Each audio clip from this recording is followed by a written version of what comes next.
Chapter 4. They passed through the same rooms which the prince had traversed on his arrival. In the largest there were pictures on the walls, portraits and landscapes of little interest. Over the door, however, there was one of strange and rather striking shape. It was 6 or 7 feet in length, and not more than a foot in height. It represented the Saviour just taken from the cross. The prince glanced at it, but took no further notice. He moved on hastily, as though anxious to get out of the house. But Rogojin suddenly stopped underneath the picture. "My father picked up all these pictures very cheap at auctions and so on," he said. "They are all rubbish, except the one over the door, and that is valuable. A man offered 500 roubles for it last week."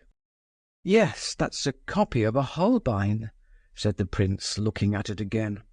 "And a good copy, too, as far as I am able to judge. I saw the picture abroad and could not forget it. What's the matter?" Rogojin had dropped the subject of the picture and walked on. Of course his strange frame of mind was sufficient to account for his conduct, but still it seemed queer to the prince that he should so abruptly drop a conversation commenced by himself. Rogojin did not take any notice of his question. "Lef Nikolaevich," said Rogojin after a pause, during which the two walked along a little further, "I have long wished to ask you, do you believe in God?" "How strangely you speak, and how odd you look," said the other involuntarily. "I like looking at that picture," muttered Rogojin, not noticing apparently that the prince had not answered his question. "That picture! That picture!" cried Muishkin, struck by a sudden idea. "Why, a man's face might be ruined by looking at that picture." "So it is," said Rogojin unexpectedly. They had now reached the front door. The prince stopped. "How?" he said. "What do you mean? I was half joking, and you took me up quite seriously. Why do you ask me whether I believe in God?" "Oh, no particular reason. I meant to ask you before. Many people are unbelievers nowadays, especially Russians, I've been told. You ought to know, you've lived abroad." Rogojin laughed bitterly as he said these words, and opening the door, held it for the prince to pass out. Muishkin looked surprised, but went out. The other followed him as far as the landing of the outer stairs, and shut the door behind him. They both now stood facing one another, as though oblivious of where they were, or what they had to do next. "Well, good-bye," said the prince, holding out his hand. "Good-bye," said Rogojin, pressing it hard, but quite mechanically. The prince made one step forward, and then turned round.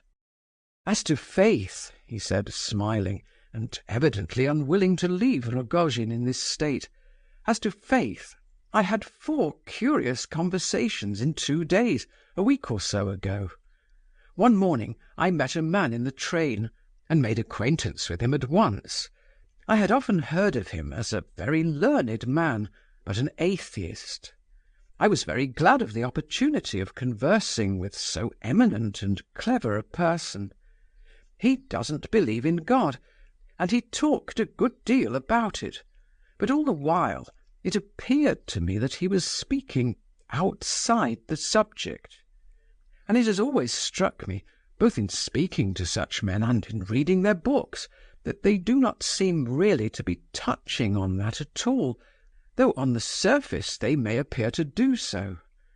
I told him this, but I dare say I did not clearly express what I meant, for he could not understand me. That same evening I stopped at a small provincial hotel, and it so happened that a dreadful murder had been committed there the night before, and everybody was talking about it. 2 peasants, elderly men and old friends, had had tea together there the night before, and were to occupy the same bedroom. They were not drunk, but one of them had noticed for the first time that his friend possessed a silver watch which he was wearing on a chain. He was by no means a thief, and was, as peasants go, a rich man.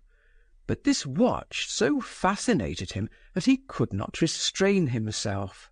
He took a knife, and when his friend turned his back, he came up softly behind, raised his eyes to heaven, crossed himself, and saying earnestly, "God forgive me, for Christ's sake," he cut his friend's throat like a sheep, and took the watch. Rogojin roared with laughter. He laughed as though he were in a sort of fit. It was strange to see him laughing so after the sombre mood he had been in just before. "Oh, I like that! That beats anything!" he cried convulsively, panting for breath. "One is an absolute unbeliever. The other is such a thoroughgoing believer that he murders his friend to the tune of a prayer. Oh, Prince, Prince, that's too good for anything. You can't have invented it. It's the best thing I've heard." "Next morning I went out for a stroll through the town," continued the prince, so soon as Rogojin was a little quieter, though his laughter still burst out at intervals, and soon observed a drunken-looking soldier staggering about the pavement.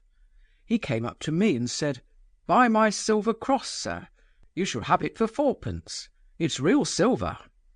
I looked, and there he held a cross, just taken from his own neck evidently, a large tin one, made after the Byzantine pattern. I fished out 4d, and put his cross on my own neck, and could see by his face that he was as pleased as he could be at the thought that he had succeeded in cheating a foolish gentleman, and away he went to drink the value of his cross. At that time everything that I saw made a tremendous impression upon me. I had understood nothing about Russia before, and had only vague and fantastic memories of it. So I thought, I will wait a while before I condemn this Judas. Only God knows what may be hidden in the hearts of drunkards. Well, I went homewards, and near the hotel I came across a poor woman carrying a child, a baby of some 6 weeks old. The mother was quite a girl herself. The baby was smiling up at her for the first time in its life, just at that moment. And while I watched the woman, she suddenly crossed herself. Oh, so devoutly! "What is it, my good woman?" I asked her. I was never but asking questions then. "Exactly as is a mother's joy when her baby smiles for the first time into her eyes, so is God's joy when one of his children turns and prays to him for the first time, with all his heart." This is what the poor woman said to me, almost word for word, and such a deep, refined, truly religious thought it was, a thought in which the whole essence of Christianity was expressed in one flash, that is, the recognition of God as our Father, and of God's joy in men as his own children, which is the chief idea of Christ. She was a simple countrywoman, a mother, it's true, and perhaps, who knows, she may have been the wife of the drunken soldier. Listen, Parfen, you put a question to me just now. This is my reply. The essence of religious feeling has nothing to do with reason, or atheism, or crime, or acts of any kind. It has nothing to do with these things, and never had. There is something besides all this, something which the arguments of the atheists can never touch. But the principal thing, and the conclusion of my argument, is that this is most clearly seen in the heart of a Russian. This is a conviction which I have gained while I have been in this Russia of ours. Yes, Parfen, there is work to be done. There is work to be done in this Russian world. Remember what talks we used to have in Moscow. And I never wished to come here at all, and I never thought to meet you like this, Parfen. Well, well. Goodbye, goodbye. God be with you." He turned and went downstairs. "Lef Nikolaevitch," cried Parfen before he had reached the next landing, "have you got that cross you bought from the soldier with you?" "Yes, I have," and the prince stopped again. "Show it me, will you?" A new fancy, the prince reflected, and then mounted the stairs once more. He pulled out the cross without taking it off his neck. "Give it to me," said Parfen. "Why? Do you—" The prince would rather have kept this particular cross. "I'll wear it, and you shall have mine. I'll take it off at once." "You wish to exchange crosses? Very well, Parfen, if that's the case, I'm glad enough. That makes us brothers, you know." The prince took off his tin cross, Parfen his gold one, and the exchange was made. Parfen was silent. With sad surprise, the prince observed that the look of distrust, the bitter, ironical smile, had still not altogether left his newly adopted brother's face. At moments, at all events, it showed itself but too plainly. At last Rogojin took the prince's hand, and stood so for some moments, as though he could not make up his mind. Then he drew him along, murmuring almost inaudibly, "Come." They stopped on the landing, and rang the bell at a door opposite to Parfen's own lodging. A woman opened to them and bowed low to Parfen, who asked her some questions hurriedly, but did not wait to hear her answer. He led the prince on through several dark, cold-looking rooms, spotlessly clean, with white covers over all the furniture. Without the ceremony of knocking, Parfen entered a small apartment, furnished like a drawing-room, but with a polished mahogany partition dividing one half of it from what was probably a bedroom. In one corner of this room sat an old woman in an arm-chair, close to the stove. She did not look very old, and her face was a pleasant, round one, but she was white-haired, and, as one could detect at the first glance, quite in her second childhood. She wore a black woolen dress, with a black handkerchief round her neck and shoulders, and a white cap with black ribbons. Her feet were raised on a footstool. Beside her sat another old woman, also dressed in mourning, and silently knitting a stocking. This was evidently a companion.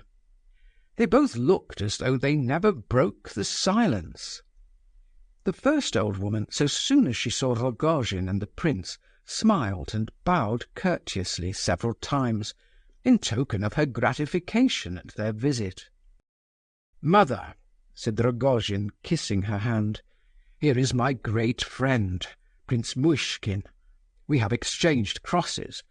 He was like a real brother to me at Moscow at one time, and did a great deal for me. Bless him, mother, as you would bless your own son. Wait a moment, let me arrange your hands for you." But the old lady, before Parfen had time to touch her, raised her right hand, and with 3 fingers held up, devoutly made the sign of the cross 3 times over the prince. She then nodded her head kindly at him once more. "There, come along, Lef Nikolaevitch.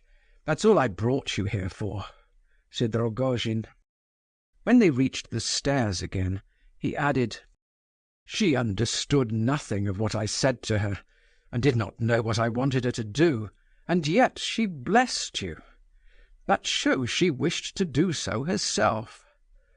Well, good-bye. It's time you went, and I must go too." He opened his own door. "Let me at least embrace you and say good-bye, you strange fellow," cried the prince, looking with gentle reproach at Rogojin, and advancing towards him. But the latter had hardly raised his arms when he dropped them again. He could not make up his mind to it. He turned away from the prince in order to avoid looking at him. He could not embrace him. "Don't be afraid," he muttered indistinctly. "Though I have taken your cross, I shall not murder you for your watch." So saying, he laughed suddenly and strangely. Then in a moment his face became transfigured. He grew deadly white. His lips trembled, his eyes burned like fire. He stretched out his arms and held the prince tightly to him, and said in a strangled voice, "Well, take her. It's fate. She's yours. I surrender her. Remember Rogojin." And pushing the prince from him, without looking back at him, he hurriedly entered his own flat and banged the door. Chapter 5.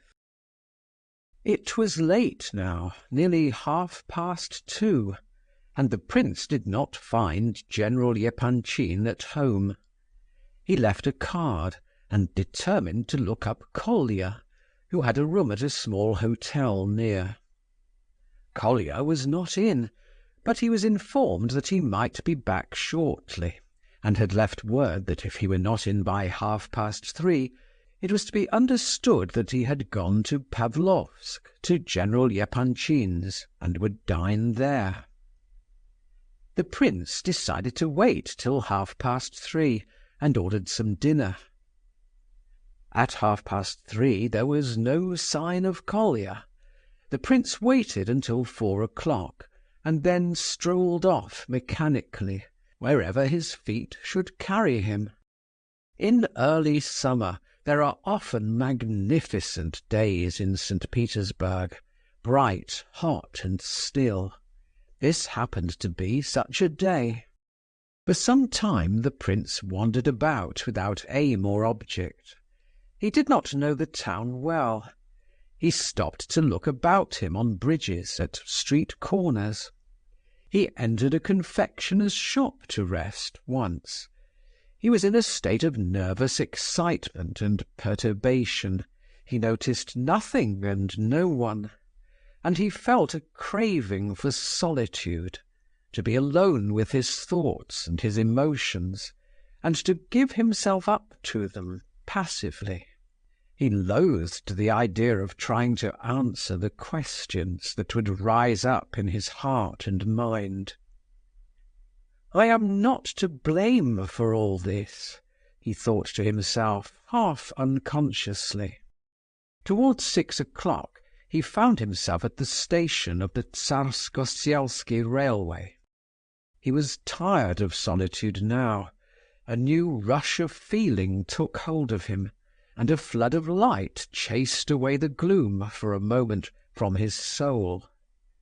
He took a ticket to Pavlovsk, and determined to get there as fast as he could, but something stopped him, a reality and not a fantasy, as he was inclined to think it. He was about to take his place in a carriage when he suddenly threw away his ticket and came out again, disturbed and thoughtful. A few moments later, in the street, he recalled something that had bothered him all the afternoon. He caught himself engaged in a strange occupation, which he now recollected he had taken up at odd moments for the last few hours. It was looking about all around him for something, he did not know what. He had forgotten it for a while, half an hour or so, and now suddenly the uneasy search had recommenced. But he had hardly become conscious of this curious phenomenon when another recollection suddenly swam through his brain, interesting him for the moment exceedingly. He remembered that the last time he had been engaged in looking around him for the unknown something, he was standing before a cutler's shop, in the window of which were exposed certain goods for sale. He was extremely anxious now to discover whether this shop and these goods really existed, or whether the whole thing had been a hallucination. He felt in a very curious condition today, a condition similar to that which had preceded his fits in bygone years. He remembered that at such times he had been particularly absent-minded, and could not discriminate between objects and persons unless he concentrated special attention upon them. He remembered seeing something in the window marked at 60 kopecks. Therefore, if the shop existed, and if this object were really in the window, it would prove that he had been able to concentrate his attention on this article at a moment when, as a general rule, his absence of mind would have been too great to admit of any such concentration. In fact, very shortly after he had left the railway station in such a state of agitation. So he walked back, looking about him for the shop, and his heart beat with intolerable impatience. Ah, here was the very shop, and there was the article marked 60 kop. Of course it's 60 kopecks, he thought, and certainly worth no more. This idea amused him, and he laughed. But it was a hysterical laugh. He was feeling terribly oppressed. He remembered clearly that just here, standing before this window, he had suddenly turned round, just as earlier in the day he had turned and found the dreadful eyes of Rogojin fixed upon him.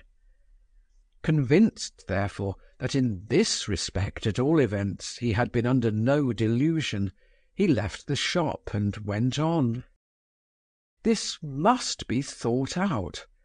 It was clear that there had been no hallucination at the station then either. Something had actually happened to him on both occasions. There was no doubt of it. But again a loathing for all mental exertion overmastered him. He would not think it out now. He would put it off and think of something else. He remembered that during his epileptic fits, or rather immediately preceding them, he had always experienced a moment or two when his whole heart and mind and body seemed to wake up to vigour and light, when he became filled with joy and hope, and all his anxieties seemed to be swept away for ever. These moments were but presentiments, as it were, of the one final second. It was never more than a second in which the fit came upon him. That second, of course, was inexpressible. When his attack was over, and the prince reflected on his symptoms, he used to say to himself, "These moments, short as they are, when I feel such extreme consciousness of myself, and consequently more of life than at other times, are due only to the disease, to the sudden rupture of normal conditions. Therefore they are not really a higher kind of life, but a lower."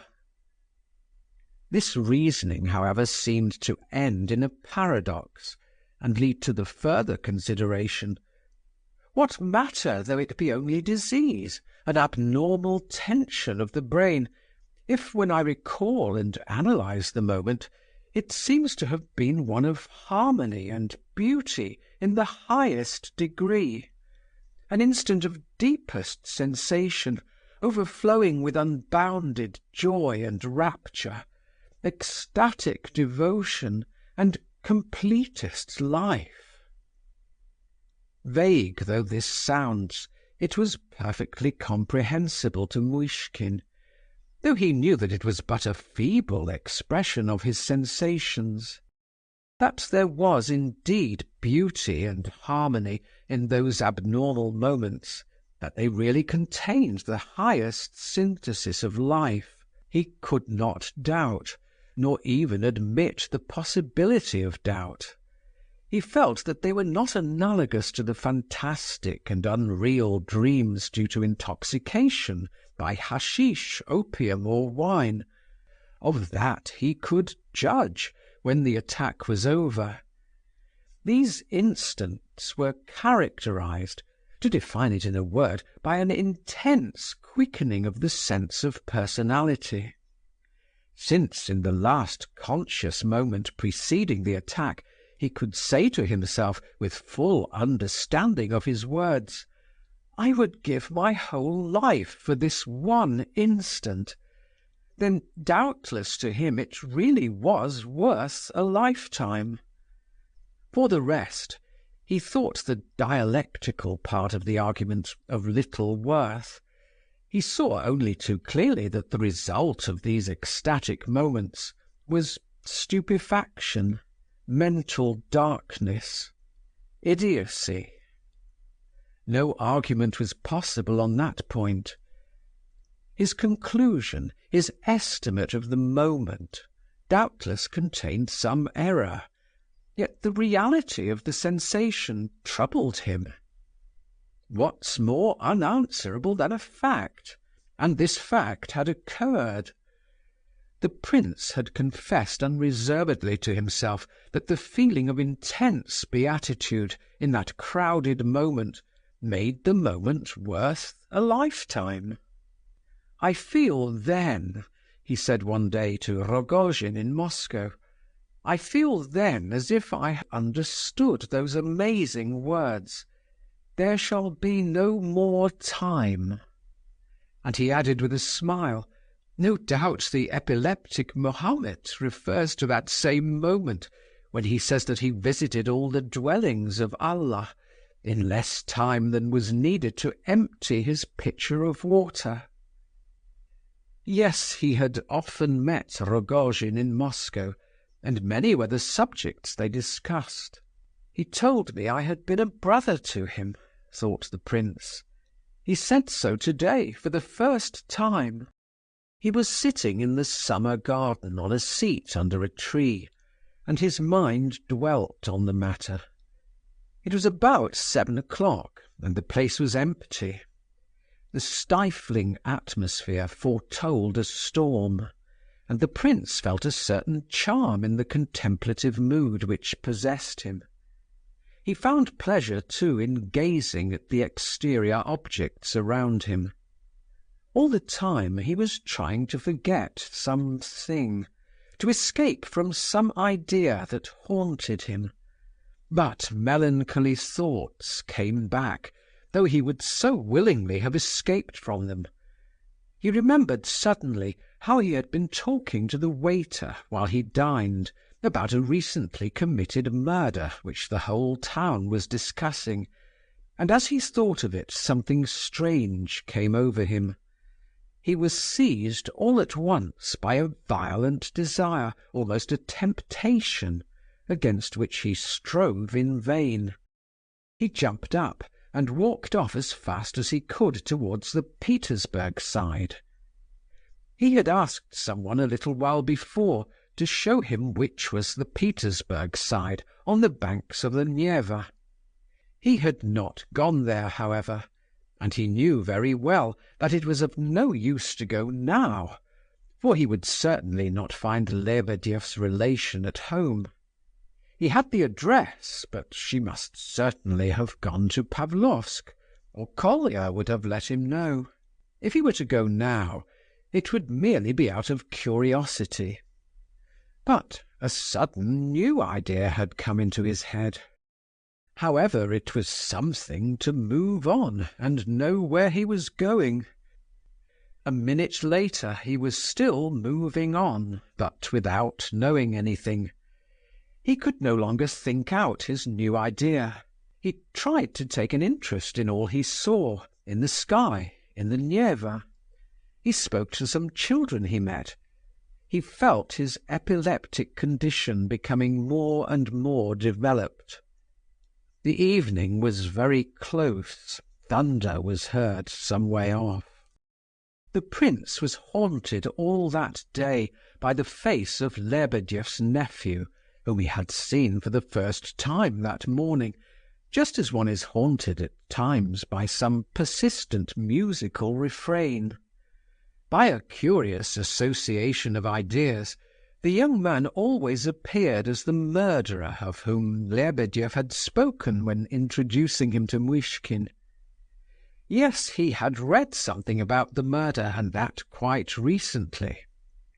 Since he came to Russia, he had heard many stories of this kind and was interested in them. His conversation with the waiter an hour ago chanced to be on the subject of this murder of the Zemarins, and the latter had agreed with him about it. He thought of the waiter again, and decided that he was no fool, but a steady, intelligent man. Though, said he to himself, God knows what he may really be. In a country with which one is unfamiliar, it is difficult to understand the people one meets. He was beginning to have a passionate faith in the Russian soul, however, and what discoveries he had made in the last 6 months, what unexpected discoveries. But every soul is a mystery, and depths of mystery lie in the soul of a Russian. He had been intimate with Rogojin, for example, and a brotherly friendship had sprung up between them. Yet did he really know him? What chaos and ugliness fills the world at times! What a self-satisfied rascal is that nephew of Lebedev's! But what am I thinking? Continued the prince to himself.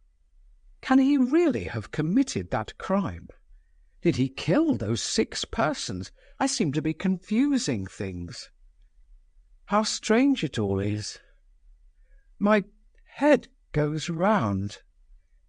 And Lebedev's daughter, how sympathetic and charming her face was as she held the child in her arms. What an innocent look and childlike laugh she had. It is curious that I had forgotten her until now. I expect Lebedev adores her, and I really believe, when I think of it, that as sure as 2 and 2 make 4, he is fond of that nephew too. Well, why should he judge them so hastily? Could he really say what they were after one short visit? Even Lebedev seemed an enigma today. Did he expect to find him so? He had never seen him like that before, Lebedev and the Comtesse du Barry. Good heavens! If Rogojin should really kill someone, it would not at any rate be such a senseless, chaotic affair. A knife made to a special pattern, and 6 people killed in a kind of delirium. But Rogojin also had a knife made to a special pattern. Can it be that Rogojin wishes to murder anyone? The prince began to tremble violently. It is a crime on my part to imagine anything so base, with such cynical frankness. His face reddened with shame at the thought, and then there came across him, as in a flash, the memory of the incidents at the Pavlovsk station, and at the other station in the morning, and the question asked him by Rogojin about the eyes, and Rogojin's cross that he was even now wearing, and the benediction of Rogojin's mother, and his embrace on the darkened staircase, that last supreme renunciation. And now to find himself full of this new idea, staring into shop windows and looking round for things. How base he was! Despair overmastered his soul. He would not go on. He would go back to his hotel. He even turned and went the other way. But a moment after, he changed his mind again, and went on in the old direction. Why, here he was on the Petersburg side already, quite close to the house. Where was his idea? He was marching along without it now. Yes, his malady was coming back, it was clear enough. All this gloom and heaviness, all these ideas, were nothing more nor less than a fit coming on. Perhaps he would have a fit this very day. But just now all the gloom and darkness had fled. His heart felt full of joy and hope. There was no such thing as doubt. And yes, he hadn't seen her for so long. He really must see her. He wished he could meet Rogojin. He would take his hand, and they would go to her together. His heart was pure. He was no rival of Parfion's. Tomorrow he would go and tell him that he had seen her. Why, he had only come for the sole purpose of seeing her, all the way from Moscow. Perhaps she might be here still, who knows? She might not have gone away to Pavlovsk yet. Yes, all this must be put straight and above board. There must be no more passionate renouncements, such as Rogojin's. It must all be clear as day. Cannot Rogojin's soul bear the light? He said he did not love her with sympathy and pity. True, he added that your pity is greater than my love. But he was not quite fair on himself there. Kin. Rogojin reading a book, wasn't that sympathy beginning? Did it not show that he comprehended his relations with her? And his story of waiting day and night for her forgiveness, that didn't look quite like passion alone. And as to her face, could it inspire nothing but passion? Could her face inspire passion at all now? Oh, it inspired suffering, grief, overwhelming grief of the soul. A poignant, agonizing memory swept over the prince's heart. Yes, agonizing. He remembered how he had suffered that first day when he thought he observed in her the symptoms of madness. He had almost fallen into despair. How could he have lost his hold upon her when she ran away from him to Rogojin? He ought to have run after her himself, rather than wait for news as he had done. Can Rogojin have failed to observe up to now that she is mad? Rogojin attributes her strangeness to other causes, to passion. What insane jealousy! What was it he had hinted at in that suggestion of his? The prince suddenly blushed and shuddered to his very heart. But why recall all this? There was insanity on both sides. For him, the prince, to love this woman with passion was unthinkable. It would be cruel and inhuman. Yes, Rogojin is not fair to himself. He has a large heart. He has aptitude for sympathy. When he learns the truth and finds what a pitiable being is this injured, broken, half-insane creature, he will forgive her all the torment she has caused him. He will become her slave, her brother, her friend. Compassion will teach even Rogojin. It will show him how to reason. Compassion is the chief law of human existence. Oh, how guilty he felt towards Rogojin, and for a few warm, hasty words spoken in Moscow, Parfen had called him brother, while he... But no, this was delirium. It would come all right. That gloomy Parfen had implied that his faith was waning. He must suffer dreadfully. He said he liked to look at that picture. It was not that he liked it, but he felt the need of looking at it. Rogojin was not merely a passionate soul, he was a fighter. He was fighting for the restoration of his dying faith. He must have something to hold on to and believe, and someone to believe in. What a strange picture that of Holbein is! Why, this is the street, and here's the house, number 16. The prince rang the bell and asked for Nastasia Philipovna. The lady of the house came out and stated that Nastasia had gone to stay with Darya Alexeyevna at Pavlovsk, and might be there some days. Madame Filisov was a little woman of 40, with a cunning face and crafty, piercing eyes. When, with an air of mystery, she asked her visitor's name, he refused at first to answer, but in a moment he changed his mind, and left strict instructions that it should be given to Nastasia Philipovna. The urgency of his request seemed to impress Madame Filisov, and she put on a knowing expression, as if to say, "You need not be afraid, I quite understand." The prince's name evidently was a great surprise to her. He stood and looked absently at her for a moment, then turned, and took the road back to his hotel. But he went away not as he came.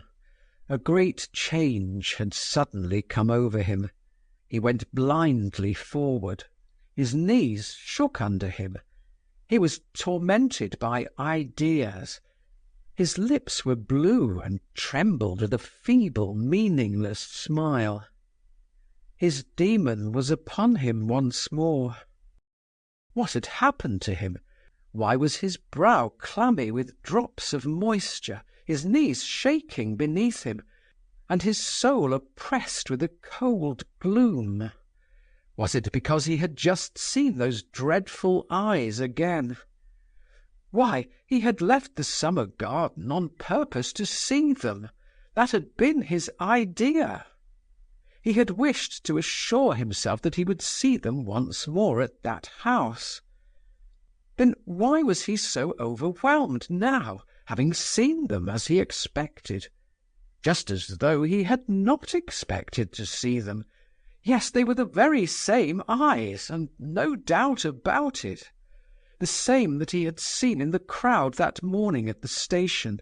The same that he had surprised in Rogojin's rooms some hours later, when the latter had replied to his inquiry with a sneering laugh. Well, whose eyes were they? Then for the third time they had appeared just as he was getting into the train on his way to see Aglaya. He had had a strong impulse to rush up to Rogojin and repeat his words of the morning. Whose eyes are they? Instead, he had fled from the station, and knew nothing more until he found himself gazing into the window of a cutler's shop, and wondering if a knife with a staghorn handle would cost more than 60 kopecks. And as the prince sat dreaming in the summer garden under a lime tree, a wicked demon had come and whispered in his ear, "Rogojin has been spying upon you and watching you all the morning in a frenzy of desperation. When he finds you have not gone to Pavlovsk, a terrible discovery for him, he will surely go at once to that house in Petersburg Side and watch for you there, although only this morning you gave your word of honour not to see her, and swore that you had not come to Petersburg for that purpose." And thereupon the prince had hastened off to that house, and what was there in the fact that he had met Rogojin there? He had only seen a wretched, suffering creature, whose state of mind was gloomy and miserable, but most comprehensible. In the morning Rogojin had seemed to be trying to keep out of the way, but at the station this afternoon he had stood out. He had concealed himself, indeed, less than the prince himself. At the house now he had stood 50 yards off on the other side of the road, with folded hands, watching, plainly in view, and apparently desirous of being seen. He had stood there like an accuser, like a judge, not like a what? And why had not the prince approached him and spoken to him, instead of turning away and pretending he had seen nothing, although their eyes met? Yes, their eyes had met, and they had looked at each other. Why, he had himself wished to take Rogojin by the hand and go in together. He had himself determined to go to him on the morrow and to tell him that he had seen her. He had repudiated the demon as he walked to the house, and his heart had been full of joy. Was there something in the whole aspect of the man today sufficient to justify the prince's terror and the awful suspicions of his demon? Something seen but indescribable, which filled him with dreadful presentiments. Yes, he was convinced of it. Convinced of what? Oh, how mean and hideous of him to feel this conviction, this presentiment! How he blamed himself for it! "Speak, if you dare, and tell me, what is the presentiment?" he repeated to himself over and over again. "Put it into words. Speak out clearly and distinctly." Oh, miserable coward that I am! The prince flushed with shame for his own baseness. How shall I ever look this man in the face again? My God, what a day! And what a nightmare! What a nightmare! There was a moment during this long, wretched walk back from the Petersburg side when the prince felt an irresistible desire to go straight to Rogojin's, wait for him, embrace him with tears of shame and contrition, and tell him of his distrust, and finish with it, once for all. But here he was back at his hotel.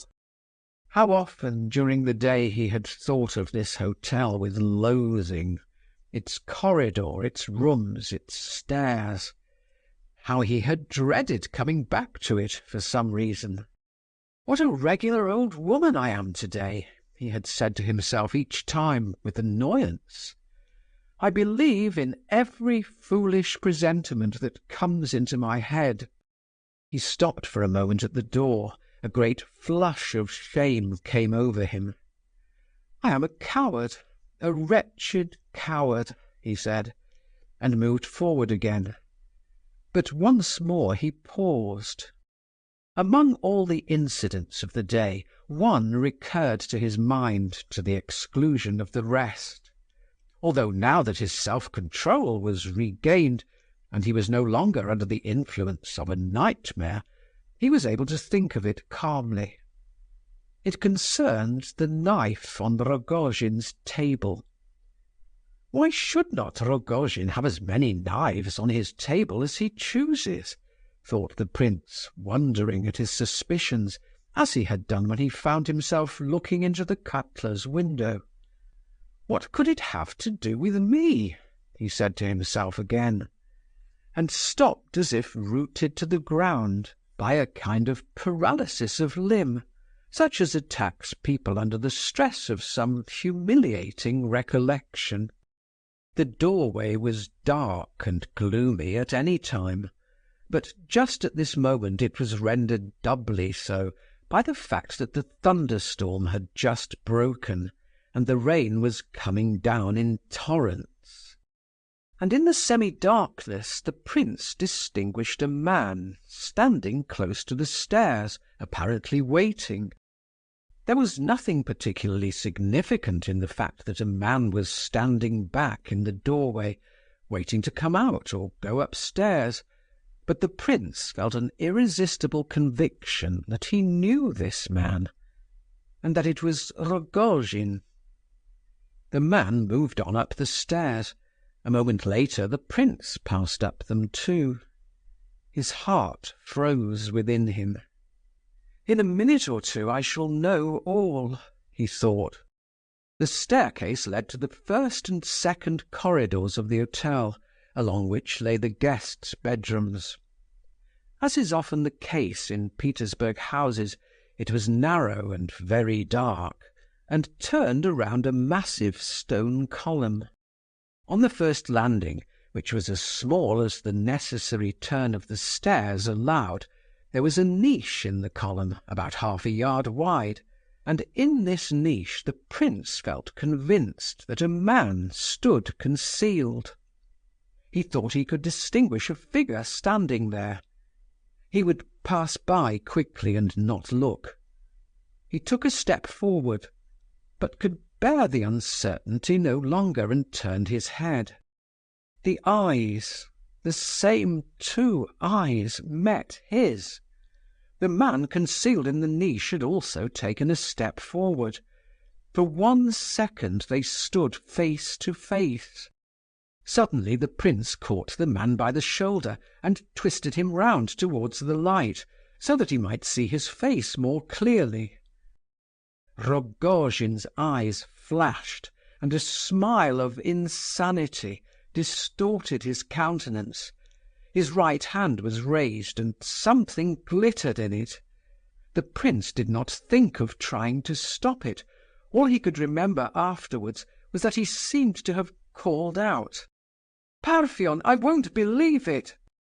Next moment something appeared to burst open before him. A wonderful inner light illuminated his soul.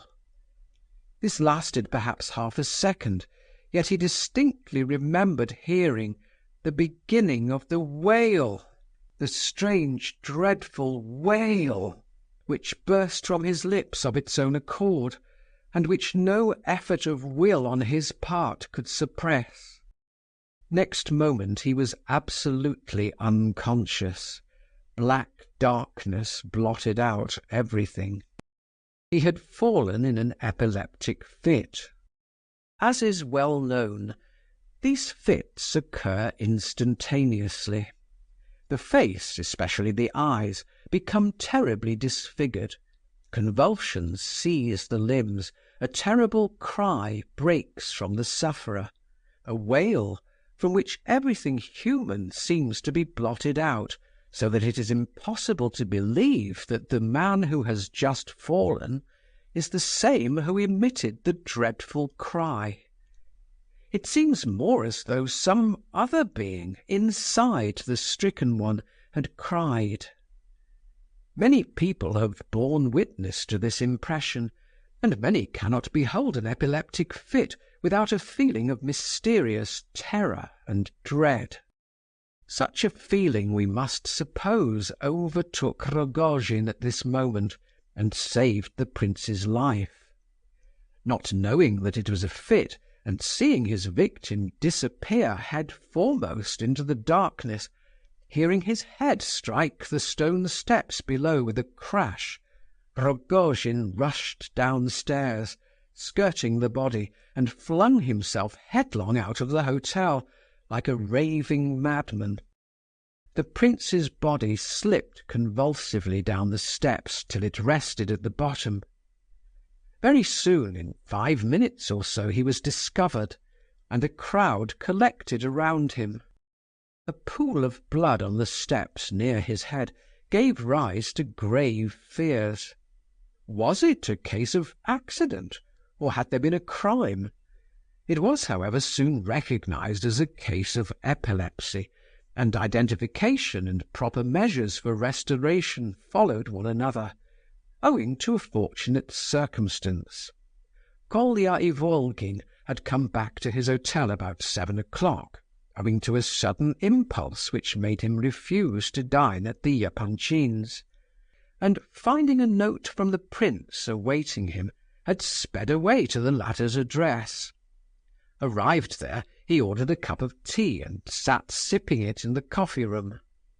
While there, he heard excited whispers of someone just found at the bottom of the stairs in a fit, upon which he had hurried to the spot with a presentiment of evil, and at once recognized the prince. The sufferer was immediately taken to his room, and though he partially regained consciousness, he lay long in a semi-dazed condition. The doctor stated that there was no danger to be apprehended from the wound on the head, and as soon as the prince could understand what was going on around him, Kolya hired a carriage and took him away to Lebedeff's. There he was received with much cordiality, and the departure to the country was hastened on his account. 3 days later they were all at Pavlovsk. Chapter 6. Lebedeff's country house was not large, but it was pretty and convenient, especially the part which was let to the prince. A row of orange and lemon trees and jasmines, planted in green tubs, stood on the fairly wide terrace. According to Lebedeff, these trees gave the house a most delightful aspect. Some were there when he bought it, and he was so charmed with the effect that he promptly added to their number. When the tubs containing these plants arrived at the villa and were set in their places, Lebedeff kept running into the street to enjoy the view of the house, and every time he did so, the rent to be demanded from the future tenant went up with a bound.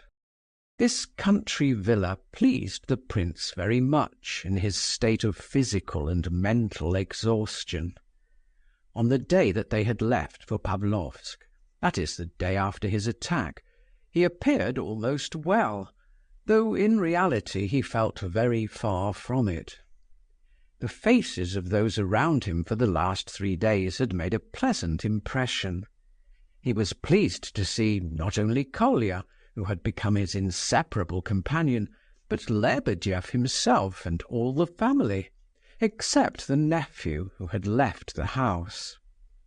He was also glad to receive a visit from General Ivolgin before leaving St. Petersburg. It was getting late when the party arrived at Pavlovsk, but several people called to see the prince and assembled in the veranda. Gania was the first to arrive. He had grown so pale and thin that the prince could hardly recognize him. Then came Varya and Ptitsin, who were rusticating in the neighbourhood. As to General Ivolgin, he scarcely budged from Lebedeff's house, and seemed to have moved to Pavlovsk with him. Lebedeff did his best to keep Ardalion Alexandrovitch by him, and to prevent him from invading the prince's quarters. He chatted with him confidentially, so that they might have been taken for old friends. During those 3 days the prince had noticed that they frequently held long conversations. He often heard their voices raised in argument on deep and learned subjects, which evidently pleased Lebedeff. He seemed as if he could not do without the general. But it was not only Ardalion Alexandrovitch whom Lebedeff kept out of the prince's way. Since they had come to the villa, he treated his own family the same. Upon the pretext that his tenant needed quiet, he kept him almost in isolation, and Muishkin protested in vain against this excess of zeal. Lebedeff stamped his feet at his daughters and drove them away if they attempted to join the prince on the terrace. Not even Vera was excepted. They will lose all respect if they are allowed to be so free and easy. Besides, it is not proper for them, he declared at last in answer to a direct question from the prince. "Why on earth not?" asked the latter. "Really, you know, you are making yourself a nuisance by keeping guard over me like this. I get bored all by myself. I have told you so over and over again, and you get on my nerves more than ever by waving your hands and creeping in and out in the mysterious way you do." It was a fact that Lebedeff, though he was so anxious to keep everyone else from disturbing the patient, was continually in and out of the prince's room himself. He invariably began by opening the door a crack and peering in to see if the prince was there, or if he had escaped. Then he would creep softly up to the armchair, sometimes making Muishkin jump by his sudden appearance. He always asked if the patient wanted anything, and when the latter replied that he only wanted to be left in peace, he would turn away obediently and make for the door on tiptoe, with deprecatory gestures, to imply that he had only just looked in, that he would not speak a word, and would go away and not intrude again, which did not prevent him from reappearing in 10 minutes or a quarter of an hour. Kolya had free access to the prince, at which Lebedev was quite disgusted and indignant. He would listen at the door for half an hour at a time while the two were talking. Kolya found this out, and naturally told the prince of his discovery. "Do you think yourself my master, that you try to keep me under lock and key like this?" said the prince to Lebedev. "In the country, at least, I intend to be free, and you may make up your mind that I mean to see whom I like, and go where I please." "Why, of course," replied the clerk, gesticulating with his hands. The prince looked him sternly up and down. "Well, Lukian Timofeyovitch, have you brought the little cupboard that you had at the head of your bed with you here?" "No, I left it where it was." "Impossible." "It cannot be moved. You would have to pull the wall down, it is so firmly fixed." "Perhaps you have one like it here?" "I have one that is even better, much better. That is really why I bought this house." "Ah, what visitor did you turn away from my door about an hour ago?" The general. I would not let him in. There is no need for him to visit you, prince. I have the deepest esteem for him. He is a great man. You don't believe it? Well, you will see, and yet, most excellent prince, you had much better not receive him." "May I ask why?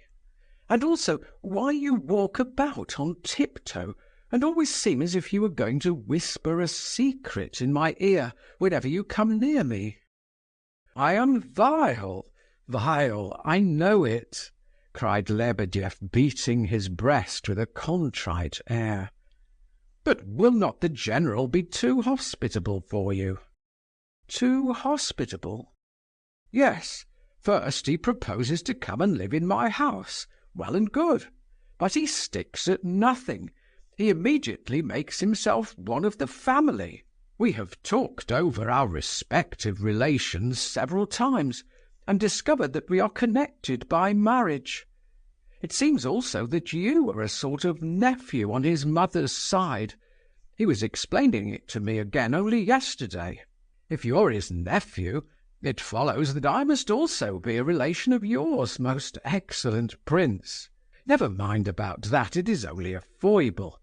But just now he assured me that all his life, from the day he was made an ensign to the 11th of last June, he has entertained at least 200 guests at his table every day. Finally, he went so far as to say that they never rose from the table. They dined, supped, and had tea for 15 hours at a stretch. This went on for 30 years without a break. There was barely time to change the tablecloth. Directly one person left, another took his place. On feast days he entertained as many as 300 guests, and they numbered 700 on the 1000th anniversary of the foundation of the Russian Empire. It amounts to a passion with him. It makes one uneasy to hear of it. It is terrible to have to entertain people who do things on such a scale. That is why I wonder whether such a man is not too hospitable for you and me." "But you seem to be on the best of terms with him."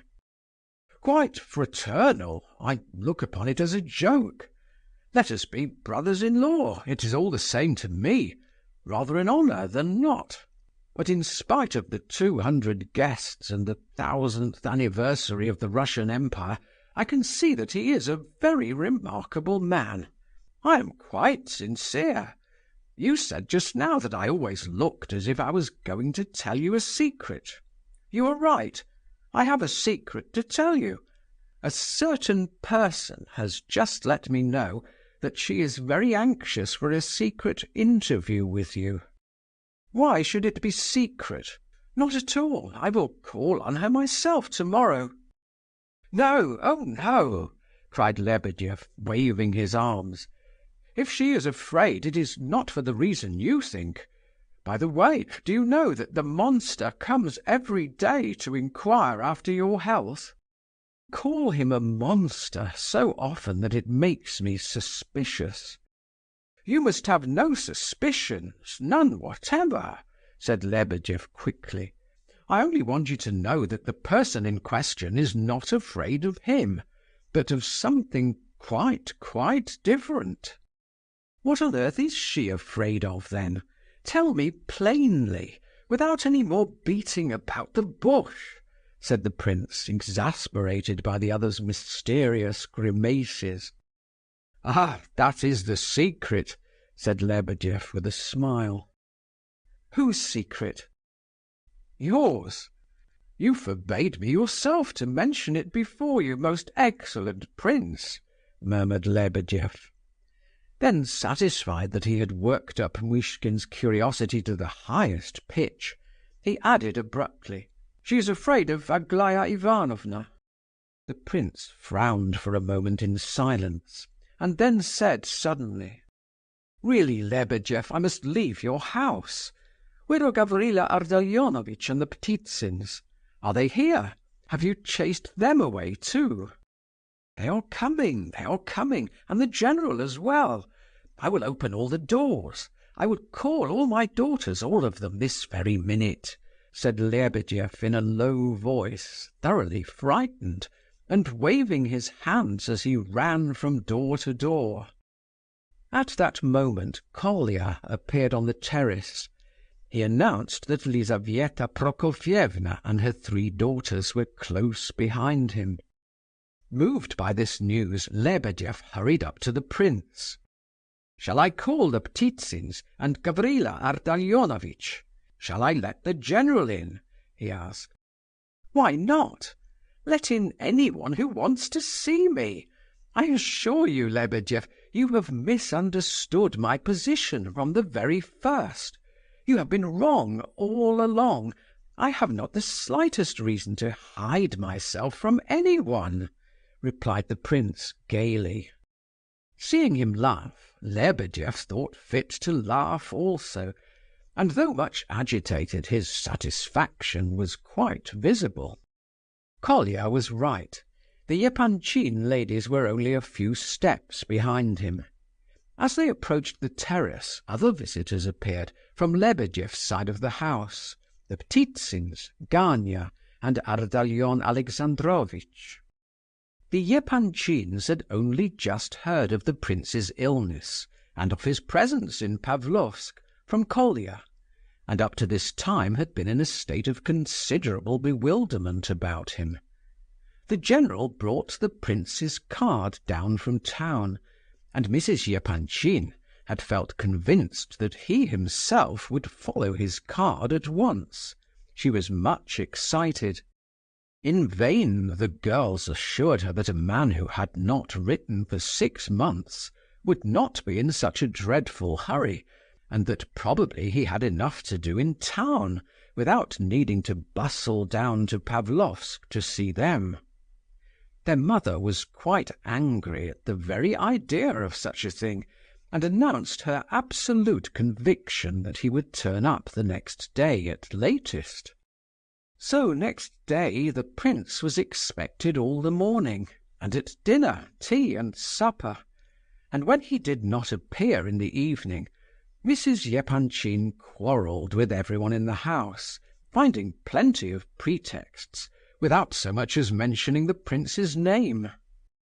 On the third day there was no talk of him at all, until Aglaya remarked at dinner, "Mamma is cross because the prince hasn't turned up," to which the general replied that it was not his fault. Mrs. Epanchin misunderstood the observation, and rising from her place, she left the room in majestic wrath. In the evening, however, Kolya came with the story of the prince's adventures, so far as he knew them. Mrs. Epanchin was triumphant, although Kolya had to listen to a long lecture. "He idles about here the whole day long. One can't get rid of him. And then, when he is wanted, he does not come. He might have sent a line if he did not wish to inconvenience himself." At the words, "One can't get rid of him," Kolya was very angry, and nearly flew into a rage, but he resolved to be quiet for the time and show his resentment later. If the words had been less offensive, he might have forgiven them, so pleased was he to see Lizaveta Prokofievna worried and anxious about the prince's illness. She would have insisted on sending to Petersburg at once for a certain great medical celebrity, but her daughters dissuaded her, though they were not willing to stay behind when she at once prepared to go and visit the invalid. Aglaya, however, suggested that it was a little unceremonious to go en masse to see him. "Very well, then, stay at home," said Mrs. Epanchin, "and a good thing too, for Yevgeny Pavlovitch is coming down, and there will be no one at home to receive him." Of course, after this, Aglaya went with the rest. In fact, she had never had the slightest intention of doing otherwise. Prince S., who was in the house, was requested to escort the ladies. He had been much interested when he first heard of the prince from the Epanchins. It appeared that they had known one another before, and had spent some time together in a little provincial town 3 months ago. Prince S. had greatly taken to him, and was delighted with the opportunity of meeting him again. The general had not come down from town as yet, nor had Yevgeny Pavlovitch arrived. It was not more than 200 or 300 yards from the Epanchin's house to Lebedeff's. The first disagreeable impression experienced by Mrs. Epanchin was to find the prince surrounded by a whole assembly of other guests, not to mention the fact that some of those present were particularly detestable in her eyes. The next annoying circumstance was when an apparently strong and healthy young fellow, well dressed and smiling, came forward to meet her on the terrace, instead of the half-dying unfortunate whom she had expected to see. She was astonished and vexed, and her disappointment pleased Kolya immensely. Of course he could have undeceived her before she started, but the mischievous boy had been careful not to do that, foreseeing the probably laughable disgust that she would experience when she found her dear friend the prince in good health. Kolya was indelicate enough to voice the delight he felt at his success in managing to annoy Lizaveta Prokofievna, with whom, in spite of their really amicable relations, he was constantly sparring. "Just wait a while, my boy," said she. "Don't be too certain of your triumph." And she sat down heavily in the armchair pushed forward by the prince. Lebedeff, Ptitsin, and General Ivolgin hastened to find chairs for the young ladies.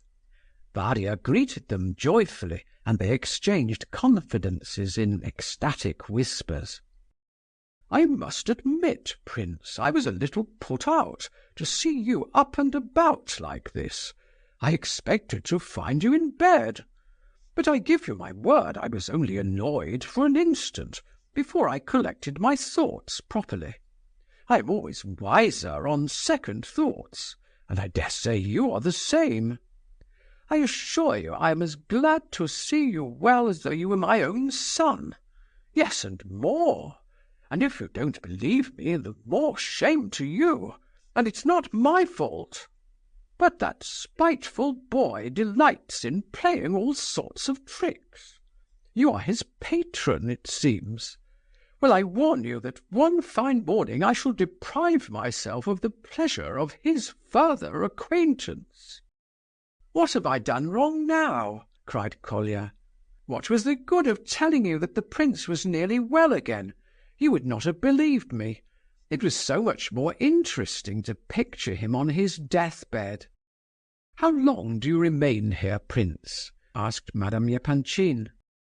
"All the summer, and perhaps longer." "You are alone, aren't you? Not married?" "No, I'm not married," replied the prince, smiling at the ingenuousness of this little feeler.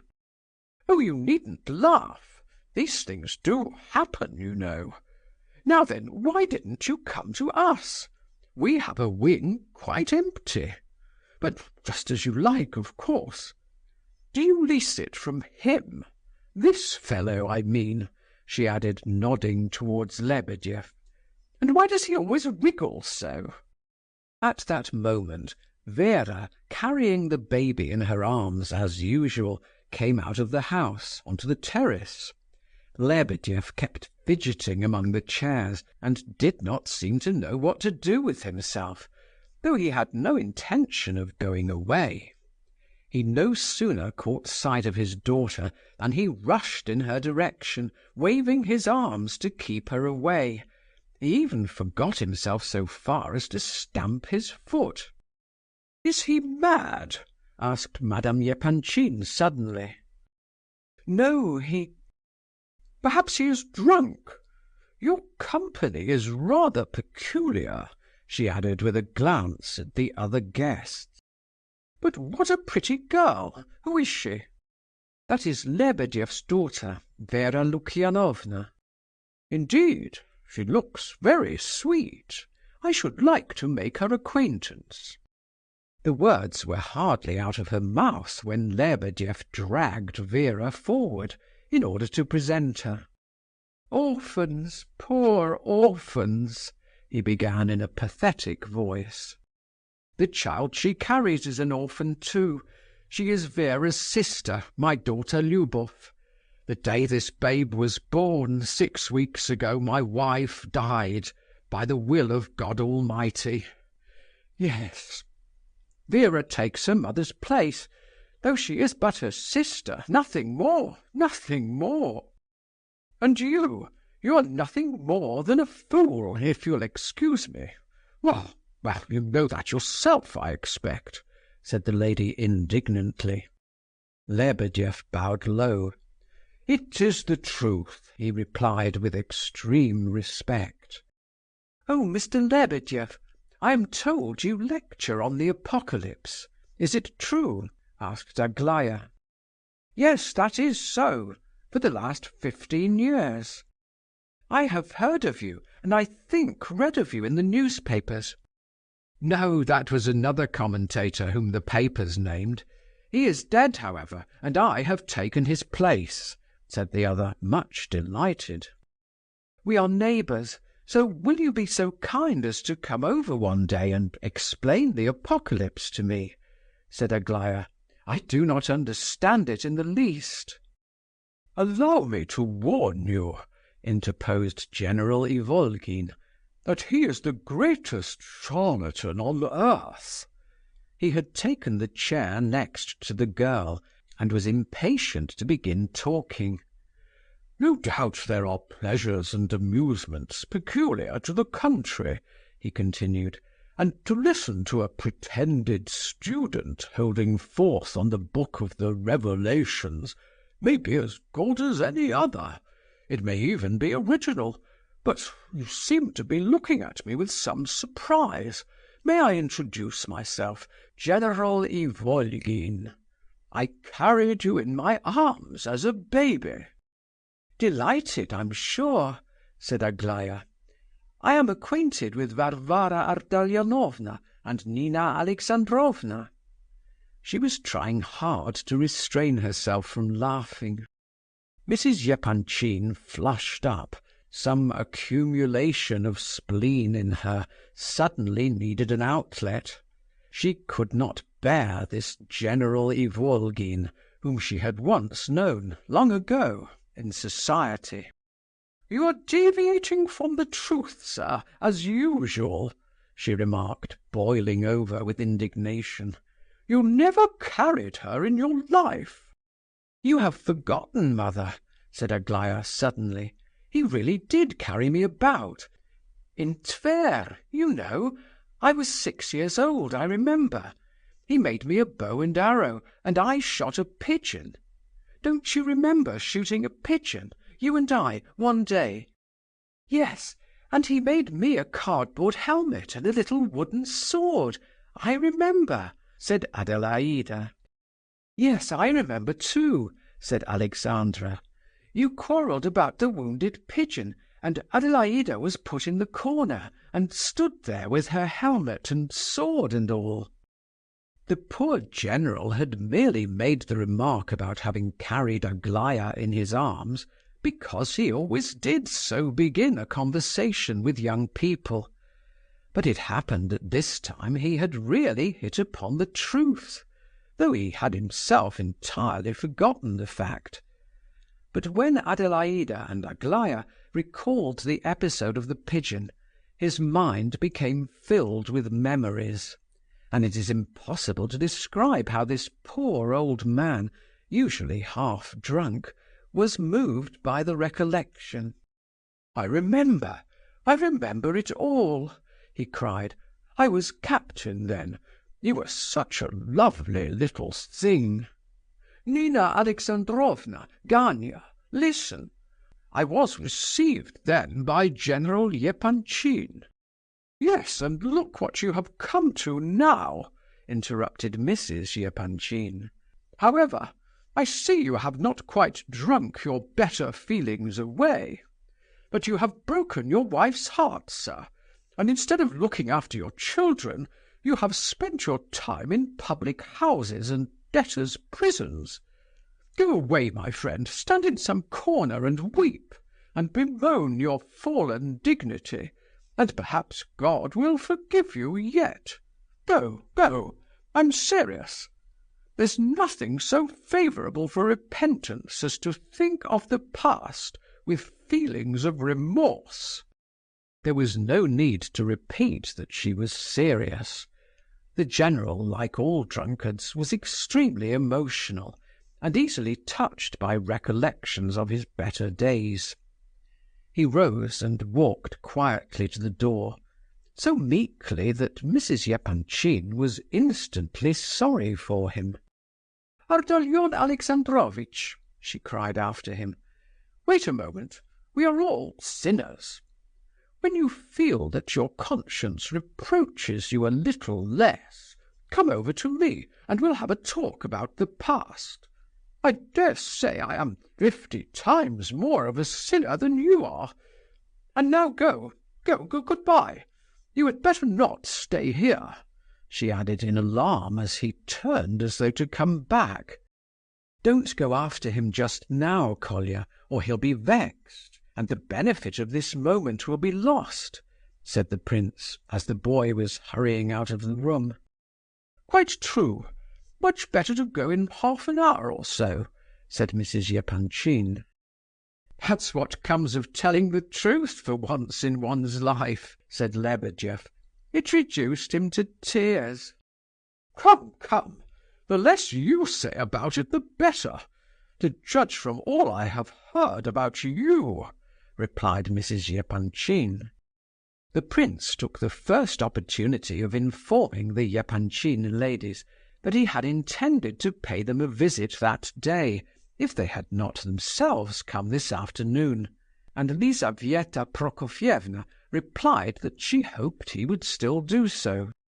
By this time some of the visitors had disappeared. Ptitsin had tactfully retreated to Lebedeff's wing, and Gania soon followed him. The latter had behaved modestly, but with dignity, on this occasion of his first meeting with the Epanchins since the rupture. Twice Mrs. Epanchin had deliberately examined him from head to foot, but he had stood fire without flinching. He was certainly much changed, as anyone could see who had not met him for some time, and this fact seemed to afford Aglaya a good deal of satisfaction. "That was Gavrila Ardalionovitch who just went out, wasn't it?" she asked suddenly, interrupting somebody else's conversation to make the remark. "Yes, it was," said the prince. "I hardly knew him. He is much changed, and for the better." "I am very glad," said the prince. "He has been very ill," added Varia. "How has he changed for the better?" asked Mrs. Epanchin. "I don't see any change for the better. What's better in him? Where did you get that idea from? What's better?" "There's nothing better than the poor knight," said Kolya, who was standing near the last speaker's chair. "I quite agree with you there," said Prince S., laughing. "So do I," said Adelaida solemnly. "What poor knight?" asked Mrs. Epanchin, looking round at the face of each of the speakers in turn. Seeing, however, that Aglaya was blushing, she added angrily, "What nonsense you are all talking! What do you mean by poor knight?" "It's not the first time this urchin, your favourite, has shown his impudence by twisting other people's words," said Aglaya haughtily. Every time that Aglaya showed temper, and this was very often, there was so much childish pouting, such schoolgirlishness, as it were, in her apparent wrath, that it was impossible to avoid smiling at her, to her own unutterable indignation. On these occasions she would say, "How can they, how dare they laugh at me?" This time everyone laughed at her, her sisters, Prince S., Prince Muishkin, though he himself had flushed for some reason, and Kolya. Aglaya was dreadfully indignant, and looked twice as pretty in her wrath. "He's always twisting round what one says," she cried. "I am only repeating your own exclamation," said Kolya. "A month ago you were turning over the pages of your Don Quixote, and suddenly called out, 'There is nothing better than the poor knight.' I don't know whom you were referring to, of course, whether to Don Quixote or Yevgeny Pavlovitch or someone else, but you certainly said these words, and afterwards there was a long conversation." "You are inclined to go a little too far, my good boy, with your guesses," said Mrs. Epanchin with some show of annoyance. "But it's not I alone," cried Kolya. "They all talked about it, and they do still. Why, just now Prince S. and Adelaida Ivanovna declared that they upheld the poor knight. So evidently there does exist a poor knight, and if it were not for Adelaida Ivanovna, we should have known long ago who the poor knight was." "Why, how am I to blame?" asked Adelaida, smiling. "You wouldn't draw his portrait for us, that's why you are to blame. Aglaya Ivanovna asked you to draw his portrait, and gave you the whole subject of the picture. She invented it herself, and you wouldn't. What was I to draw? According to the lines she quoted, 'From his face he never lifted that eternal mask of steel.' What sort of a face was I to draw? I couldn't draw a mask." "I don't know what you are driving at. What mask do you mean?" asked Mrs. Epanchin irritably. She began to see pretty clearly, though, what it meant, and whom they referred to by the generally accepted title of poor knight. But what specially annoyed her was that the prince was looking so uncomfortable and blushing like a 10-year-old child. "Well, Have you finished your silly joke?" she added, "and am I to be told what this poor knight means? Or is it a solemn secret which cannot be approached lightly?" But they all laughed on. "It's simply that there is a Russian poem," began Prince S., evidently anxious to change the conversation. "A strange thing, without beginning or end, and all about a poor knight. A month or so ago we were all talking and laughing, and looking up a subject for one of Adelaida's pictures. You know it is the principal business of this family to find subjects for Adelaida's pictures. Well, we happened upon this poor knight. I don't remember who thought of it first." "Oh, Aglaya Ivanovna did," said Kolya. "Very likely I don't recollect," continued Prince S. "Some of us laughed at the subject, some liked it, but she declared that in order to make a picture of the gentleman she must first see his face. We then began to think over all our friends' faces to see if any of them would do, and none suited us, and so the matter stood. That's all. I don't know why Nikolai Ardalionovitch has brought up the joke now. What was appropriate and funny then has quite lost all interest by this time." "Probably there's some new silliness about it," said Mrs. Epanchin sarcastically. "There is no silliness about it at all, only the profoundest respect," said Aglaya very seriously. She had quite recovered her temper. In fact, from certain signs, it was fair to conclude that she was delighted to see this joke going so far, and a careful observer might have remarked that her satisfaction dated from the moment when the fact of the prince's confusion became apparent to all. "Profoundest respect? What nonsense! First insane giggling, and then all of a sudden a display of profoundest respect. Why respect? Tell me at once, why have you suddenly developed this profound respect, eh?" "Because," replied Aglaya gravely, "in the poem the knight is described as a man capable of living up to an ideal all his life. That sort of thing is not to be found every day among the men of our times. In the poem it is not stated exactly what the ideal was, but it was evidently some vision, some revelation of pure beauty, and the knight wore round his neck, instead of a scarf, a rosary. A device, ANB, the meaning of which is not explained, was inscribed on his shield." "No, AND," corrected Kolya. "I say ANB, and so it shall be," cried Aglaya irritably. "Anyway, the poor knight did not care what his lady was, or what she did.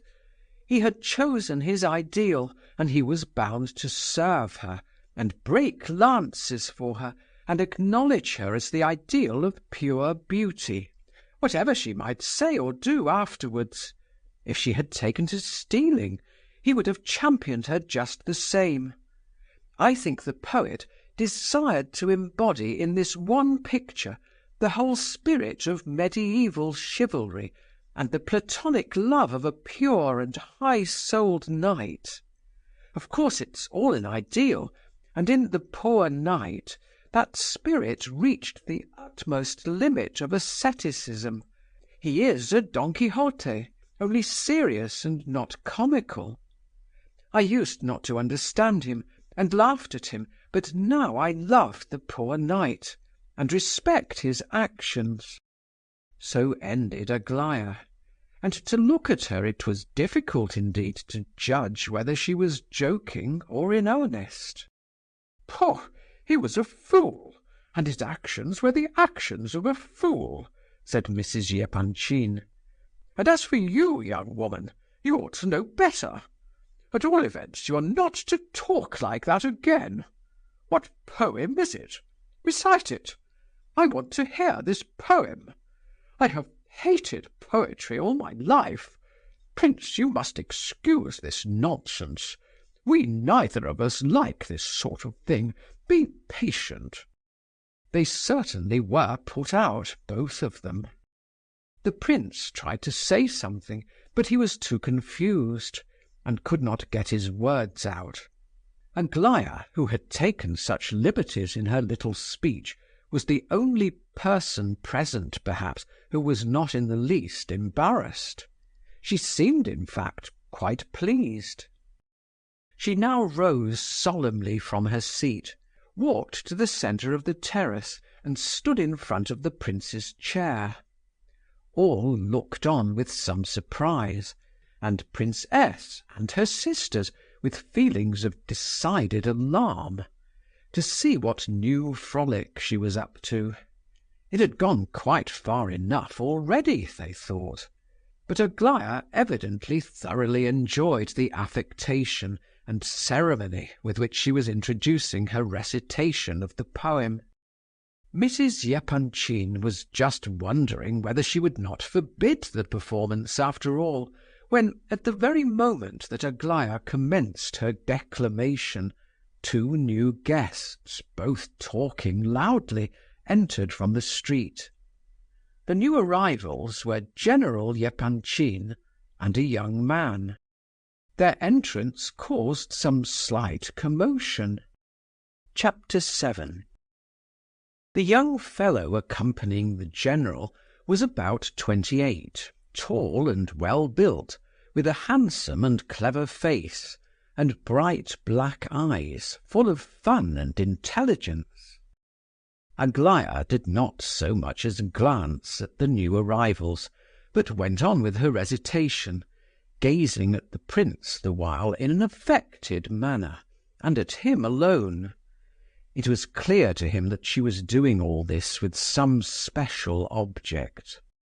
But the new guests at least somewhat eased his strained and uncomfortable position. Seeing them approaching, he rose from his chair, and nodding amicably to the general, signed to him not to interrupt the recitation. He then got behind his chair, and stood there with his left hand resting on the back of it. Thanks to this change of position, he was able to listen to the ballad with far less embarrassment than before. Mrs. Epanchin had also twice motioned to the new arrivals to be quiet and stay where they were. The prince was much interested in the young man who had just entered. He easily concluded that this was Yevgeny Pavlovitch Radomsky, of whom he had already heard mention several times. He was puzzled, however, by the young man's plain clothes, for he had always heard of Yevgeny Pavlovitch as a military man. An ironical smile played on Yevgeny's lips all the while the recitation was proceeding, which showed that he too was probably in the secret of the poor knight joke. But it had become quite a different matter with Aglaya. All the affectation of manner which she had displayed at the beginning disappeared as the ballad proceeded. She spoke the lines in so serious and exalted a manner, and with so much taste, that she even seemed to justify the exaggerated solemnity with which she had stepped forward. It was impossible to discern in her now anything but a deep feeling for the spirit of the poem which she had undertaken to interpret. Her eyes were aglow with inspiration, and a slight tremor of rapture passed over her lovely features once or twice. She continued to recite. Once there came a vision glorious, mystic, dreadful, wondrous fair, burned itself into his spirit, and abode for ever there. Nevermore from that sweet moment gazed he on womankind. He was dumb to love and wooing, and to all their graces blind.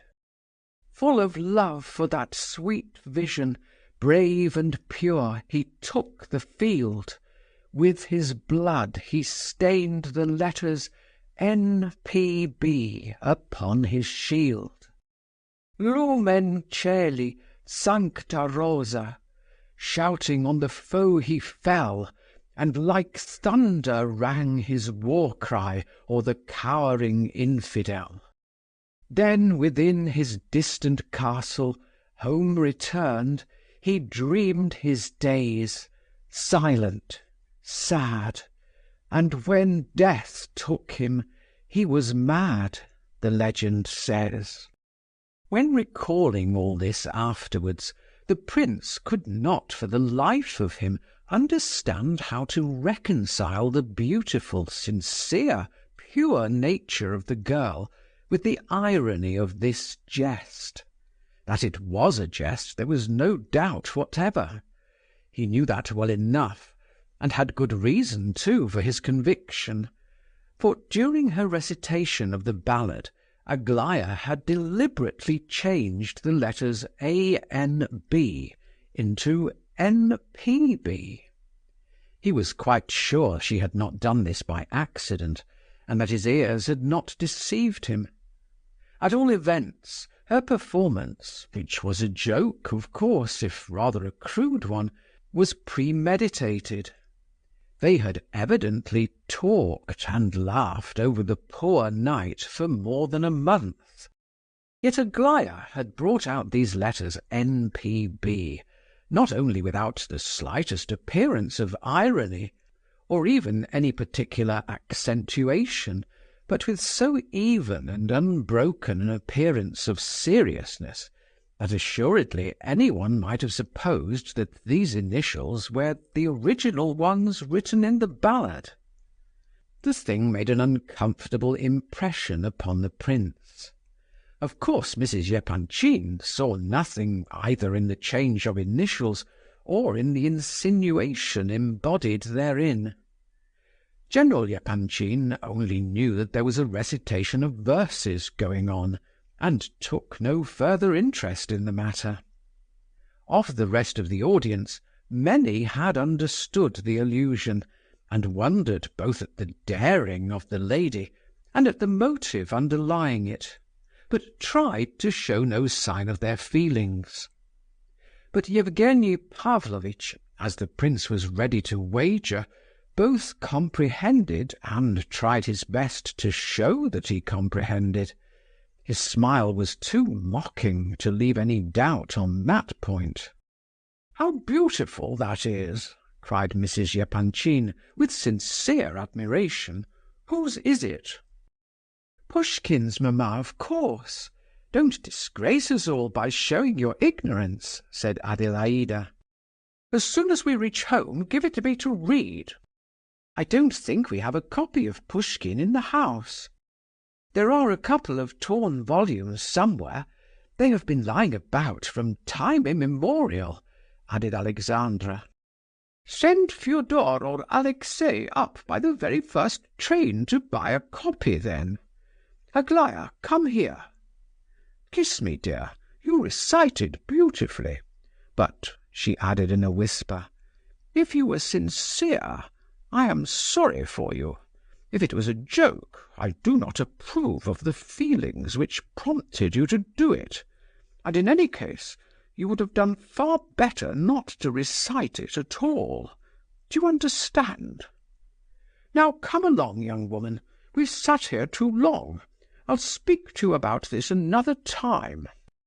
Meanwhile the prince took the opportunity of greeting General Epanchin, and the general introduced Yevgeny Pavlovitch to him. "I called him up on the way to your house," explained the general. "He had heard that we were all here." "Yes, and I heard that you were here too," added Yevgeny Pavlovitch. "And since I had long promised myself the pleasure of seeking not only your acquaintance, but your friendship, I did not wish to waste time, but came straight on. I am sorry to hear that you are unwell." "Oh, but I'm quite well now, thank you, and very glad to make your acquaintance. Prince S. has often spoken to me about you," said Muishkin, and for an instant the two men looked intently into one another's eyes. The prince remarked that Yevgeny Pavlovitch's plain clothes had evidently made a great impression upon the company present, so much so that all other interests seemed to be effaced before this surprising fact. His change of dress was evidently a matter of some importance. Adelaida and Alexandra poured out a stream of questions. Prince S., a relative of the young man, appeared annoyed, and Ivan Fyodorovitch quite excited. Aglaya alone was not interested. She merely looked closely at Yevgeny for a minute, curious perhaps as to whether civil or military clothes became him best, then turned away and paid no more attention to him or his costume. Lizaveta Prokofievna asked no questions, but it was clear that she was uneasy, and the prince fancied that Yevgeny was not in her good graces. "He has astonished me," said Ivan Fyodorovitch. "I nearly fell down with surprise. I could hardly believe my eyes when I met him in Petersburg just now. Why this haste? That's what I want to know. He has always said himself that there is no need to break windows." Yevgeny Pavlovitch remarked here that he had spoken of his intention of leaving the service long ago. He had, however, always made more or less of a joke about it, so no one had taken him seriously. For that matter, he joked about everything, and his friends never knew what to believe, especially if he did not wish them to understand him. "I have only retired for a time," said he, laughing, "for a few months, at most for a year." "But there is no necessity for you to retire at all," complained the general, "as far as I know." "I want to go and look after my country estates. You advised me to do that yourself," was the reply, "and then I wish to go abroad." After a few more expostulations, the conversation drifted into other channels, but the prince, who had been an attentive listener, thought all this excitement about so small a matter very curious. "There must be more in it than appears," he said to himself. "I see the poor knight has come on the scene again," said Yevgeny Pavlovitch, stepping to Aglaya's side. To the amazement of the prince, who overheard the remark, Aglaya looked haughtily and inquiringly at the questioner, as though she would give him to know, once for all, that there could be no talk between them about the poor knight, and that she did not understand his question. "But not now. It is too late to send to town for a Muishkin now. It is much too late, I say," Kolya was exclaiming in a loud voice. "I have told you so at least 100 times." "Yes, it is really much too late to send to town now," said Yevgeny Pavlovitch, who had escaped from Aglaya as rapidly as possible. "I am sure the shops are shut in Petersburg. It is past 8 o'clock," he added, looking at his watch. "We have done without him so far," interrupted Adelaida in her turn. "Surely we can wait until tomorrow."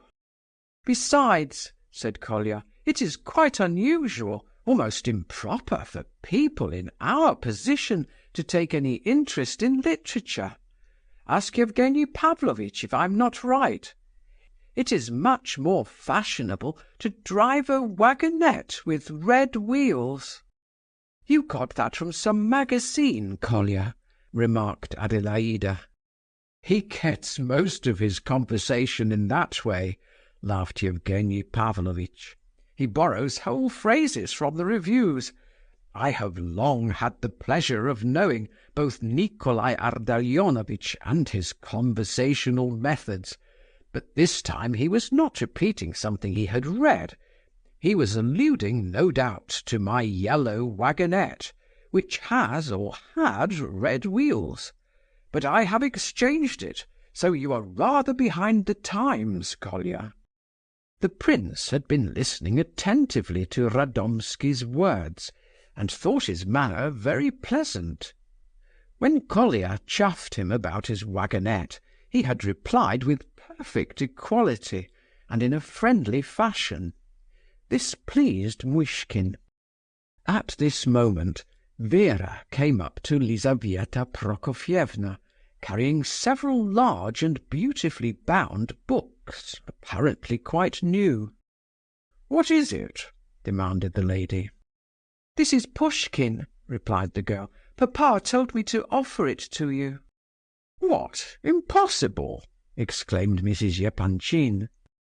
"Not as a present? Not as a present, I should not have taken the liberty," said Lebedeff, appearing suddenly from behind his daughter. "It is our own Pushkin, our family copy, Annenkoff's edition. It could not be bought now. I beg to suggest, with great respect, that your Excellency should buy it, and thus quench the noble literary thirst which is consuming you at this moment," he concluded grandiloquently. "Oh, if you will sell it, very good, and thank you. You shall not be a loser. But for goodness' sake, don't twist about like that, sir. I have heard of you. They tell me you are a very learned person. We must have a talk one of these days. You will bring me the books yourself." "With the greatest respect and veneration," replied Lebedeff, making extraordinary grimaces. "Well, bring them, with or without respect, provided always you do not drop them on the way. But on the condition," went on the lady, looking full at him, "that you do not cross my threshold. I do not intend to receive you to-day. You may send your daughter Vera at once, if you like. I am much pleased with her." "Why don't you tell him about them?" said Vera impatiently to her father. "They will come in, whether you announce them or not, and they are beginning to make a row. Lef Nikolaevitch," she addressed herself to the prince, "4 men are here asking for you. They have waited some time, and are beginning to make a fuss, and papa will not bring them in." "Who are these people?" said the prince. "They say they have come on business, and they are the kind of men who, if you do not see them here, will follow you about the street. It would be better to receive them, and then you will get rid of them. Gavrila Ardalionovitch and Ptitsin are both there, trying to make them hear reason." "Pavlicheff's son! It is not worth while," cried Lebedeff. "There is no necessity to see them, and it would be most unpleasant for your Excellency. They do not deserve—" "What? Pavlicheff's son?" cried the prince, much perturbed. I know, but I entrusted this matter to Gavrila Ardalionovitch. He told me—" At that moment Gania, accompanied by Ptitsin, came out to the terrace. From an adjoining room came a noise of angry voices, and General Ivolgin, in loud tones, seemed to be trying to shout them down. Kolya rushed off at once to investigate the cause of the uproar. "This is most interesting," observed Evgeny Pavlovitch. "I expect he knows all about it," thought the prince. "What, the son of Pavlicheff? And who may this son of Pavlicheff be?" asked General Epanchin with surprise, and looking curiously around him, he discovered that he alone had no clue to the mystery. Expectation and suspense were on every face, with the exception of that of the prince, who stood gravely wondering how an affair so entirely personal could have awakened such lively and widespread interest in so short a time. Aglaya went up to him with a peculiarly serious look. "It will be well," she said, "if you put an end to this affair yourself at once. but you must allow us to be your witnesses. They want to throw mud at you, Prince, and you must be triumphantly vindicated.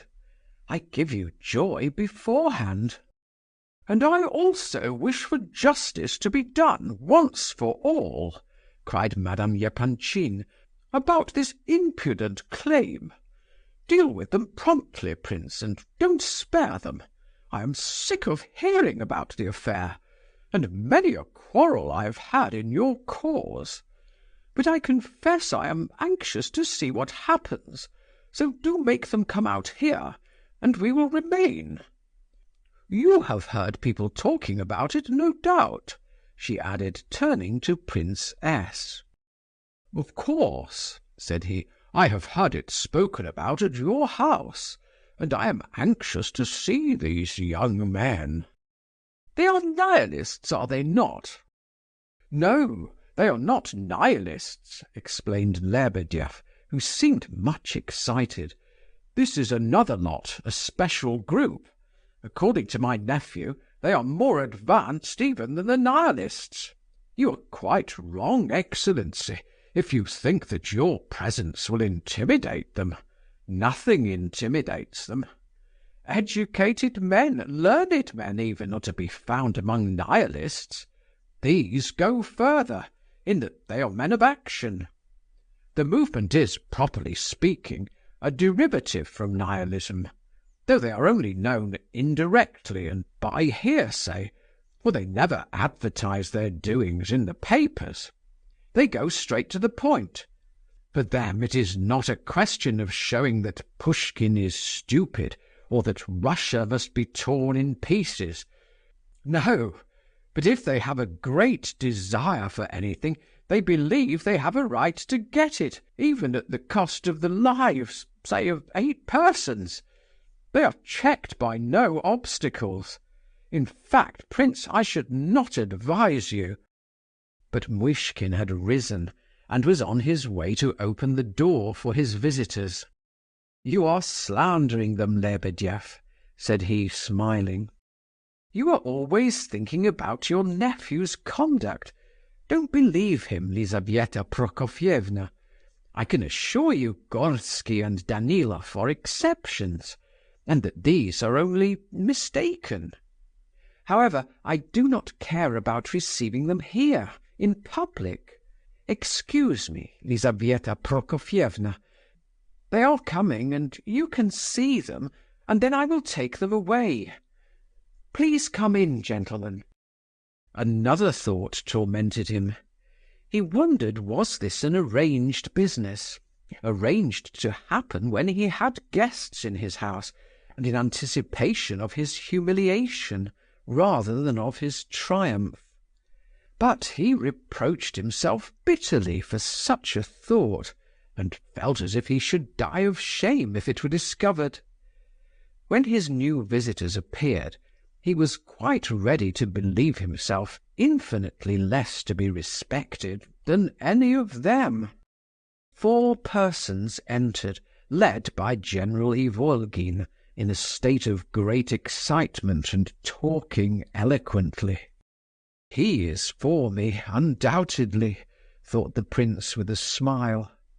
Kolya had also joined the party, and was talking with animation to Hippolyte, who listened with a jeering smile on his lips. The prince begged the visitors to sit down. They were all so young that it made the proceedings seem even more extraordinary. Ivan Fyodorovitch, who really understood nothing of what was going on, felt indignant at the sight of these youths, and would have interfered in some way had it not been for the extreme interest shown by his wife in the affair. He therefore remained, partly through curiosity, partly through good nature, hoping that his presence might be of some use. But the bow with which General Ivolgin greeted him irritated him anew. He frowned and decided to be absolutely silent. As to the rest, one was a man of 30, the retired officer, now a boxer, who had been with Rogojin, and in his happier days had given 15 roubles at a time to beggars. Evidently he had joined the others as a comrade to give them moral and, if necessary, material support. The man who had been spoken of as Pavlicheff's son, although he gave the name of Antip Burdovsky, was about 22 years of age, fair, thin, and rather tall. He was remarkable for the poverty, not to say uncleanliness, of his personal appearance. The sleeves of his overcoat were greasy. His dirty waistcoat, buttoned up to his neck, showed not a trace of linen. A filthy black silk scarf, twisted till it resembled a cord, was round his neck, and his hands were unwashed. He looked round with an air of insolent effrontery. His face, covered with pimples, was neither thoughtful nor even contemptuous. It wore an expression of complacent satisfaction in demanding his rights and in being an aggrieved party. His voice trembled, and he spoke so fast and with such stammerings that he might have been taken for a foreigner, though the purest Russian blood ran in his veins. Lebedeff's nephew, whom the reader has seen already, accompanied him, and also the youth named Hippolyte Terentiev. The latter was only 17 or 18. He had an intelligent face, though it was usually irritated and fretful in expression. His skeleton-like figure, his ghastly complexion, the brightness of his eyes, and the red spots of colour on his cheek betrayed the victim of consumption to the most casual glance. He coughed persistently and panted for breath. It looked as though he had but a few weeks more to live. He was nearly dead with fatigue, and fell rather than sat into a chair. The rest bowed as they came in, and, being more or less abashed, put on an air of extreme self-assurance. In short, their attitude was not that which one would have expected in men who professed to despise all trivialities, all foolish mundane conventions, and indeed everything, except their own personal interests. Antip Burdovsky, stuttered the son of Pavlicheff. Vladimir Doktorenko, said Lebedeff's nephew briskly, and with a certain pride, as if he boasted of his name. Keller, murmured the retired officer. Hippolyte Terentiev, cried the last named in a shrill voice. They sat now in a row facing the prince, and frowned, and played with their caps. All appeared ready to speak, and yet all were silent. The defiant expression on their faces seemed to say, "No, sir, you don't take us in." It could be felt that the first words spoken by anyone present would bring a torrent of speech from the whole deputation. Chapter 8. "I did not expect you, gentlemen," began the prince. "I have been ill until today. A month ago," he continued, addressing himself to Antip Burdovsky, "I put your business into Gavrila Ardalionovitch Ivolgin's hands, as I told you then.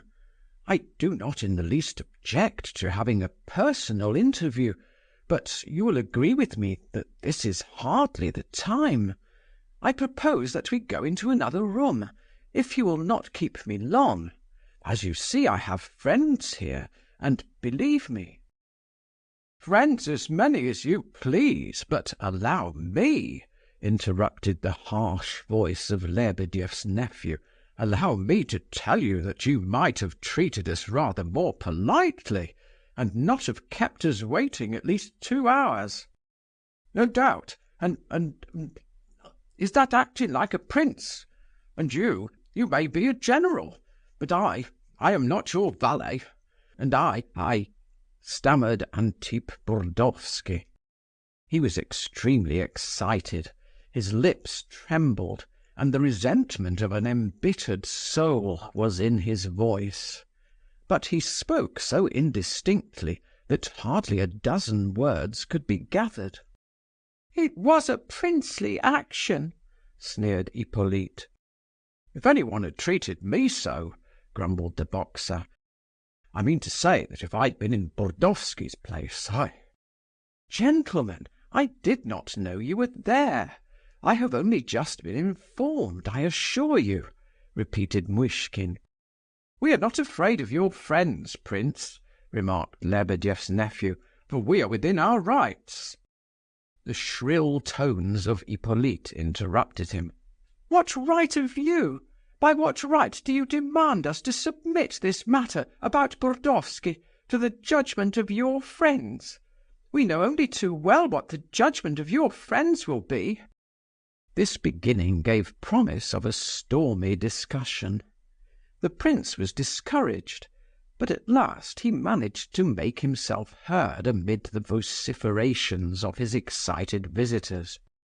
"If you," he said, addressing Burdovsky, "if you prefer not to speak here, I offer again to go into another room with you. And as to your waiting to see me, I repeat that I only this instant heard—" "Well, you have no right. You have no right at all. Your friends, indeed," gabbled Burdovsky, defiantly examining the faces round him, and becoming more and more excited. "You have no right." As he ended thus abruptly, he leant forward, staring at the prince with his short-sighted, bloodshot eyes. The latter was so astonished that he did not reply, but looked steadily at him in return. "Lef Nikolaevitch," interposed Madame Epanchin suddenly, "read this at once, this very moment. It is about this business." She held out a weekly comic paper, pointing to an article on one of its pages. Just as the visitors were coming in, Lebedeff, wishing to ingratiate himself with the great lady, had pulled this paper from his pocket and presented it to her, indicating a few columns marked in pencil. Lizaveta Prokofievna had had time to read some of it, and was greatly upset. "Would it not be better to peruse it alone, later?" asked the prince nervously. No, read it. Read it at once, directly, and aloud, cried she, calling Kolya to her and giving him the journal. "Read it aloud so that everyone may hear it." An impetuous woman, Lizaveta Prokofievna sometimes weighed her anchors and put out to sea, quite regardless of the possible storms she might encounter. Ivan Fyodorovitch felt a sudden pang of alarm, but the others were merely curious and somewhat surprised. Kolya unfolded the paper and began to read, in his clear, high-pitched voice, the following article. "Proletarians and scions of nobility. An episode of the brigandage of today and every day. Progress, reform, justice. Strange things are going on in our so-called Holy Russia in this age of reform and great enterprises, this age of patriotism in which hundreds of millions are yearly sent abroad, in which industry is encouraged and the hands of labour paralyzed, etc. There is no end to this, gentlemen, so let us come to the point. A strange thing has happened to a scion of our defunct aristocracy, de profundis. The grandfathers of these scions ruined themselves at the gaming tables. Their fathers were forced to serve as officers or subalterns. Some have died just as they were about to be tried for innocent thoughtlessness in the handling of public funds. Their children are sometimes congenital idiots, like the hero of our story. Sometimes they are found in the dock at the assizes, where they are generally acquitted by the jury for edifying motives. Sometimes they distinguish themselves by one of those burning scandals that amaze the public and add another blot to the stained record of our age. 6 months ago, that is last winter, this particular scion returned to Russia, wearing gaiters like a foreigner, and shivering with cold in an old scantily lined cloak. He had come from Switzerland, where he had just undergone a successful course of treatment for idiocy. Sick. Certainly fortune favoured him, for apart from the interesting malady of which he was cured in Switzerland, can there be a cure for idiocy?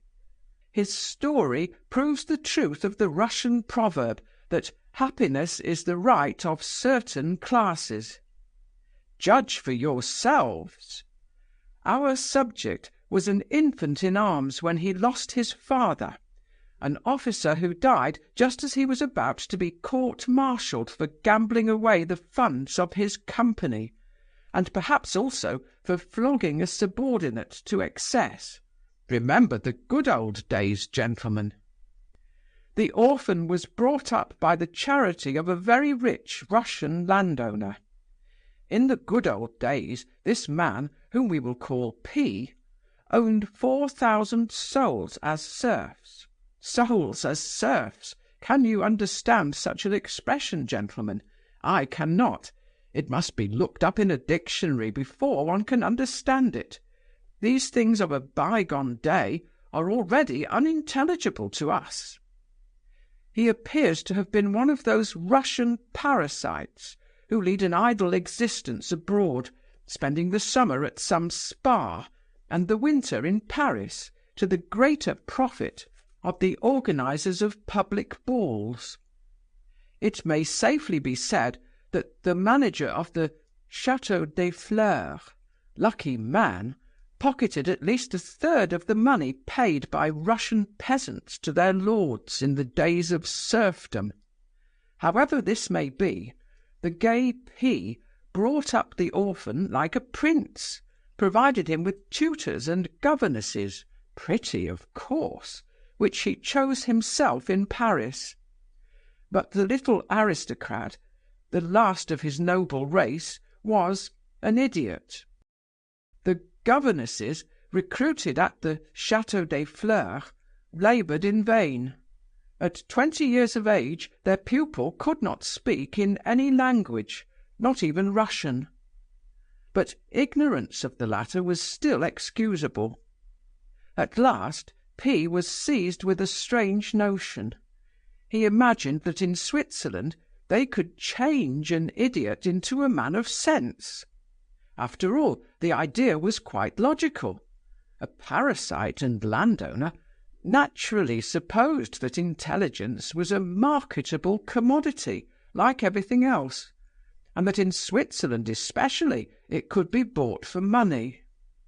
The case was entrusted to a celebrated Swiss professor, and cost thousands of roubles. The treatment lasted 5 years. Needless to say, the idiot did not become more intelligent, but it is alleged that he grew into something more or less resembling a man. At this stage P died suddenly, and as usual he had made no will and left his affairs in disorder. A crowd of eager claimants arose, who cared nothing about any last scion of a noble race undergoing treatment in Switzerland at the expense of the deceased as a congenital idiot.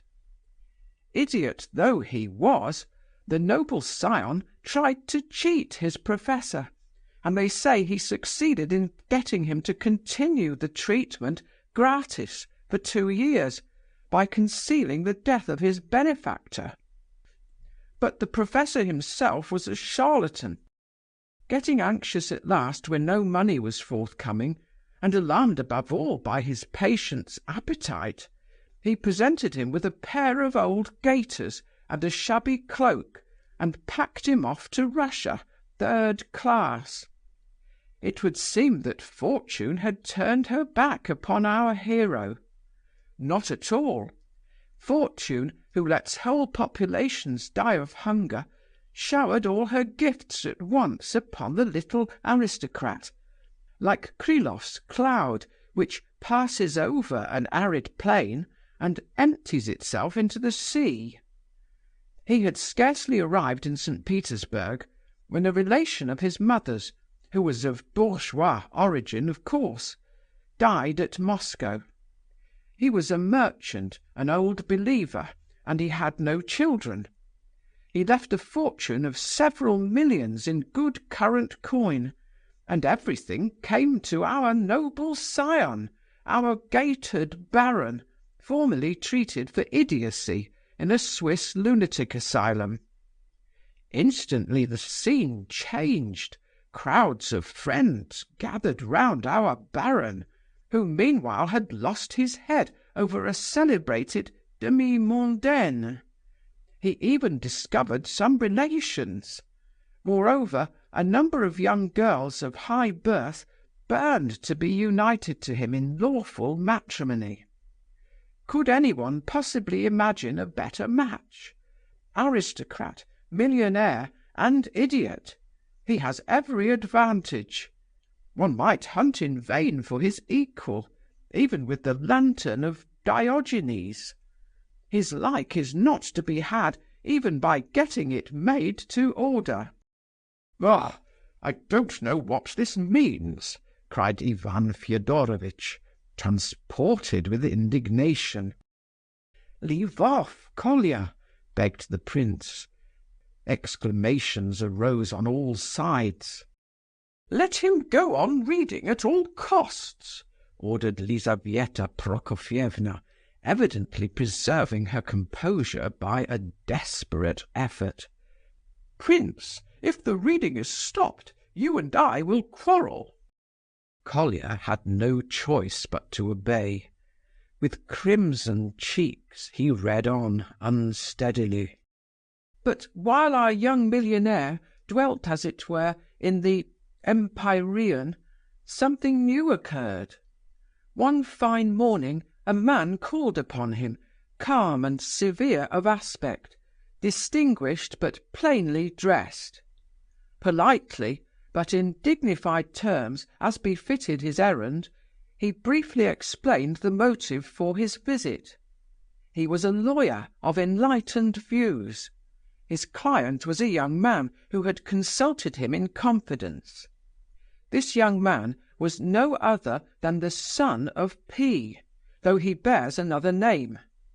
In his youth, P, the sensualist, had seduced a young girl, poor but respectable. She was a serf, but had received a European education. Finding that a child was expected, he hastened her marriage with a man of noble character who had loved her for a long time. He helped the young couple for a time, but he was soon obliged to give up, for the high-minded husband refused to accept anything from him. Soon the careless nobleman forgot all about his former mistress and the child she had borne him. Then, as we know, he died intestate. P.'s son, born after his mother's marriage, found a true father in the generous man whose name he bore.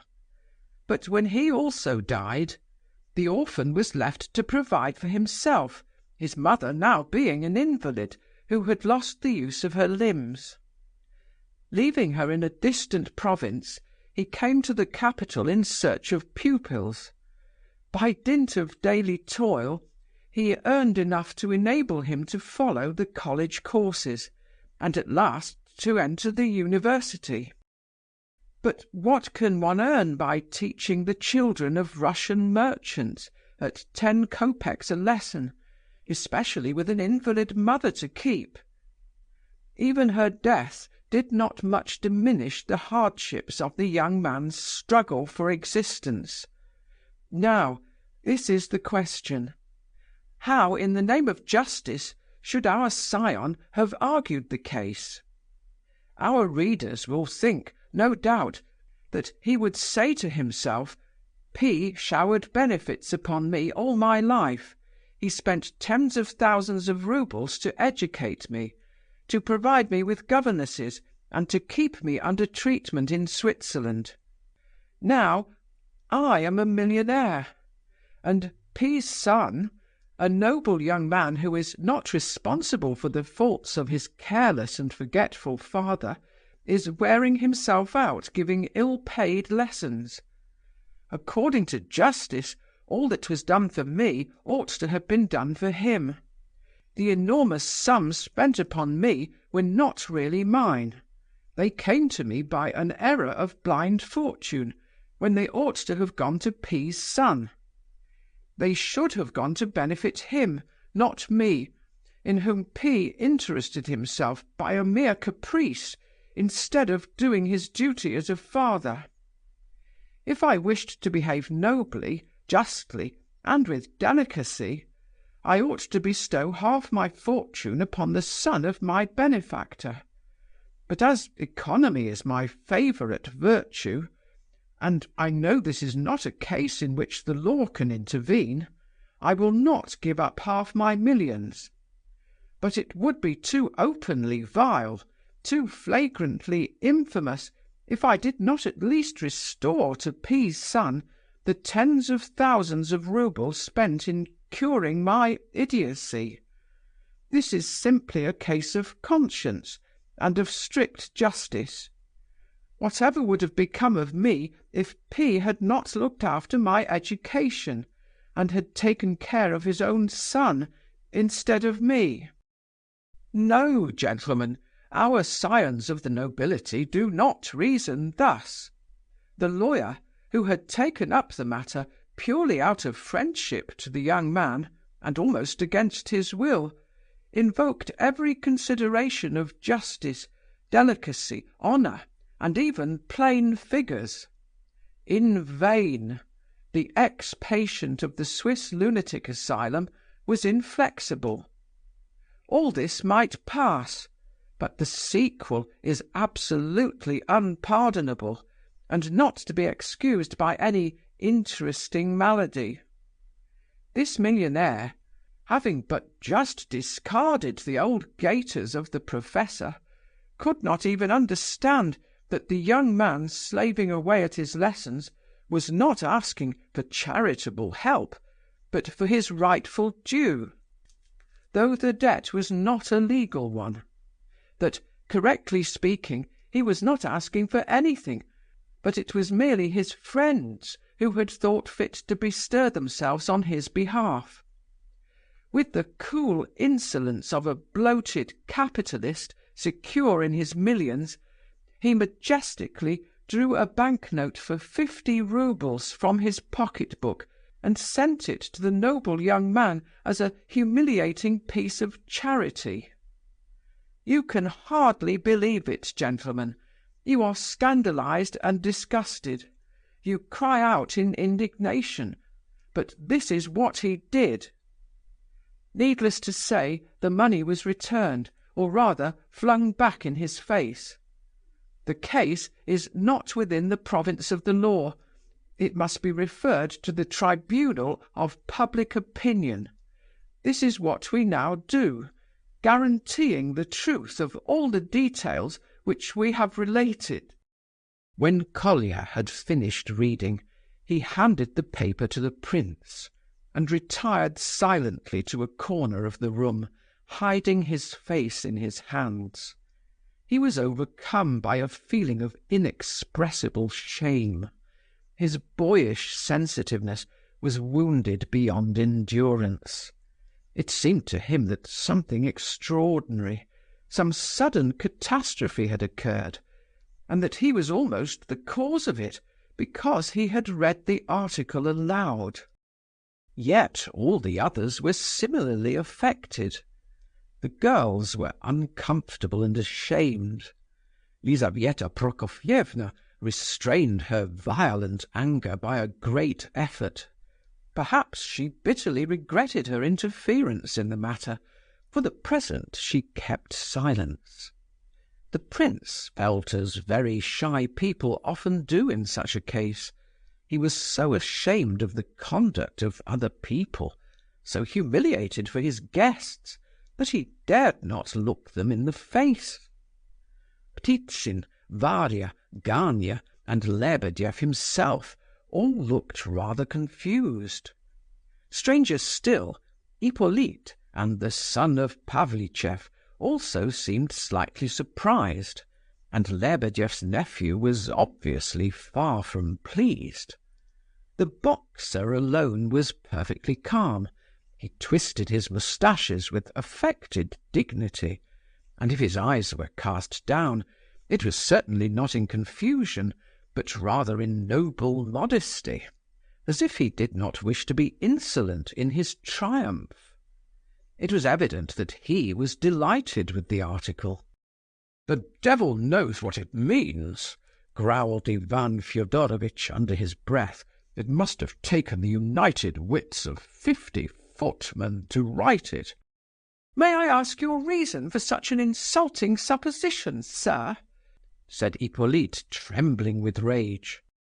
"You will admit yourself, General, that for an honourable man, if the author is an honourable man, that is an insult," growled the boxer suddenly, with convulsive jerkings of his shoulders. "In the first place, it is not for you to address me as sir, and in the second place, I refuse to give you any explanation," said Ivan Fyodorovitch vehemently, and he rose without another word, and went and stood on the first step of the flight that led from the veranda to the street, turning his back on the company. He was indignant with Lizaveta Prokofievna, who did not think of moving even now. "Gentlemen, gentlemen, let me speak at last," cried the prince, anxious and agitated. "Please let us understand one another. I say nothing about the article, gentlemen, except that every word is false. I say this because you know it as well as I do. It is shameful. I should be surprised if any one of you could have written it." "I did not know of its existence till this moment," declared Hippolyte. "I do not approve of it." "I knew it had been written, but I would not have advised its publication," said Lebedev's nephew, "because it is premature."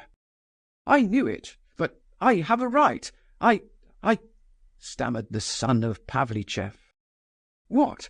Did you write all that yourself? Is it possible?" asked the prince, regarding Burdovsky with curiosity. "One might dispute your right to ask such questions," observed Lebedev's nephew. "I was only surprised that Mr. Burdovsky should have... However, this is what I have to say. Since you had already given the matter publicity, why did you object just now, when I began to speak of it to my friends?" "At last!" murmured Lizaveta Prokofievna indignantly. Lebedev could restrain himself no longer. He made his way through the row of chairs. "Prince," he cried, "you are forgetting that if you consented to receive and hear them, it was only because of your kind heart, which has no equal, for they had not the least right to demand it, especially as you had placed the matter in the hands of Gavrila Ardalionovitch, which was also extremely kind of you. You are also forgetting, most excellent prince, that you are with friends, a select company. You cannot sacrifice them to these gentlemen, and it is only for you to have them turned out this instant. As the master of the house, I shall have great pleasure." "Quite right," agreed General Ivolgin in a loud voice. "That will do, Lebedev, that will do," began the prince, when an indignant outcry drowned his words. "Excuse me, prince, excuse me, but that will not do," shouted Lebedev's nephew, his voice dominating all the others. "The matter must be clearly stated, for it is obviously not properly understood. They are calling in some legal chicanery, and upon that ground they are threatening to turn us out of the house.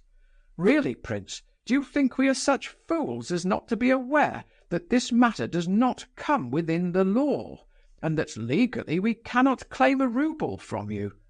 But we are also aware that if actual law is not on our side, human law is for us, natural law, the law of common sense and conscience, which is no less binding upon every noble and honest man, that is, every man of sane judgment, because it is not to be found in miserable legal codes. If we come here without fear of being turned out, as was threatened just now, because of the imperative tone of our demand, and the unseemliness of such a visit at this late hour, though it was not late when we arrived, we were kept waiting in your anteroom. If, I say, we came in without fear, it is just because we expected to find you a man of sense. I mean, a man of honour and conscience. It is quite true that we did not present ourselves humbly, like your flatterers and parasites, but holding up our heads as befits independent men. We present no petition, but a proud and free demand. Note it well, we do not beseech, we demand. We ask you fairly and squarely in a dignified manner. Do you believe that in this affair of Burdovsky you have right on your side? Do you admit that Pavlichev overwhelmed you with benefits and perhaps saved your life? If you admit it, which we take for granted, do you intend, now that you are a millionaire, and do you not think it in conformity with justice, to indemnify Burdovsky? Yes or no? If it is yes, or in other words, if you possess what you call honour and conscience, and we more justly call common sense, then accede to our demand, and the matter is at an end. Give us satisfaction, without entreaties or thanks from us. Do not expect thanks from us, for what you do will be done not for our sake, but for the sake of justice. If you refuse to satisfy us, that is, if your answer is no, we will go away at once. There will be an end of the matter. But we will tell you to your face before the present company that you are a man of vulgar and undeveloped mind. We will openly deny you the right to speak in future of your honour and conscience, for you have not paid the fair price of such a right. I have no more to say. I put the question before you. Now, turn us out if you dare. You can do it. Force is on your side. But remember that we do not beseech, we demand. We do not beseech, we demand. With these last excited words, Lebedeff's nephew was silent. We demand, we demand, we demand, we do not beseech, spluttered Burdovsky, red as a lobster. The speech of Lebedeff's nephew caused a certain stir among the company. Murmurs arose, though with the exception of Lebedeff, who was still very much excited, everyone was careful not to interfere in the matter. Strangely enough, Lebedeff, although on the prince's side, seemed quite proud of his nephew's eloquence. Gratified vanity was visible in the glances he cast upon the assembled company. "In my opinion, Mr. Doktorenko," said the prince in rather a low voice, "you are quite right in at least half of what you say. I would go further and say that you are altogether right, and that I quite agree with you, if there were not something lacking in your speech. I cannot undertake to say precisely what it is, but you have certainly omitted something, and you cannot be quite just while there is something lacking. But let us put that aside and return to the point. Tell me what induced you to publish this article.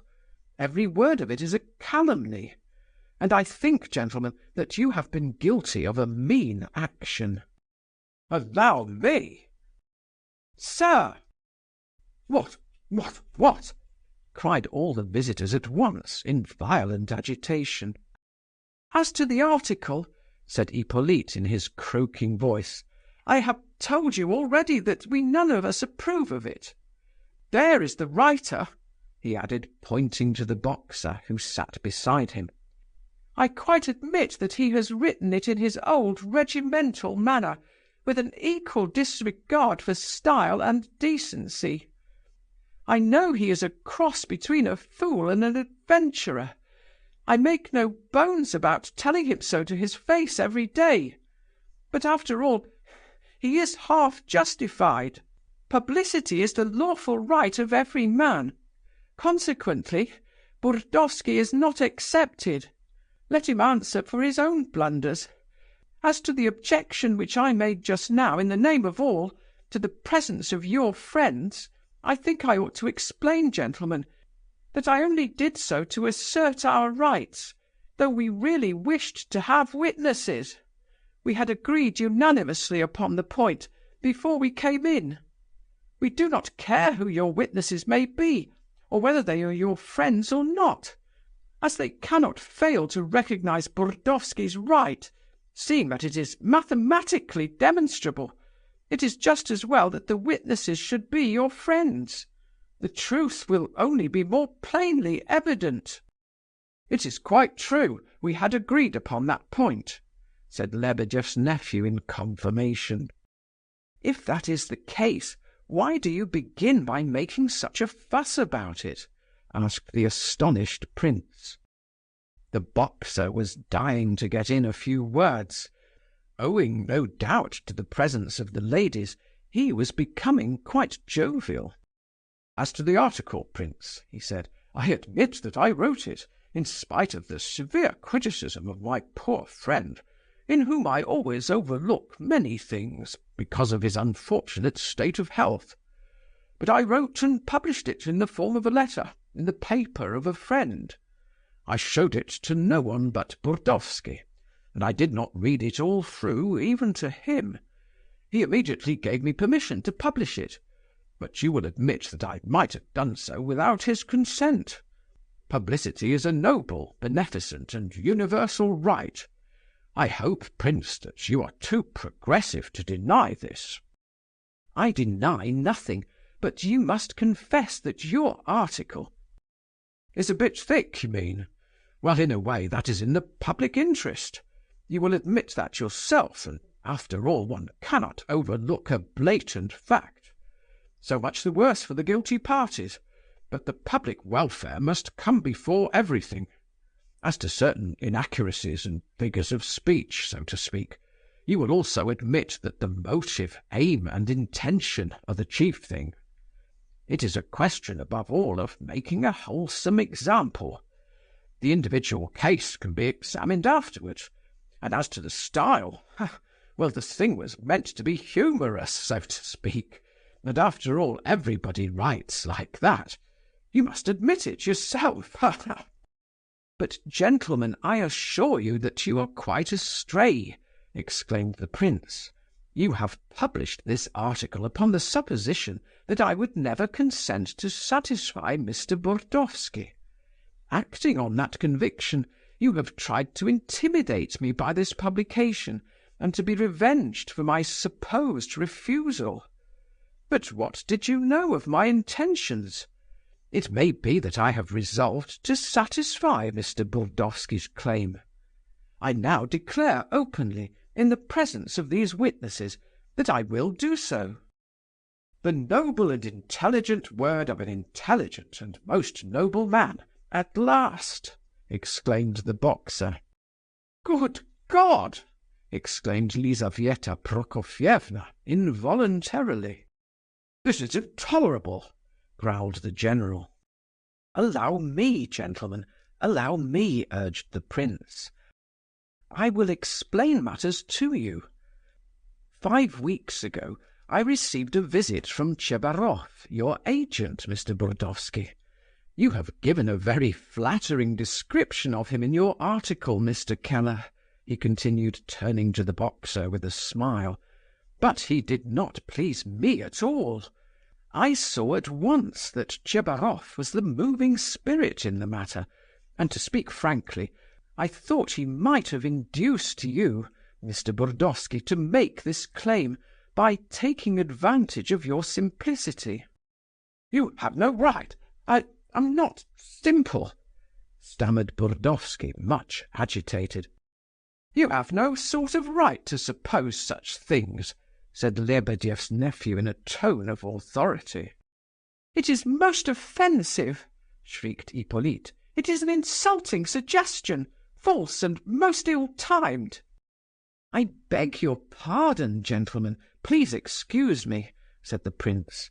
"I thought absolute frankness on both sides would be best, but have it your own way. I told Tchebarov that as I was not in Petersburg, I would commission a friend to look into the matter without delay, and that I would let you know, Mr. Burdovsky.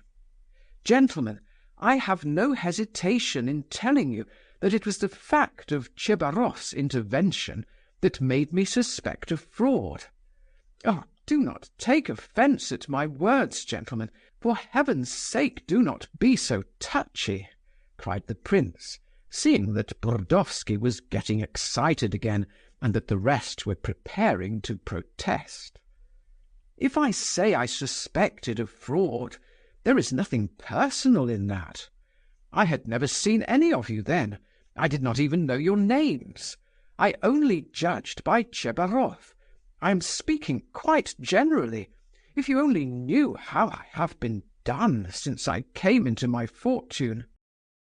"You are shockingly naive, prince," said Lebedeff's nephew in mocking tones.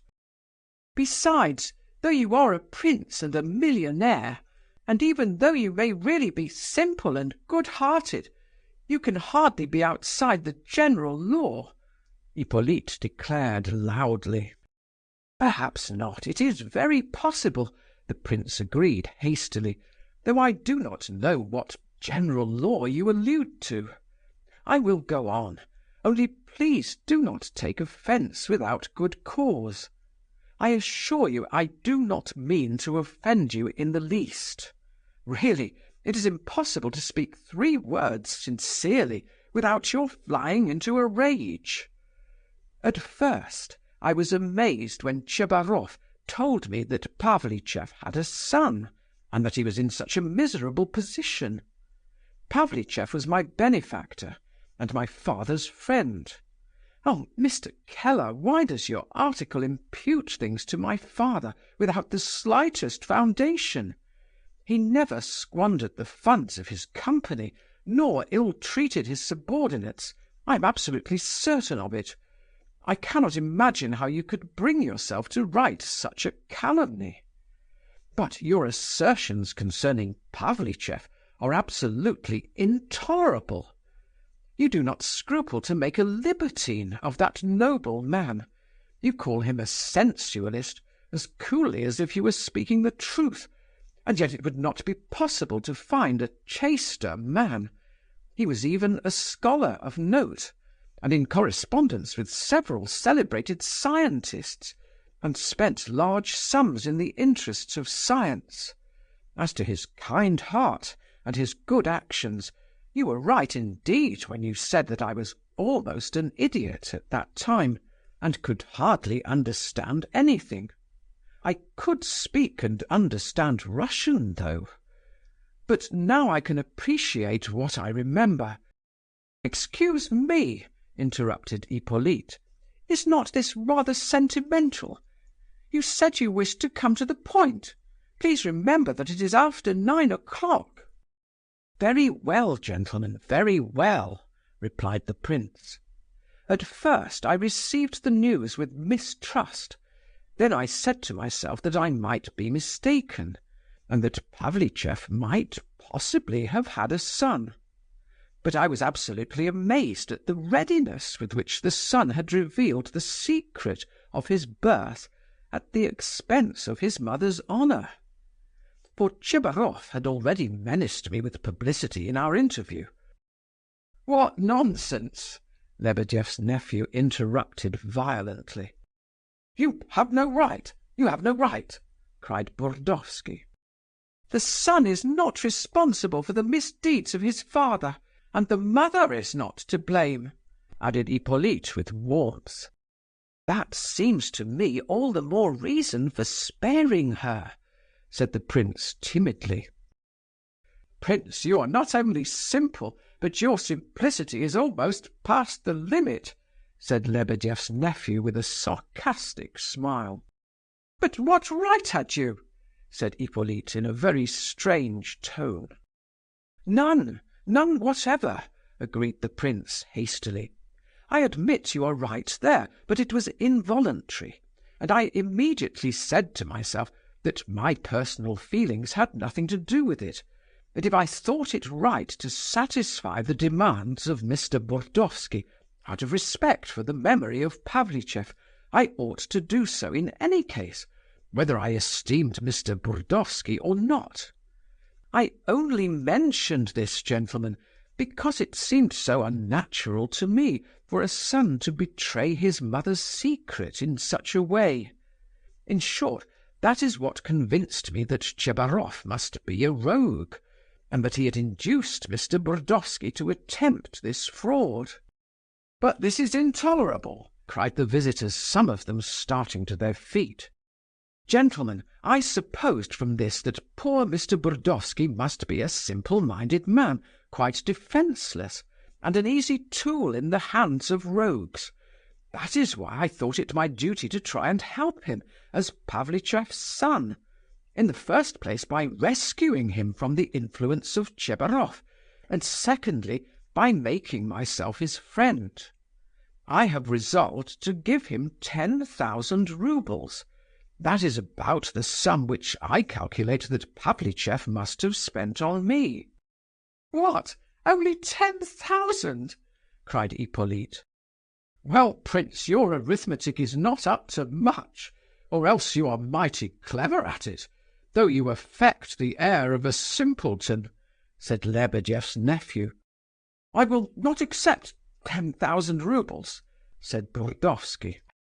"Accept, Antip," whispered the boxer eagerly, leaning past the back of Hippolyte's chair to give his friend this piece of advice. "Take it for the present. We can see about more later on." "Look here, Mr. Muishkin," shouted Hippolyte, "please understand that we are not fools, nor idiots, as your guests seem to imagine. These ladies who look upon us with such scorn, and especially this fine gentleman," pointing to Yevgeny Pavlovitch, "whom I have not the honour of knowing, though I think I have heard some talk about him."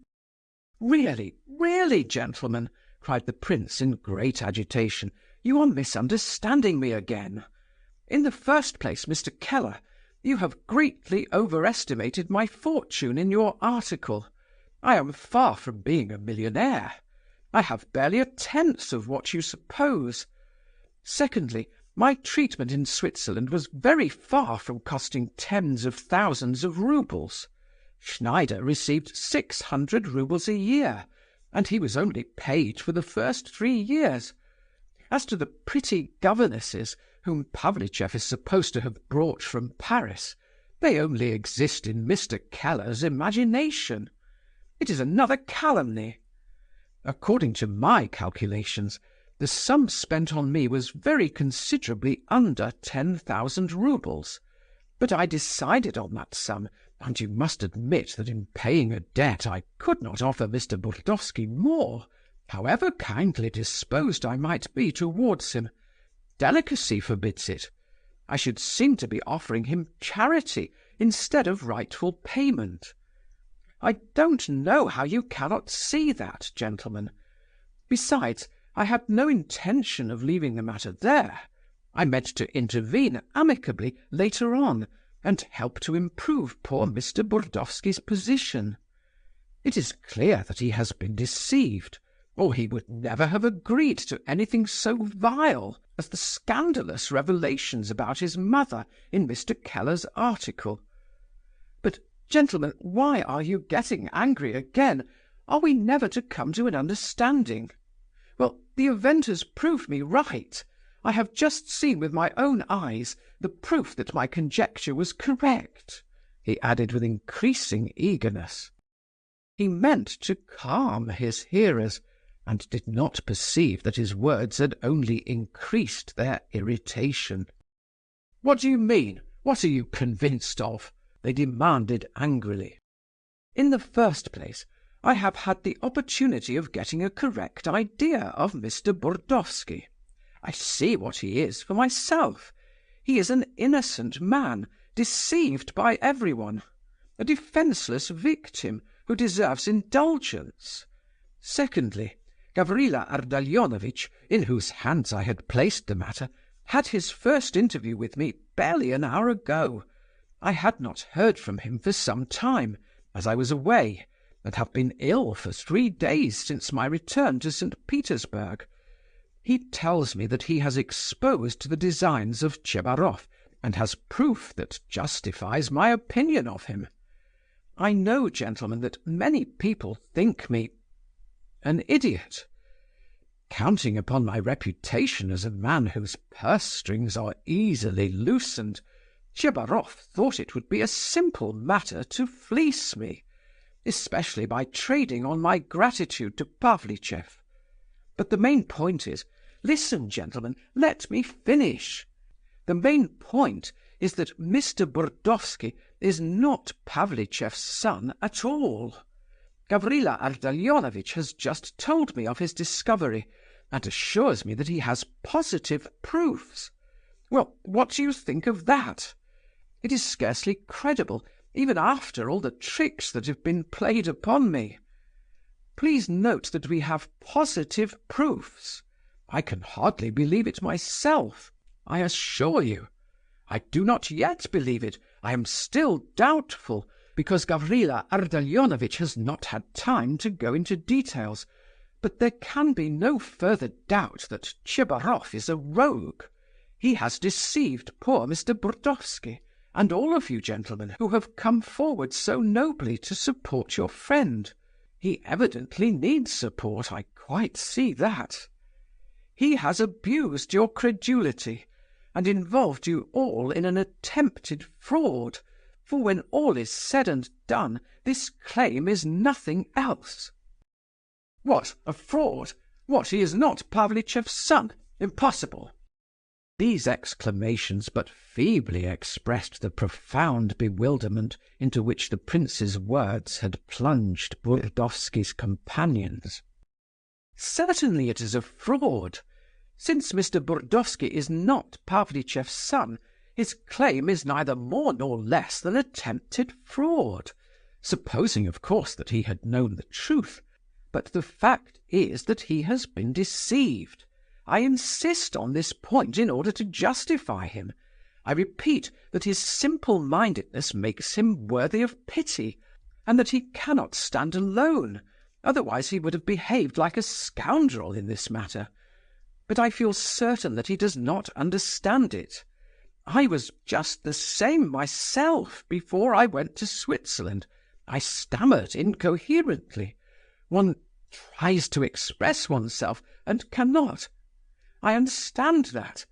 I am all the better able to pity Mr. Burdovsky, because I know from experience what it is to be like that, and so I have a right to speak.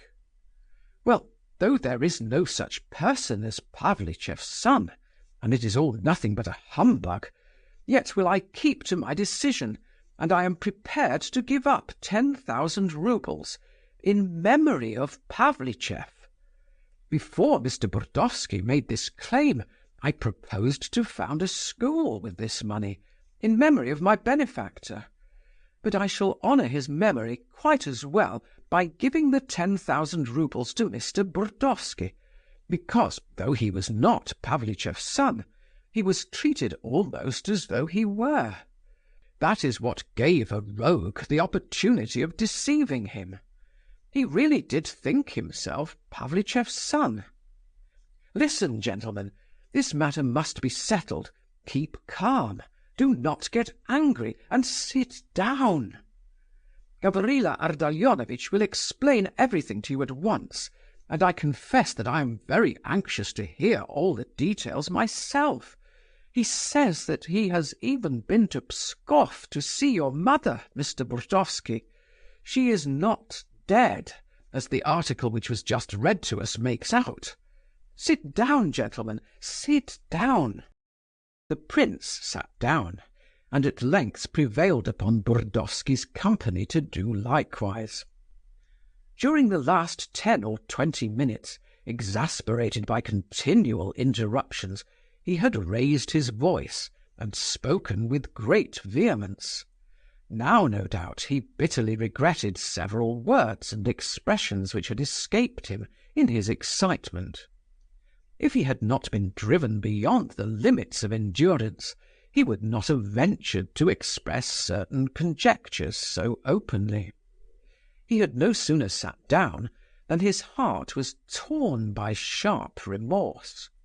Besides insulting Burdovsky with the supposition, made in the presence of witnesses, that he was suffering from the complaint for which he had himself been treated in Switzerland, he reproached himself with the grossest indelicacy in having offered him the 10,000 roubles before everyone.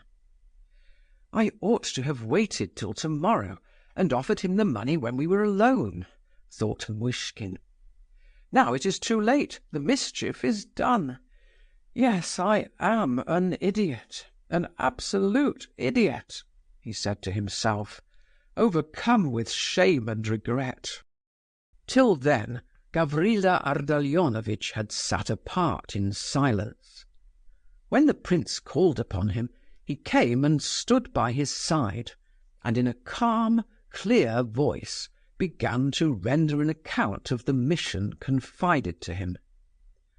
All conversation ceased instantly.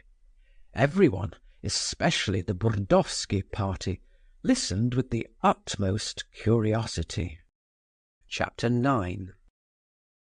"You will not deny, I am sure," said Gavrila Ardalionovitch, turning to Burdovsky, who sat looking at him with wide-open eyes, perplexed and astonished. "You will not deny seriously that you were born just 2 years after your mother's legal marriage to Mr. Burdovsky, your father. Nothing would be easier than to prove the date of your birth from well-known facts. We can only look on Mr. Keller's version as a work of imagination, and one, moreover, extremely offensive both to you and your mother. Of course, he distorted the truth in order to strengthen your claim and to serve your interests. Mr. Keller said that he previously consulted you about this article in the paper, but did not read it to you as a whole. Certainly he could not have read that passage." "As a matter of fact, I did not read it," interrupted the boxer, "but its contents had been given me on unimpeachable authority, and I—" "Excuse me, Mr. Keller," interposed Gavrila Ardalionovitch. "Allow me to speak. I assure you your article shall be mentioned in its proper place, and then you can explain everything, but for the moment I would rather not anticipate. Quite accidentally, with the help of my sister, Varvara Ardalionovna Ptitsin, I obtained from one of her intimate friends, Madame Zhubkov, a letter written to her 25 years ago by Nikolai Andreevich Pavlichev, then abroad. After getting into communication with this lady, I went by her advice to Timofey Fyodorovitch Vyazovkin, a retired colonel, and one of Pavlichev's oldest friends. He gave me 2 more letters written by the latter when he was still in foreign parts. These 3 documents, their dates, and the facts mentioned in them, prove in the most undeniable manner that 18 months before your birth Nikolai Andreevich went abroad, where he remained for 3 consecutive years. Your mother, as you are well aware, has never been out of Russia. It is too late to read the letters now. I am content to state the fact. But if you desire it, come to me tomorrow morning, bring witnesses and writing experts with you, and I will prove the absolute truth of my story. From that moment the question will be decided." These words caused a sensation among the listeners, and there was a general movement of relief. Burdovsky got up abruptly. "If that is true," said he, "I have been deceived, grossly deceived, but not by Tchebarov. and for a long time past, a long time. I do not wish for experts, not I, nor to go to see you. I believe you, I give it up. But I refuse the 10,000 roubles. Goodbye." "Wait 5 minutes more, Mr. Burdovsky," said Gavrila Ardalionovitch pleasantly. "I have more to say. Some rather curious and important facts have come to light, and it is absolutely necessary, in my opinion, that you should hear them. You will not regret, I fancy, to have the whole matter thoroughly cleared up."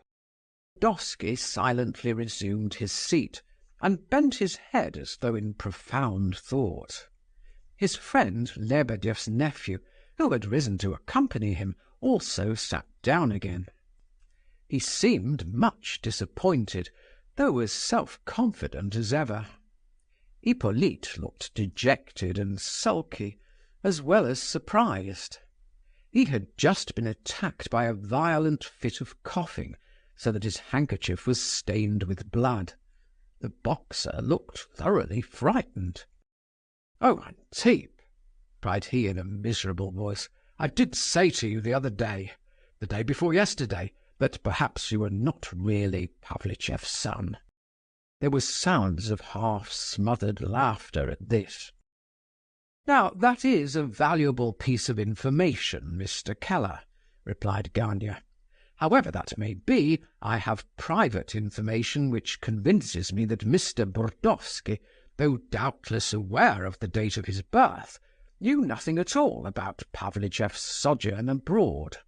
Indeed, he passed the greater part of his life out of Russia, returning at intervals for short visits. The journey in question is in itself too unimportant for his friends to recollect it after more than 20 years. And of course Mr. Burdovsky could have known nothing about it, for he was not born. As the event has proved, it was not impossible to find evidence of his absence, though I must confess that chance has helped me in a quest which might very well have come to nothing. It was really almost impossible for Burdovsky or Tchebarov to discover these facts, even if it had entered their heads to try. Naturally, they never dreamt. Here the voice of Hippolyte suddenly intervened. "Allow me, Mr. Ivolgin," he said irritably. "What is the good of all this rigmarole? Pardon me. All is now clear, and we acknowledge the truth of your main point. Why go into these tedious details? You wish perhaps to boast of the cleverness of your investigation, to cry up your talents as detective. Or perhaps your intention is to excuse Burdovsky by proving that he took up the matter in ignorance. Well, I consider that extremely impudent on your part. You ought to know that Burdovsky has no need of being excused or justified by you or anyone else. It is an insult. The affair is quite painful enough for him without that. Will nothing make you understand?" "Enough, enough, Mr. Terentiev," interrupted Gania. "Don't excite yourself. You seem very ill, and I am sorry for that. I am almost done, but there are a few facts to which I must briefly refer, as I am convinced that they ought to be clearly explained once for all."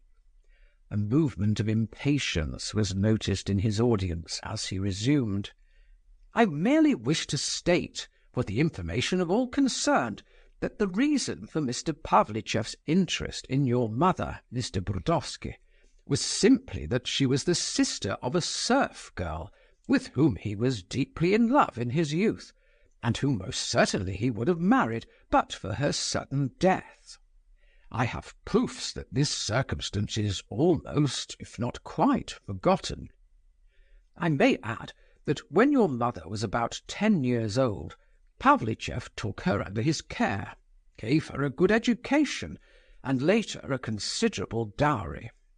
His relations were alarmed, and feared he might go so far as to marry her, but she gave her hand to a young land surveyor named Burdovsky when she reached the age of 20. I can even say definitely that it was a marriage of affection. After his wedding, your father gave up his occupation as land surveyor, and with his wife's dowry of 15,000 roubles, went in for commercial speculations. As he had had no experience, he was cheated on all sides, and took to drink in order to forget his troubles. He shortened his life by his excesses, and 8 years after his marriage he died. Your mother says herself that she was left in the direst poverty, and would have died of starvation had it not been for Pavlichev, who generously allowed her a yearly pension of 600 roubles. Many people recall his extreme fondness for you as a little boy. Your mother confirms this, and agrees with others in thinking that he loved you the more because you were a sickly child, stammering in your speech and almost deformed. For it is known that all his life Nikolai Andreevitch had a partiality for unfortunates of every kind, especially children. In my opinion, this is most important. I may add that I discovered yet another fact, the last on which I employed my detective powers. Seeing how fond Pavlichev was of you, it was thanks to him you went to school, and also had the advantage of special teachers. His relations and servants grew to believe that you were his son, and that your father had been betrayed by his wife. I may point out that this idea was only accredited generally during the last years of Pavlichev's life, when his next of kin were trembling about the succession, when the earlier story was quite forgotten, and when all opportunity for discovering the truth had seemingly passed away. No doubt you, Mr. Burdovsky, heard this conjecture, and did not hesitate to accept it as true.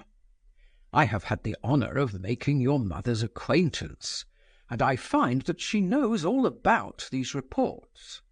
What she does not know is that you, her son, should have listened to them so complacently.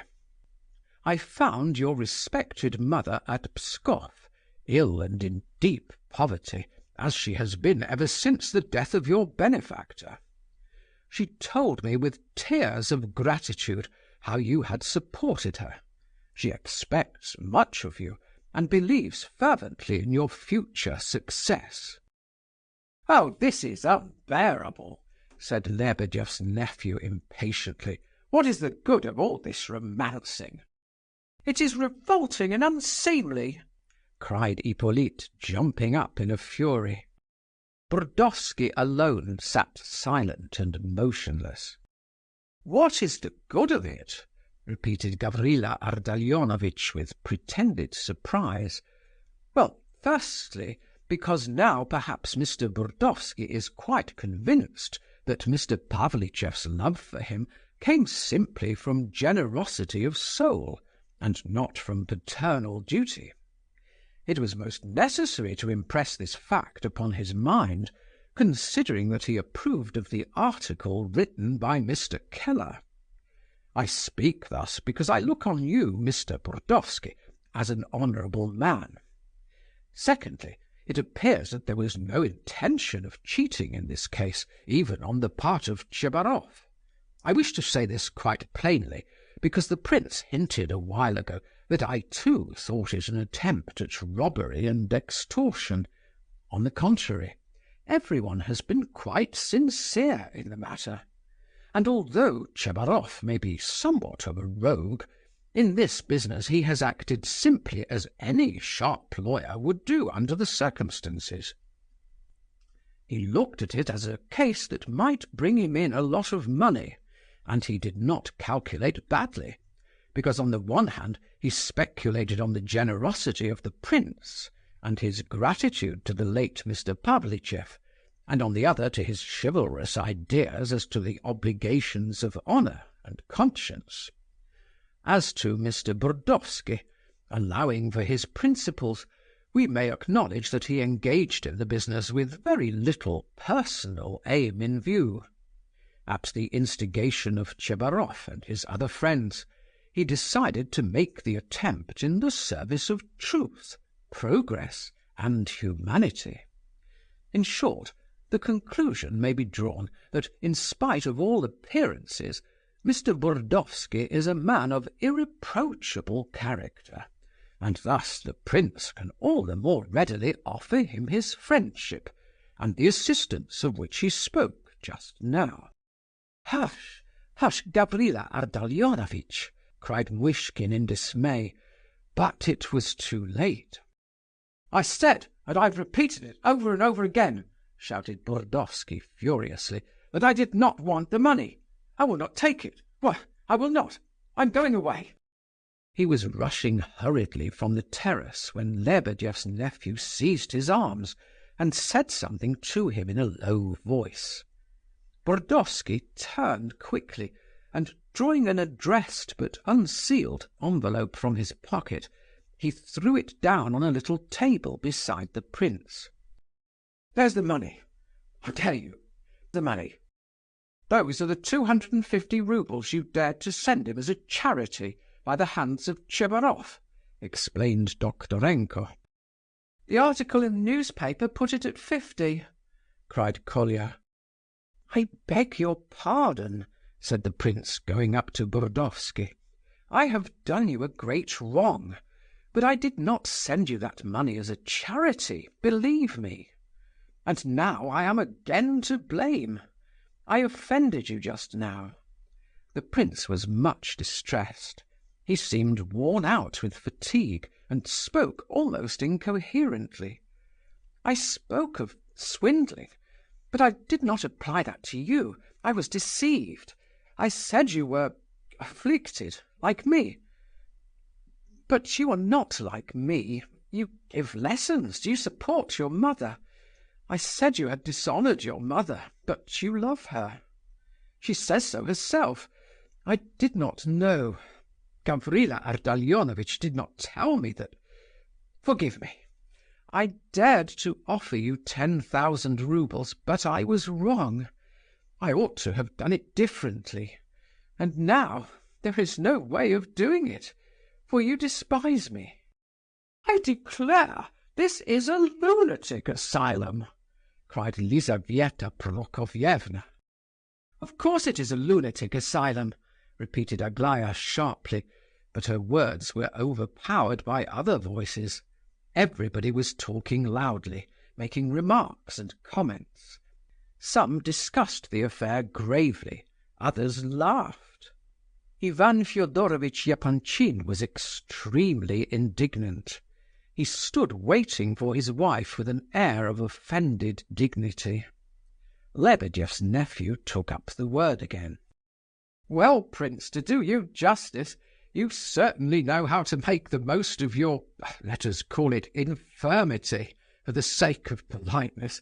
You have set about offering your money and friendship in such a way that no self-respecting man could possibly accept them. This is an excess of ingenuousness or of malice. You ought to know better than anyone which word best fits the case." "Allow me, gentlemen," said Gavrila Ardalionovitch, who had just examined the contents of the envelope. "There are only 100 roubles here, not 250. I point this out, prince, to prevent misunderstanding." Never mind," said the prince, signing to him to keep quiet. "But we do mind," said Lebedeff's nephew vehemently. "Prince, your never mind is an insult to us. We have nothing to hide. Our actions can bear daylight. It is true that there are only 100 roubles instead of 250, but it is all the same." "Why, no, it is hardly the same," remarked Gavrila Ardalionovitch with an air of ingenuous surprise. "Don't interrupt. We are not such fools as you think, Mr. Lawyer," cried Lebedeff's nephew angrily. "Of course there is a difference between 100 roubles and 250, but in this case the principle is the main point, and that 150 roubles are missing is only a side issue. The point to be emphasized is that Burdovsky will not accept your Highness's charity. He flings it back in your face, and it scarcely matters if there are 100 roubles or 250. Burdovsky has refused 10,000 roubles. You heard him. He would not have returned even 100 roubles if he was dishonest. The 150 roubles were paid to Tchebarov for his travelling expenses. You may jeer at our stupidity and at our inexperience in business matters. You have done all you could already to make us look ridiculous, but do not dare to call us dishonest. The four of us will club together every day to repay the 150 roubles to the prince, if we have to pay it in instalments of a rouble at a time, but we will repay it with interest. Burdovsky is poor. He has no millions. After his journey to see the prince, Tchebarov sent in his bill. We counted on winning. Who would not have done the same in such a case? Who indeed? Exclaimed Prince S. I shall certainly go mad if I stay here, cried Lizaveta Prokofyevna. It reminds me, said Yevgeny Pavlovitch, laughing, of the famous plea of a certain lawyer who lately defended a man for murdering 6 people in order to rob them. He excused his client on the score of poverty. It is quite natural, he said in conclusion, considering the state of misery he was in, that he should have thought of murdering these 6 people. Which of you, gentlemen, would not have done the same in his place? Enough! Cried Lizaveta Prokofyevna abruptly, trembling with anger. We have had enough of this balderdash.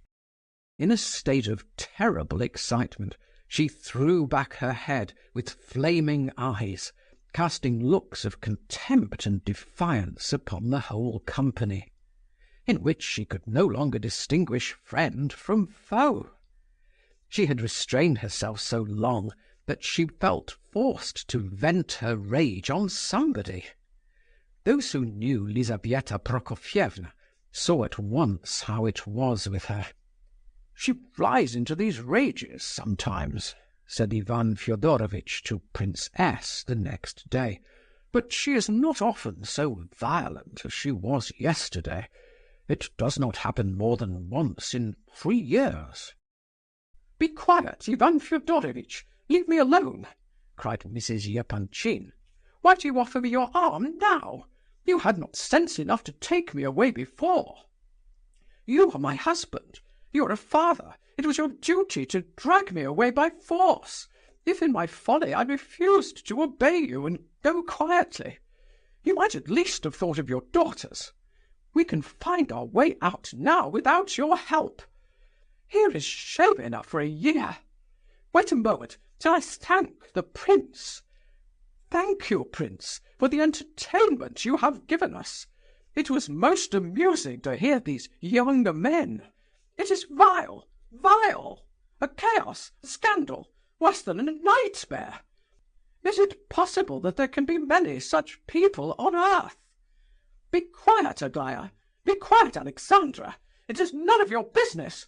Don't fuss round me like that, Yevgeny Pavlovitch. You exasperate me.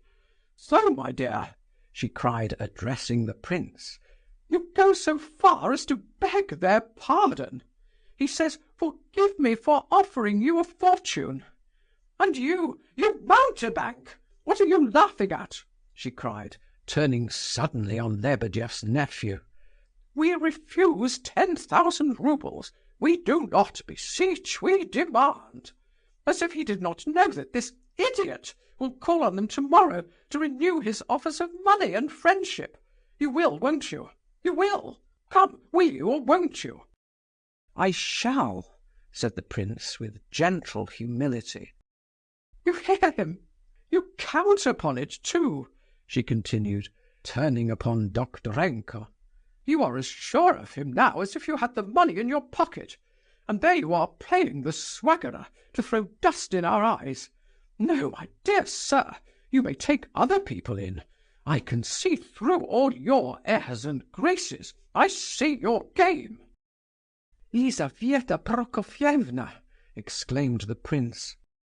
"Come, Lizaveta Prokofyevna, it is time for us to be going. We'll take the prince with us," said Prince S. with a smile, in the coolest possible way. The girls stood apart, almost frightened. Their father was positively horrified. Mrs. Epanchin's language astonished everybody. Some who stood a little way off smiled furtively and talked in whispers. Lebedev wore an expression of utmost ecstasy. "Chaos and scandal are to be found everywhere, madame," remarked Doktorenko, who was considerably put out of countenance. "Not like this! Nothing like the spectacle you have just given us, sir," answered Lizaveta Prokofyevna, with a sort of hysterical rage. "Leave me alone, will you?" she cried violently to those around her, who were trying to keep her quiet.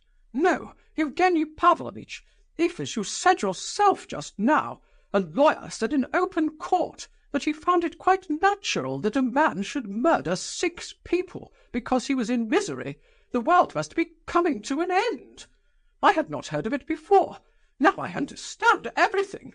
And this stutterer, won't he turn out a murderer?" she cried, pointing to Burdovsky, who was staring at her with stupefaction. "I bet he will. He will have none of your money, possibly. He will refuse it because his conscience will not allow him to accept it. But he will go murdering you by night and walking off with your cash-box, with a clear conscience. He does not call it a dishonest action, but the impulse of a noble despair, a negation, or the devil knows what. Everything is upside down. Everyone walks head downwards. A young girl, brought up at home, suddenly jumps into a cab in the middle of the street, saying, 'Good-bye, mother, I married Karlitch or Ivanitch the other day.' And you think it quite right. You call such conduct estimable and natural. The woman question. Look here," she continued, pointing to Kolya. "The other day that whippersnapper told me that this was the whole meaning of the woman question. But even supposing that your mother is a fool, you are none the less bound to treat her with humanity. Why did you come here tonight so insolently? Give us our rights, but don't dare to speak in our presence. Show us every mark of deepest respect, while we treat you like the scum of the earth. The miscreants have written a tissue of calumny in their article, and these are the men who seek for truth and do battle for the right. We do not beseech, we demand. You will get no thanks from us, because you will be acting to satisfy your own conscience. What morality! But, good heavens, if you declare that the prince's generosity will excite no gratitude in you, he might answer that he is not bound to be grateful to Pavlichev, who was only satisfying his own conscience. But you counted on the prince's gratitude towards Pavlichev. You never lent him any money. He owes you nothing. Then what were you counting upon if not on his gratitude? And if you appeal to that sentiment in others, why should you expect to be exempted from it? They are mad. They say society is savage and inhuman because it despises a young girl who has been seduced. But if you call society inhuman, you imply that the young girl is made to suffer by its censure. How then can you hold her up to the scorn of society in the newspapers without realizing that you are making her suffering still greater? Madmen! Vain fools! They don't believe in God. They don't believe in Christ.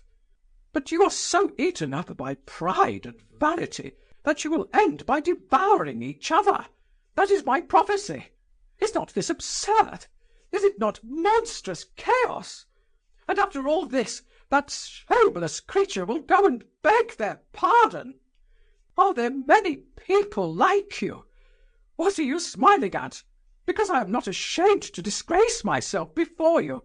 Yes, I am disgraced. It can't be helped now. But don't you jeer at me, you scum!" This was aimed at Hippolyte. "He is almost at his last gasp, yet he corrupts others. You have got hold of this lad." She pointed to Kolya. "You have turned his head. You have taught him to be an atheist. You don't believe in God, and you are not too old to be whipped, sir. The plague upon you! And so, Prince Lvov Nikolaevitch, you will call on them tomorrow, will you?" she asked the prince breathlessly for the second time. "Yes." "Then I will never speak to you again." She made a sudden movement to go, and then turned quickly back. "And you will call on that atheist?" she continued, pointing to Hippolyte. "How dare you grin at me like that?" she shouted furiously, rushing at the invalid, whose mocking smile drove her to distraction. Exclamations arose on all sides. "Lizaveta Prokofyevna! Lizaveta Prokofyevna! Lizaveta Prokofyevna!" "Mother, this is disgraceful!" cried Aglaya. Mrs. Epanchin had approached Hippolyte and seized him firmly by the arm, while her eyes, blazing with fury, were fixed upon his face. "Do not distress yourself, Aglaya Ivanovitch," he answered calmly. "Your mother knows that one cannot strike a dying man. I am ready to explain why I was laughing. I shall be delighted if you will let me." A violent fit of coughing, which lasted a full minute, prevented him from finishing his sentence. "He is dying, yet he will not stop holding forth," cried Lizaveta Prokofyevna. She loosed her hold on his arm, almost terrified, as she saw him wiping the blood from his lips. "Why do you talk? You ought to go home to bed." "So I will," he whispered hoarsely. "As soon as I get home I will go to bed at once. And I know I shall be dead in a fortnight. Bodkin told me himself last week. That is why I should like to say a few farewell words, if you will let me." "But you must be mad. It is ridiculous. You should take care of yourself. What is the use of holding a conversation now? Go home to bed, do," cried Mrs. Epanchin in horror. "When I do go to bed I shall never get up again," said Hippolyte with a smile. "I meant to take to my bed yesterday and stay there till I died, but as my legs can still carry me, I put it off for 2 days, so as to come here with them today. But I am very tired. Oh, sit down, sit down. Why are you standing?" Lizaveta Prokofyevna placed a chair for him with her own hands. "Thank you," he said gently. "Sit opposite to me and let us talk. We must have a talk now, Lizaveta Prokofyevna. I am very anxious for it." He smiled at her once more. "Remember that today, for the last time, I am out in the air, and in the company of my fellow men, and that in a fortnight I shall certainly be no longer in this world. So, in a way, this is my farewell to nature and to men. I am not very sentimental, but, do you know, I am quite glad that all this has happened at Pavlovsk, where at least one can see a green tree." "But why talk now?" replied Lizaveta Prokofyevna, more and more alarmed. "You are quite feverish. Just now you would not stop shouting, and now you can hardly breathe. You are gasping.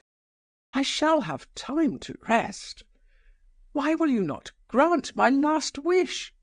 Do you know, Lizaveta Prokofyevna, that I have dreamed of meeting you for a long while. I had often heard of you from Kolya. He is almost the only person who still comes to see me. You are an original and eccentric woman. I have seen that for myself. Do you know, I have even been rather fond of you." "Good heavens! And I very nearly struck him." "You were prevented by Aglaya Ivanovna. I think I am not mistaken. That is your daughter, Aglaya Ivanovna. She is so beautiful that I recognized her directly, although I had never seen her before. Let me at least look on beauty for the last time in my life," he said with a wry smile. "You are here with the prince and your husband and a large company. Why should you refuse to gratify my last wish?" "Give me a chair," cried Lizaveta Prokofievna, but she seized one for herself and sat down opposite to Hippolyte. "Kolya, you must go home with him," she commanded, "and tomorrow I will come myself." "Will you let me ask the prince for a cup of tea? I am exhausted. Do you know what you might do, Lizaveta Prokofievna? I think you wanted to take the prince home with you for tea. Stay here, and let us spend the evening together. I am sure the prince will give us all some tea. Forgive me for being so free and easy, but I know you are kind, and the prince is kind too. In fact, we are all good-natured people. It is really quite comical." The prince bestirred himself to give orders. Lebedeff hurried out, followed by Vera. "It is quite true," said Mrs. Epanchin decisively. "Talk, but not too loud, and don't excite yourself. You have made me very sorry for you. Prince, you don't deserve that I should stay and have tea with you, yet I will, all the same. But I won't apologize. I apologize to nobody. Nobody. It is absurd. However, forgive me, Prince, if I blew you up. That is, if you like, of course. But please don't let me keep anyone," she said suddenly to her husband and daughters, in a tone of resentment, as though they had grievously offended her. "I can come home alone quite well." But they did not let her finish, and gathered round her eagerly. The prince immediately invited everyone to stay for tea, and apologized for not having thought of it before. The general murmured a few polite words, and asked Lizaveta Prokofievna if she did not feel cold on the terrace. He very nearly asked Hippolyte how long he had been at the university, but stopped himself in time. Yevgeny Pavlovitch and Prince S. suddenly grew extremely gay and amiable. Adelaida and Alexandra had not recovered from their surprise, but it was now mingled with satisfaction.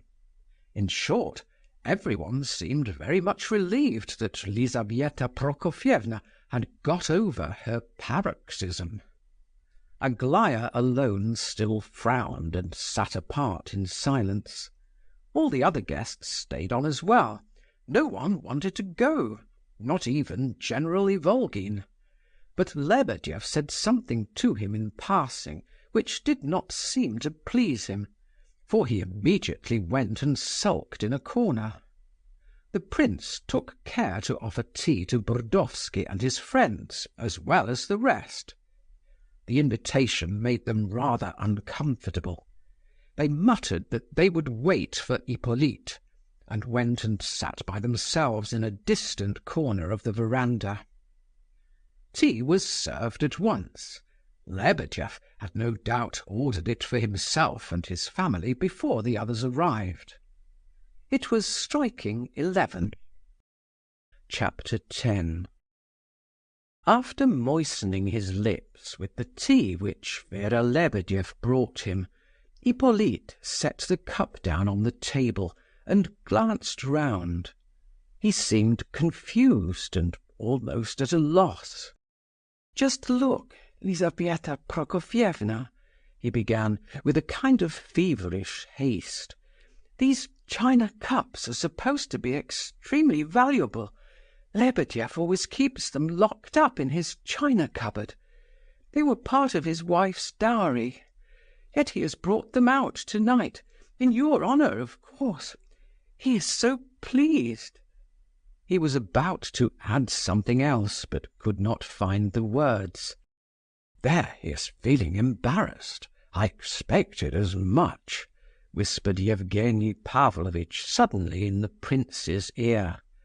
"It is a bad sign. What do you think?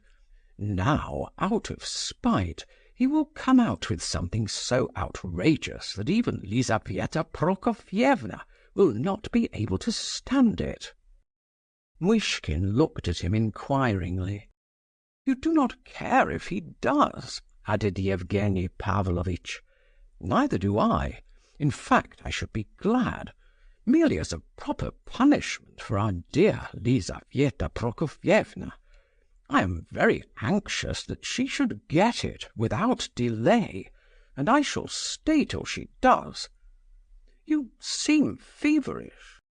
"Never mind, by and by.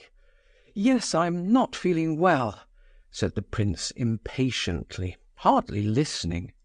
He had just heard Hippolyte mention his own name. "You don't believe it?" said the invalid with a nervous laugh. "I don't wonder, but the prince will have no difficulty in believing it. He will not be at all surprised." "Do you hear, prince? Do you hear that?"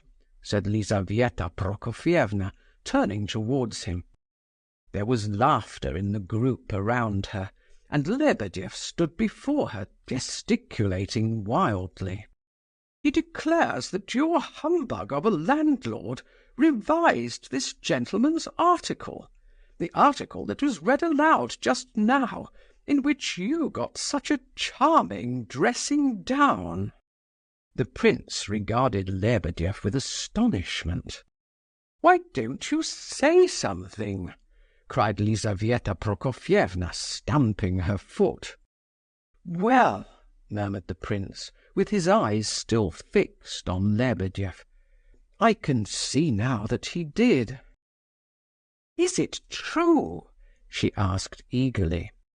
"Absolutely, your excellency," said Lebedeff without the least hesitation. Mrs. Epanchin almost sprang up in amazement at his answer and at the assurance of his tone. "He actually seems to boast of it," she cried. "I am base, base," muttered Lebedeff, beating his breast and hanging his head. "What do I care if you are base or not? He thinks he only has to say, 'I am base,' and there is an end of it. As to you, prince, are you not ashamed? I repeat, are you not ashamed to mix with such riff-raff? I will never forgive you." "The prince will forgive me," said Lebedeff with emotional conviction. Keller suddenly left his seat and approached Lizaveta Prokofievna.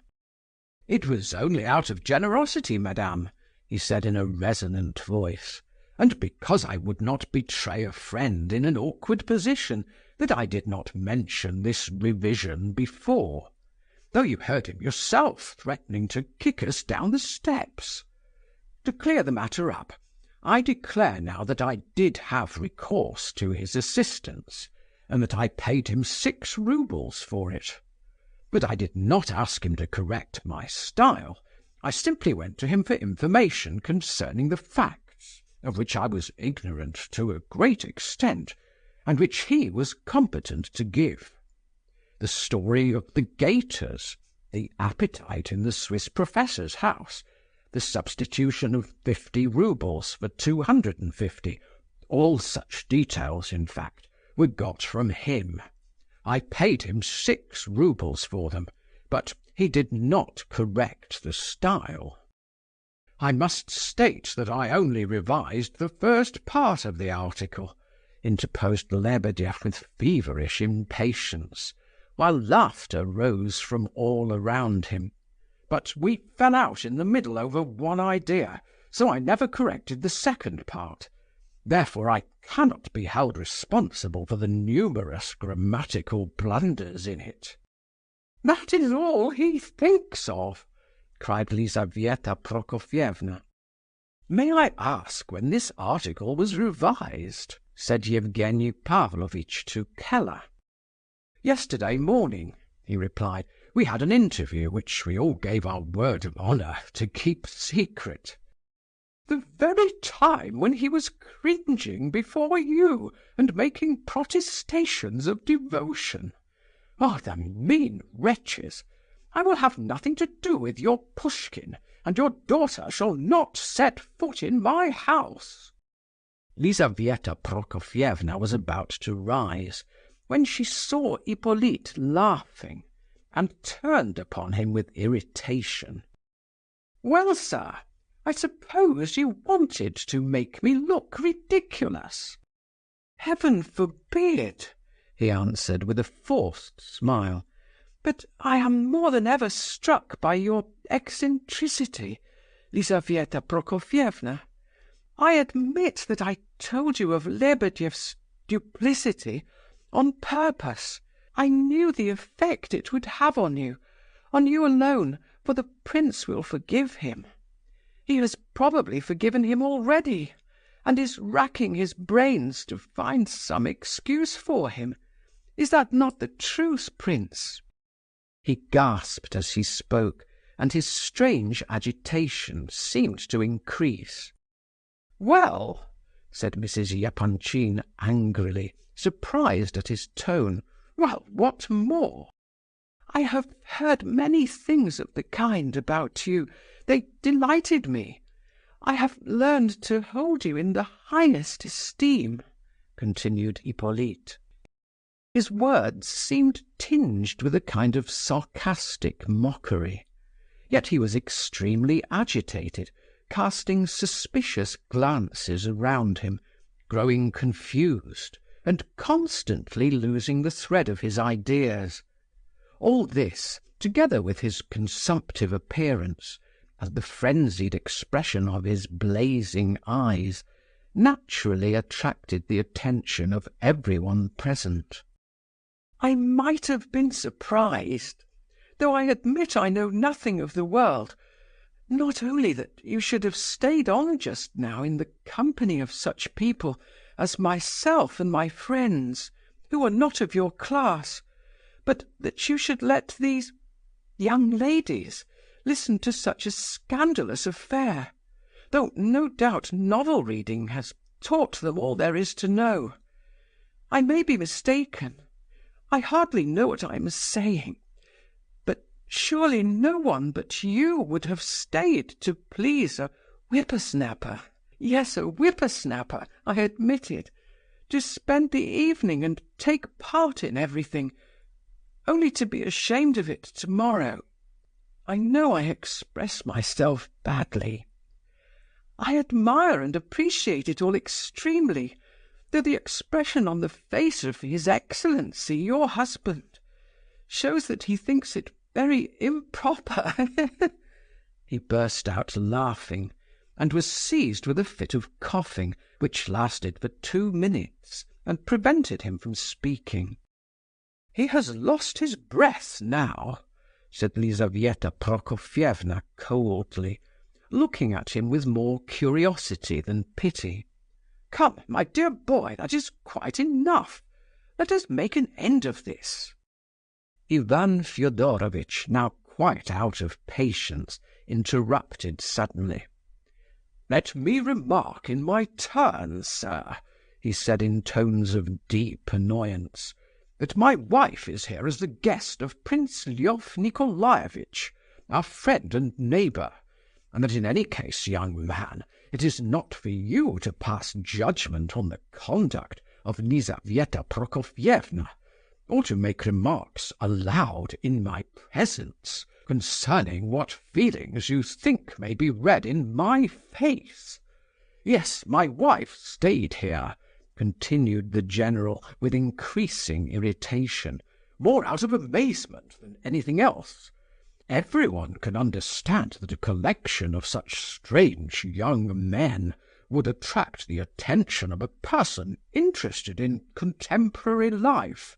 I stayed myself, just as I sometimes stop to look on in the street when I see something that may be regarded as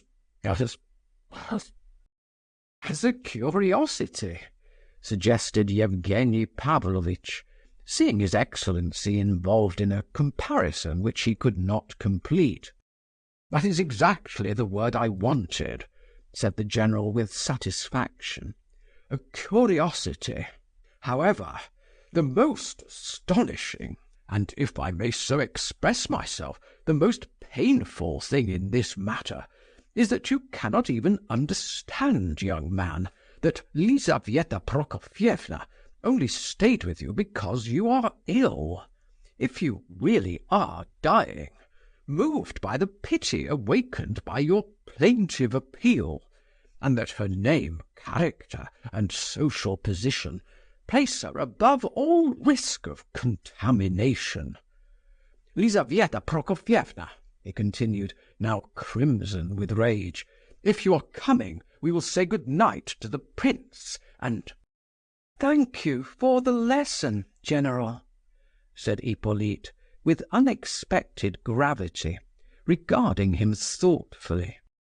2 minutes more, if you please, dear Ivan Fyodorovitch," said Lizaveta Prokofievna to her husband.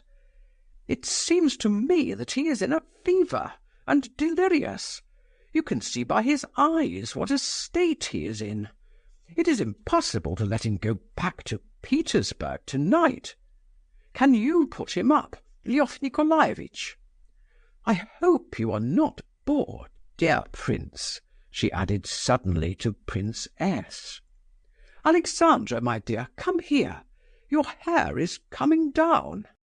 She arranged her daughter's hair, which was not in the least disordered, and gave her a kiss. This was all that she had called her for. "I thought you were capable of development," said Hippolyte, coming out of his fit of abstraction. "Yes, that is what I meant to say," he added, with the satisfaction of one who suddenly remembers something he had forgotten. "Here is Burdovsky, sincerely anxious to protect his mother. Is that not so? And he himself is the cause of her disgrace. The prince is anxious to help Burdovsky, and offers him friendship and a large sum of money, in the sincerity of his heart. And here they stand like 2 sworn enemies. You all hate Burdovsky because his behaviour with regard to his mother is shocking and repugnant to you, do you not? Is that not true? Is it not true? You all have a passion for beauty and distinction in outward forms. That is all you care for, isn't it? I have suspected for a long time that you cared for nothing else. Well, let me tell you that perhaps there is not one of you who loved your mother as Burdovsky loved his. As to you, Prince, I know that you have sent money secretly to Burdovsky's mother through Gania. Well, I bet now," he continued with a hysterical laugh, "that Burdovsky will accuse you of indelicacy and reproach you with a want of respect for his mother. Yes, that is quite certain." He caught his breath and began to cough once more. "Come, that is enough. That is all now. You have no more to say. Now go to bed. You are burning with fever," said Lizaveta Prokofievna impatiently. Her anxious eyes had never left the invalid. "Good heavens, he is going to begin again. You are laughing, I think. Why do you keep laughing at me?" said Hippolyte irritably to Evgenie Pavlovitch, who certainly was laughing. "I only want to know, Mr. Hippolyte. Excuse me, I forget your surname." "Mr. Terentiev," said the prince. "Oh, yes, Mr. Terentiev. Thank you, Prince. I heard it just now, but had forgotten it. I want to know, Mr. Terentiev, if what I have heard about you is true. It seems you are convinced that if you could speak to the people from a window for 1/4 of an hour, you could make them all adopt your views and follow you." "I may have said so," answered Hippolyte, as if trying to remember. Yes, I certainly said so, he continued, with sudden animation, fixing an unflinching glance on his questioner. What of it? Nothing. I was only seeking further information to put the finishing touch. Yevgeny Pavlovitch was silent, but Hippolyte kept his eyes fixed upon him, waiting impatiently for more. "Well, have you finished?" said Lizaveta Prokofievna to Yevgeny. "Make haste, sir. It is time he went to bed. Have you more to say?" She was very angry. "Yes, I have a little more," said Yevgeny Pavlovitch with a smile. "It seems to me that all you and your friends have said, Mr. Terentiev, and all you have just put forward with such undeniable talent, may be summed up in the triumph of right above all, independent of everything else, to the exclusion of everything else, perhaps even before having discovered what constitutes the right. I may be mistaken." "You are certainly mistaken. I do not even understand you. What else?" Murmurs arose in the neighbourhood of Burdovsky and his companions.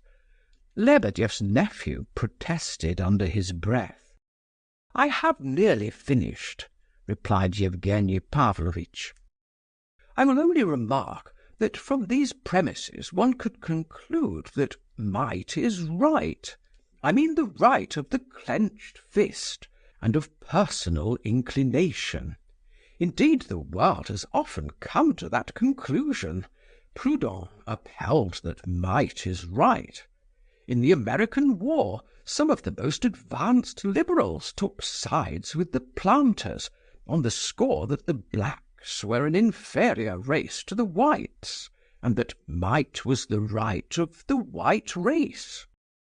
"Well, you mean no doubt that you do not deny that might is right. What then?" "You are at least logical. I would only point out that from the right of might to the right of tigers and crocodiles, or even Danilov and Gorsky, is but a step." "I know nothing about that. What else?" Hippolyte was scarcely listening. He kept saying, "Well," and "What else?" mechanically, without the least curiosity, and by mere force of habit.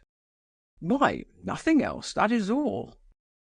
"However, I bear you no grudge," said Hippolyte suddenly, and, hardly conscious of what he was doing, he held out his hand with a smile. The gesture took Yevgeny Pavlovitch by surprise, but with the utmost gravity he touched the hand that was offered him in token of forgiveness.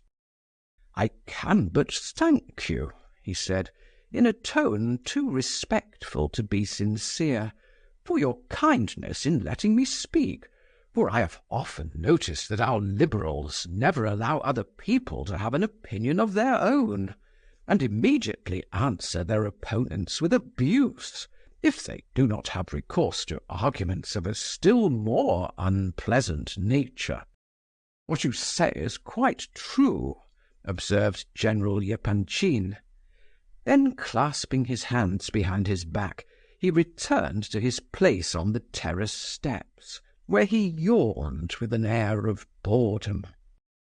"Come, sir, that will do. You weary me," said Lizaveta Prokofievna suddenly to Yevgeny Pavlovitch. Hippolyte rose all at once, looking troubled and almost frightened. "It is time for me to go," he said, glancing round in perplexity. "I have detained you. I wanted to tell you everything.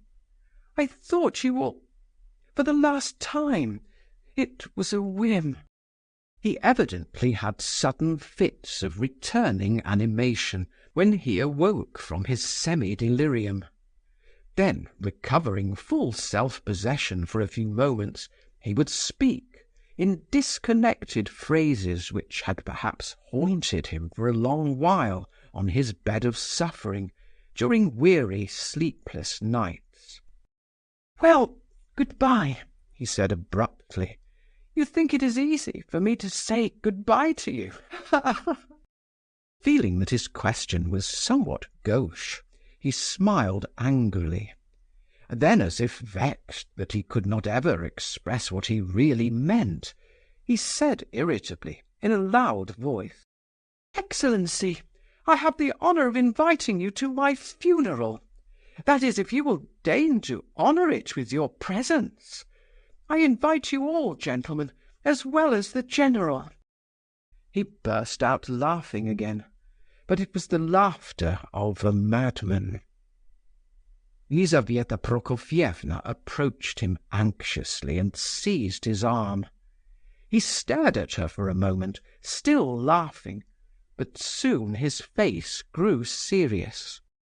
"Do you know that I came here to see those trees?" pointing to the trees in the park. "It is not ridiculous, is it? Say that it is not ridiculous," he demanded urgently of Lizaveta Prokofievna. Then he seemed to be plunged in thought. A moment later he raised his head, and his eyes sought for someone. He was looking for Evgenie Pavlovitch, who was close by on his right as before, but he had forgotten this, and his eyes ranged over the assembled company. "Ah, you have not gone," he said, when he caught sight of him at last. "You kept on laughing just now, because I thought of speaking to the people from the window for a quarter of an hour, but I am not 18, you know. Lying on that bed and looking out of that window, I have thought all sorts of things for such a long time that a dead man has no age, you know. I was saying that to myself only last week, when I was awake in the night. Do you know what you fear most? You fear our sincerity more than anything, although you despise us. The idea crossed my mind that night. You thought I was making fun of you just now, Lizaveta Prokofievna. No, the idea of mockery was far from me. I only meant to praise you. Kolya told me the prince called you a child. Very well, but let me see, I had something else to say." He covered his face with his hands and tried to collect his thoughts. "Ah, yes, you were going away just now, and I thought to myself, I shall never see these people again, never again. This is the last time I shall see the trees, too. I shall see nothing after this but the red brick wall of Maya's house opposite my window. Tell them about it. Try to tell them, I thought. Here is a beautiful young girl. You are a dead man. Make them understand that. Tell them that a dead man may say anything, and Mrs. Grundy will not be angry. You are not laughing." He looked anxiously around. "But you know I get so many queer ideas, lying there in bed. I have grown convinced that nature is full of mockery. You called me an atheist just now, but you know this nature. Why are you laughing again? You are very cruel," he added suddenly, regarding them all with mournful reproach. "I have not corrupted Kolya," he concluded, in a different and very serious tone, as if remembering something again. "Nobody here is laughing at you. Calm yourself," said Lizaveta Prokofievna, much moved. "You shall see a new doctor tomorrow. The other was mistaken. But sit down. Do not stand like that. You are delirious." "Oh, what shall we do with him?" she cried in anguish as she made him sit down again in the armchair. A tear glistened on her cheek. At the sight of it, Hippolyte seemed amazed. He lifted his hand timidly, and touched the tear with his finger, smiling like a child. You, he began joyfully, you cannot tell how he always spoke so enthusiastically of you, Kolya here. I liked his enthusiasm. I was not corrupting him. But I must leave him too. I wanted to leave them all. There was not one of them, not one. I wanted to be a man of action. I had a right to be. Oh, what a lot of things I wanted. Now I want nothing. I renounce all my wants. I swore to myself that I would want nothing. Let them seek the truth without me. Yes, nature is full of mockery. Why, he continued with sudden warmth, does she create the choicest beings only to mock at them? The only human being who is recognized as perfect, when nature showed him to mankind, was given the mission to say things which have caused the shedding of so much blood that it would have drowned mankind if it had all been shed at once. Oh, it is better for me to die. I should tell some dreadful lie, too. Nature would so contrive it. I have corrupted nobody. I wanted to live for the happiness of all men, to find and spread the truth. I used to look out of my window at the wall of Meyer's house and say to myself that if I could speak for a quarter of an hour, I would convince the whole world. And now for once in my life I have come into contact with you, if not with the others. And what is the result? Nothing. The sole result is that you despise me. Therefore I must be a fool. I am useless. It is time I disappeared. And I shall leave not even a memory, not a sound, not a trace, not a single deed. I have not spread a single truth. Do not laugh at the fool. Forget him forever, I beseech you. Do not be so cruel as to remember. Do you know that if I were not consumptive, I would kill myself? Though he seemed to wish to say much more, he became silent. He fell back into his chair, and covering his face with his hands, began to sob like a little child. "Oh, what on earth are we to do with him?" cried Lizaveta Prokofievna. She hastened to him and pressed his head against her bosom, while he sobbed convulsively. "Come, come, come. There, you must not cry. That will do. You are a good child. God will forgive you, because you knew no better. Come now, be a man. You know presently you will be ashamed." Hippolyte raised his head with an effort, saying, "I have little brothers and sisters over there, poor and innocent. She will corrupt them. You are a saint. You are a child yourself. Save them. Snatch them from that. It is shameful. Oh, help them. God will repay you 100-fold. For the love of God, for the love of Christ." "Speak, Ivan Fyodorovitch. What are we to do?" cried Lizaveta Prokofievna irritably. "Please break your majestic silence. I tell you, if you cannot come to some decision, I will stay here all night myself. You have tyrannized over me enough, you autocrat." She spoke angrily and in great excitement, and expected an immediate reply. But in such a case, no matter how many are present, all prefer to keep silence. No one will take the initiative, but all reserve their comments till afterwards. There were some present, Varvara Ardalionovna, for instance, who would have willingly sat there till morning without saying a word. Varvara had sat apart all the evening without opening her lips, but she listened to everything with the closest attention.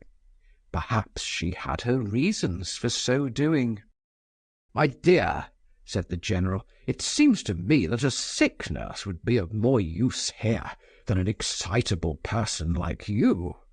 Perhaps it would be as well to get some sober, reliable man for the night. In any case, we must consult the Prince, and leave the patient to rest at once. Tomorrow we can see what can be done for him." "It is nearly midnight. We are going. Will he come with us, or is he to stay here?" Doktorenko asked crossly of the Prince. "You can stay with him if you like," said Muishkin. "There is plenty of room here." Suddenly, to the astonishment of all, Keller went quickly up to the General. "Excellency," he said impulsively, "if you want a reliable man for the night, I am ready to sacrifice myself for my friend. Such a soul as he has! I have long thought him a great man, Excellency. My article showed my lack of education, but when he criticizes, he scatters pearls." Ivan Fyodorovitch turned from the boxer with a gesture of despair. "I shall be delighted if he will stay. It would certainly be difficult for him to get back to Petersburg," said the Prince, in answer to the eager questions of Lizaveta Prokofievna. "But you are half asleep, are you not? If you don't want him, I will take him back to my house. Why, good gracious, he can hardly stand up himself. What is it? Are you ill?" Not finding the Prince on his deathbed, Lizaveta Prokofievna had been misled by his appearance to think him much better than he was. But his recent illness, the painful memories attached to it, the fatigue of this evening, the incident with Pavlicheff's son, and now this scene with Hippolyte, had all so worked on his over-sensitive nature that he was now almost in a fever. Moreover, a new trouble, almost a fear, showed itself in his eyes. He watched Hippolyte anxiously, as if expecting something further. Suddenly Hippolyte arose. His face, shockingly pale, was that of a man overwhelmed with shame and despair. This was shown chiefly in the look of fear and hatred which he cast upon the assembled company, and in the wild smile upon his trembling lips. Then he cast down his eyes, and with the same smile staggered towards Burdovsky and Doktorenko, who stood at the entrance to the veranda. He had decided to go with them. "There, that is what I feared," cried the Prince. "It was inevitable." Hippolyte turned upon him, a prey to maniacal rage, which set all the muscles of his face quivering. "Ah, this is what you feared! It was inevitable, you say?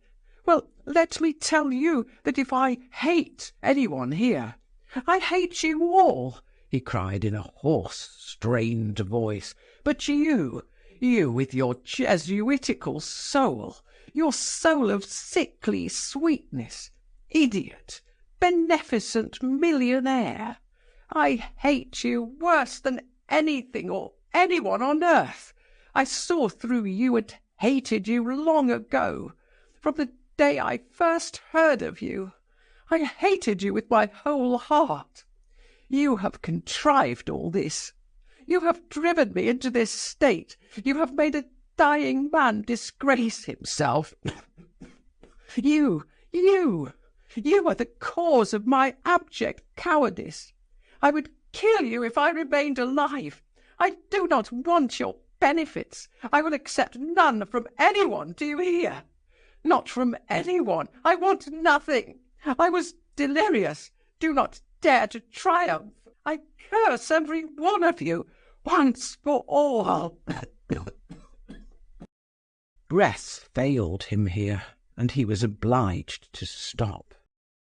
"He is ashamed of his tears," whispered Lebedeff to Lizaveta Prokofievna. "It was inevitable. Ah, what a wonderful man the prince is! He read his very soul." But Mrs. Epanchin would not deign to look at Lebedeff. Drawn up haughtily, with her head held high, she gazed at the riff-raff with scornful curiosity.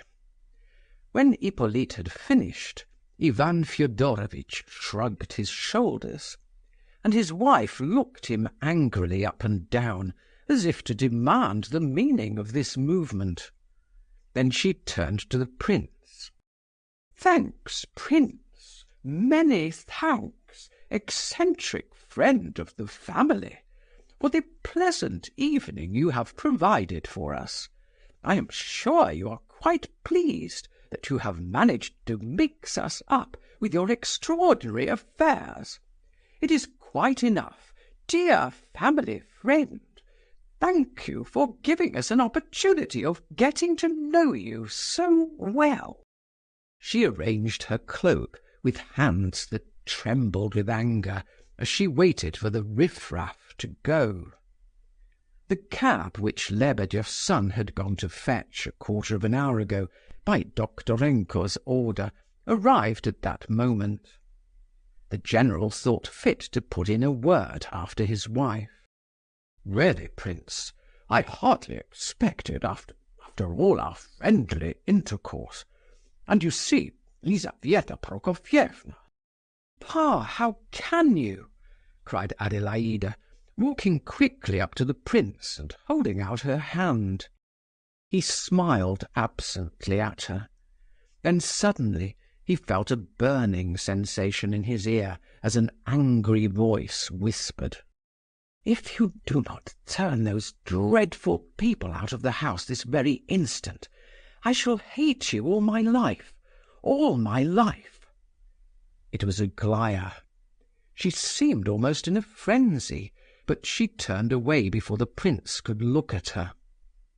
However, there was no one left to turn out of the house, for they had managed meanwhile to get Hippolyte into the cab, and it had driven off. "Well, how much longer is this going to last, Ivan Fyodorovitch? What do you think? Shall I soon be delivered from these odious youths?" "My dear, I'm quite ready, naturally.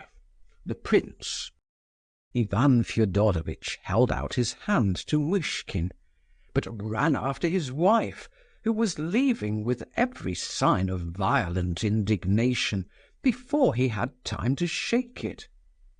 Adelaida, her fiancée, and Alexandra said good-bye to their host with sincere friendliness. Evgenie Pavlovitch did the same, and he alone seemed in good spirits. "What I expected has happened, but I am sorry, you poor fellow, that you should have had to suffer for it," he murmured with a most charming smile. Aglaya left without saying good-bye. But the evening was not to end without a last adventure. An unexpected meeting was yet in store for Lizaveta Prokofievna. She had scarcely descended the terrace steps leading to the high road that skirts the park at Pavlovsk, when suddenly there dashed by a smart open carriage, drawn by a pair of beautiful white horses. Having passed some 10 yards beyond the house, the carriage suddenly drew up, and one of the 2 ladies seated in it turned sharp round, as though she had just caught sight of some acquaintance whom she particularly wished to see. "Evgenie Pavlovitch, is that you?" cried a clear, sweet voice, which caused the prince, and perhaps someone else, to tremble. "Well, I am glad I've found you at last. I've sent to town for you twice today myself. My messengers have been searching for you everywhere." Evgenie Pavlovitch stood on the steps like one struck by lightning. Mrs. Epanchin stood still too, but not with the petrified expression of Yevgeny. She gazed haughtily at the audacious person who had addressed her companion, and then turned a look of astonishment upon Yevgeny himself. "There's news," continued the clear voice. "You need not be anxious about Kupferov's IOUs. Rogojin has bought them up. I persuaded him to. I dare say we shall settle Biskup too, so it's all right, you see. Au revoir, tomorrow, and don't worry." The carriage moved on and disappeared. "The woman's mad!" cried Yevgeny at last, crimson with anger, and looking confusedly around. "I don't know what she's talking about. What IOUs? Who is she?" Mrs. Epanchin continued to watch his face for a couple of seconds. Then she marched briskly and haughtily away towards her own house, the rest following her. A minute afterwards, Yevgeny Pavlovitch reappeared on the terrace in great agitation. "Prince," he said, "tell me the truth. Do you know what all this means?" "I know nothing whatever about it," replied the latter, who was himself in a state of nervous excitement. "No? No? Well, nor do I," said Yevgeny Pavlovitch, laughing suddenly. "I haven't the slightest knowledge of any such IOUs as she mentioned. I swear I haven't. What's the matter? Are you fainting?" "Oh, no, no. I'm all right, I assure you." Chapter 11. The anger of the Epanchin family was unappeased for 3 days. As usual, the prince reproached himself, and had expected punishment, but he was inwardly convinced that Lizaveta Prokofievna could not be seriously angry with him, and that she probably was more angry with herself. He was painfully surprised, therefore, when 3 days passed with no word from her. Other things also troubled and perplexed him, and one of these grew more important in his eyes as the days went by. He had begun to blame himself for 2 opposite tendencies. On the one hand, to extreme, almost senseless confidence in his fellows; on the other, to a vile, gloomy suspiciousness. By the end of the 3rd day, the incident of the eccentric lady and Yevgeny Pavlovitch had attained enormous and mysterious proportions in his mind. He sorrowfully asked himself whether he had been the cause of this new monstrosity, or was it... But he refrained from saying who else might be in fault. As for the letters N.P.B., he looked on that as a harmless joke, a mere childish piece of mischief, so childish that he felt it would be shameful, almost dishonourable, to attach any importance to it. The day after these scandalous events, however, the prince had the honour of receiving a visit from Adelaida and her fiancé, Prince S. They came ostensibly to inquire after his health. They had wandered out for a walk and called in by accident, and talked for almost the whole of the time they were with him about a certain most lovely tree in the park, which Adelaida had set her heart upon for a picture. This, and a little amiable conversation on Prince S.'s part, occupied the time, and not a word was said about last evening's episodes. At length Adelaida burst out laughing, apologized, and explained that they had come incognito, from which, and from the circumstance that they said nothing about the prince's either walking back with them or coming to see them later on, The latter inferred that he was in Mrs. Epanchin's black books. Adelaida mentioned a water-colour that she would much like to show him, and explained that she would either send it by collier or bring it herself the next day, which to the prince seemed very suggestive. At length, however, just as the visitors were on the point of departing, Prince S. seemed suddenly to recollect himself. "Oh, yes, by the by," he said, "do you happen to know, my dear Lyof Nikolaevitch, who that lady was who called out to Evgenie Pavlovitch last night from the carriage?" "It was Nastasia Philipovna," said the prince. "Didn't you know that? I cannot tell you who her companion was." "But what on earth did she mean? I assure you it is a real riddle to me. To me, and to others too." Prince S. seemed to be under the influence of sincere astonishment. "She spoke of some bills of Evgenie Pavlovitch's," said the prince simply, "which Rogojin had bought up from someone, and implied that Rogojin would not press him." "Oh, I heard that much, my dear fellow, but the thing is so impossibly absurd. A man of property like Evgenie to give IOUs to a money-lender and to be worried about them. It is ridiculous.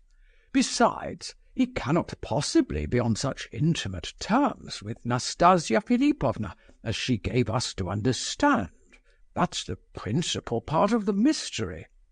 He has given me his word that he knows nothing whatever about the matter, and of course I believe him. Well, the question is, my dear prince, do you know anything about it? Has any sort of suspicion of the meaning of it come across you?" No, I know nothing whatever about it. I assure you I had nothing at all to do with it." "Oh, prince, how strange you have become! I assure you I hardly know you for your old self. How can you suppose that I ever suggested you could have had a finger in such a business? But you are not quite yourself to-day, I can see." He embraced the prince and kissed him. "What do you mean, though," asked Muishkin, "by such a business? I don't see any particular business about it at all." "Oh, undoubtedly this person wished somehow, and for some reason, to do Evgenie Pavlovitch a bad turn, by attributing to him, before witnesses, qualities which he neither has nor can have," replied Princess dryly enough. Muishkin looked disturbed, but continued to gaze intently and questioningly into Prince S.'s face. The latter, however, remained silent.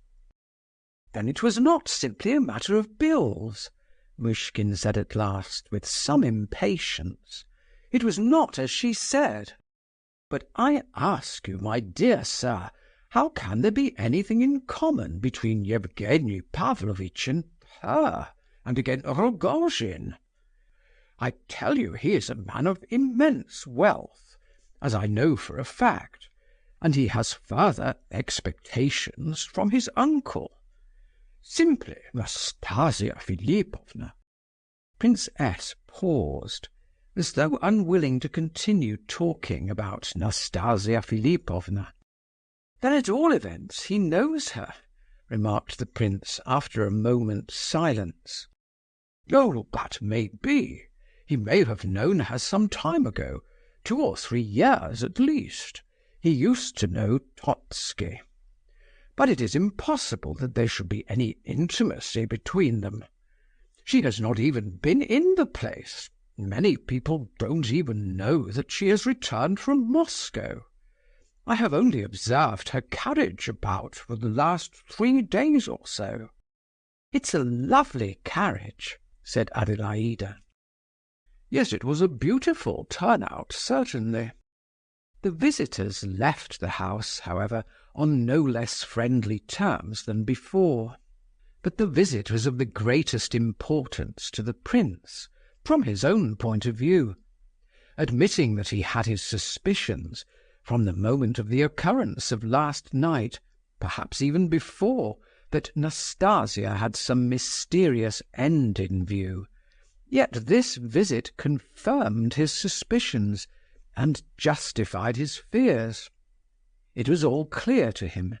Prince S. was wrong, perhaps, in his view of the matter, but he was somewhere near the truth, and was right in so far as that he understood there to be an intrigue of some sort going on. Perhaps Prince S. saw it all more clearly than he had allowed his hearers to understand.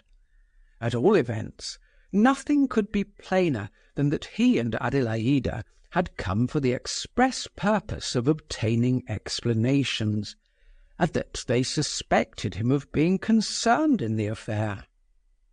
And if all this was so, then she must have some terrible object in view. What was it? There was no stopping her, as Muishkin knew from experience, in the performance of anything she had set her mind on. "Oh, she is mad, mad," thought the poor prince. But there were many other puzzling occurrences that day which required immediate explanation, and the prince felt very sad.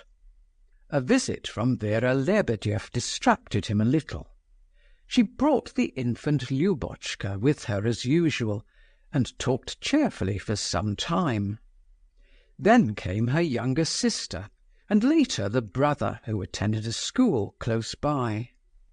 He informed Muishkin that his father had lately found a new interpretation of the star called wormwood which fell upon the water springs, as described in the Apocalypse. He had decided that it meant the network of railroads spread over the face of Europe at the present time. The prince refused to believe that Lebedev could have given such an interpretation, and they decided to ask him about it at the earliest opportunity. Vera related how Keller had taken up his abode with them on the previous evening. She thought he would remain for some time, as he was greatly pleased with the society of General Ivolgin and of the whole family. But he declared that he had only come to them in order to complete his education. The prince always enjoyed the company of Lebedev's children, and today it was especially welcome, for Kolya did not appear all day. Early that morning he had started for Petersburg. Lebedev also was away on business, but Gavrila Ardalionovitch had promised to visit Muishkin, who eagerly awaited his coming. About 7 in the evening, soon after dinner, he arrived. At the first glance it struck the prince that he, at any rate, must know all the details of last night's affair. Indeed, it would have been impossible for him to remain in ignorance, considering the intimate relationship between him, Varvara Ardalionovna, and Ptitsin. But although he and the prince were intimate in a sense, and although the latter had placed the Burdovsky affair in his hands, and this was not the only mark of confidence he had received, it seemed curious how many matters there were that were tacitly avoided in their conversations. Muishkin thought that Gania at times appeared to desire more cordiality and frankness. It was apparent now, when he entered, that he was convinced that the moment for breaking the ice between them had come at last.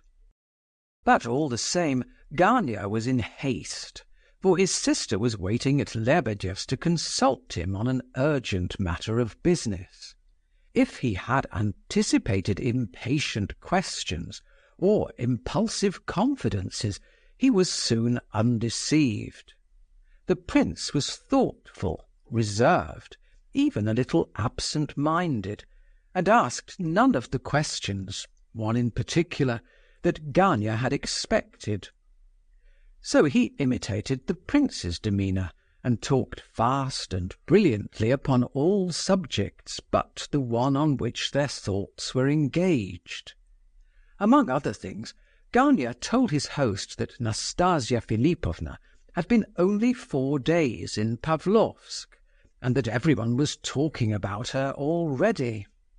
She was staying with Darya Alexeyevna in an ugly little house in Matrosky Street, but drove about in the smartest carriage in the place.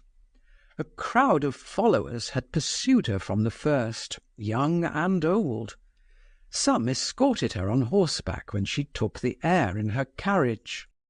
She was as capricious as ever in the choice of her acquaintances, and admitted few into her narrow circle.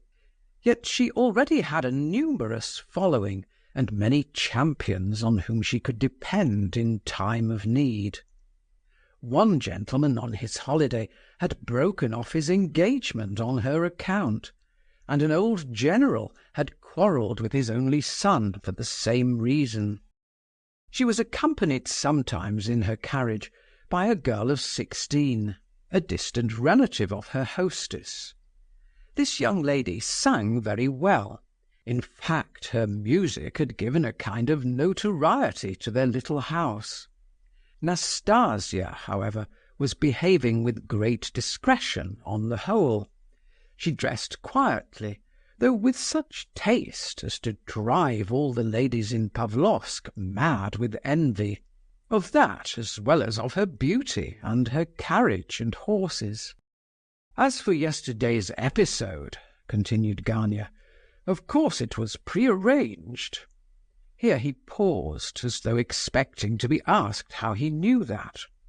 But the prince did not inquire.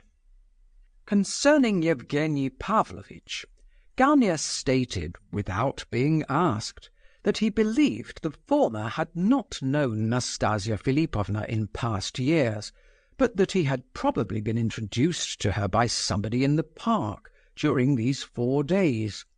As to the question of the IOUs she had spoken of, there might easily be something in that, for though Yevgeny was undoubtedly a man of wealth, yet certain of his affairs were equally undoubtedly in disorder. Arrived at this interesting point, Gania suddenly broke off, and said no more about Nastasia's prank of the previous evening. At last Varvara Ardalionovna came in search of her brother, and remained for a few minutes. Without Muishkin's asking her, she informed him that Yevgeny Pavlovitch was spending the day in Petersburg, and perhaps would remain there over tomorrow, and that her husband had also gone to town, probably in connection with Yevgeny Pavlovitch's affairs. "Lizaveta Prokofievna is in a really fiendish temper to-day," she added as she went out. "But the most curious thing is that Aglaya has quarrelled with her whole family. Not only with her father and mother, but with her sisters also. It is not a good sign." She said all this quite casually, though it was extremely important in the eyes of the prince, and went off with her brother. Regarding the episode of Pavlicheff's son, Gania had been absolutely silent, partly from a kind of false modesty, partly perhaps to spare the prince's feelings. The latter, however, thanked him again for the trouble he had taken in the affair. Muishkin was glad enough to be left alone. He went out of the garden, crossed the road, and entered the park. He wished to reflect and to make up his mind as to a certain step. This step was one of those things, however, which are not thought out as a rule, but decided for or against hastily and without much reflection. The fact is, he felt a longing to leave all this and go away, go anywhere, if only it were far enough, and at once, without bidding farewell to anyone. He felt a presentiment that if he remained but a few days more in this place, and among these people, he would be fixed there irrevocably, and permanently. However, in a very few minutes he decided that to run away was impossible, that it would be cowardly, that great problems lay before him, and that he had no right to leave them unsolved, or at least to refuse to give all his energy and strength to the attempt to solve them. Having come to this determination, he turned and went home, his walk having lasted less than a quarter of an hour. At that moment he was thoroughly unhappy. Lebedev had not returned, so towards evening Keller managed to penetrate into the prince's apartments. He was not drunk, but in a confidential and talkative mood. He announced that he had come to tell the story of his life to Muishkin, and had only remained at Pavlovsk for that purpose. There was no means of turning him out. Nothing short of an earthquake would have removed him. In the manner of one with long hours before him, he began his history. But after a few incoherent words, he jumped to the conclusion, which was that, having ceased to believe in God Almighty, he had lost every vestige of morality, and had gone so far as to commit a theft. "Could you imagine such a thing?" said he. "Listen to me, Keller," returned the prince. "If I were in your place, I should not acknowledge that, unless it were absolutely necessary for some reason. But perhaps you are making yourself out to be worse than you are, purposely."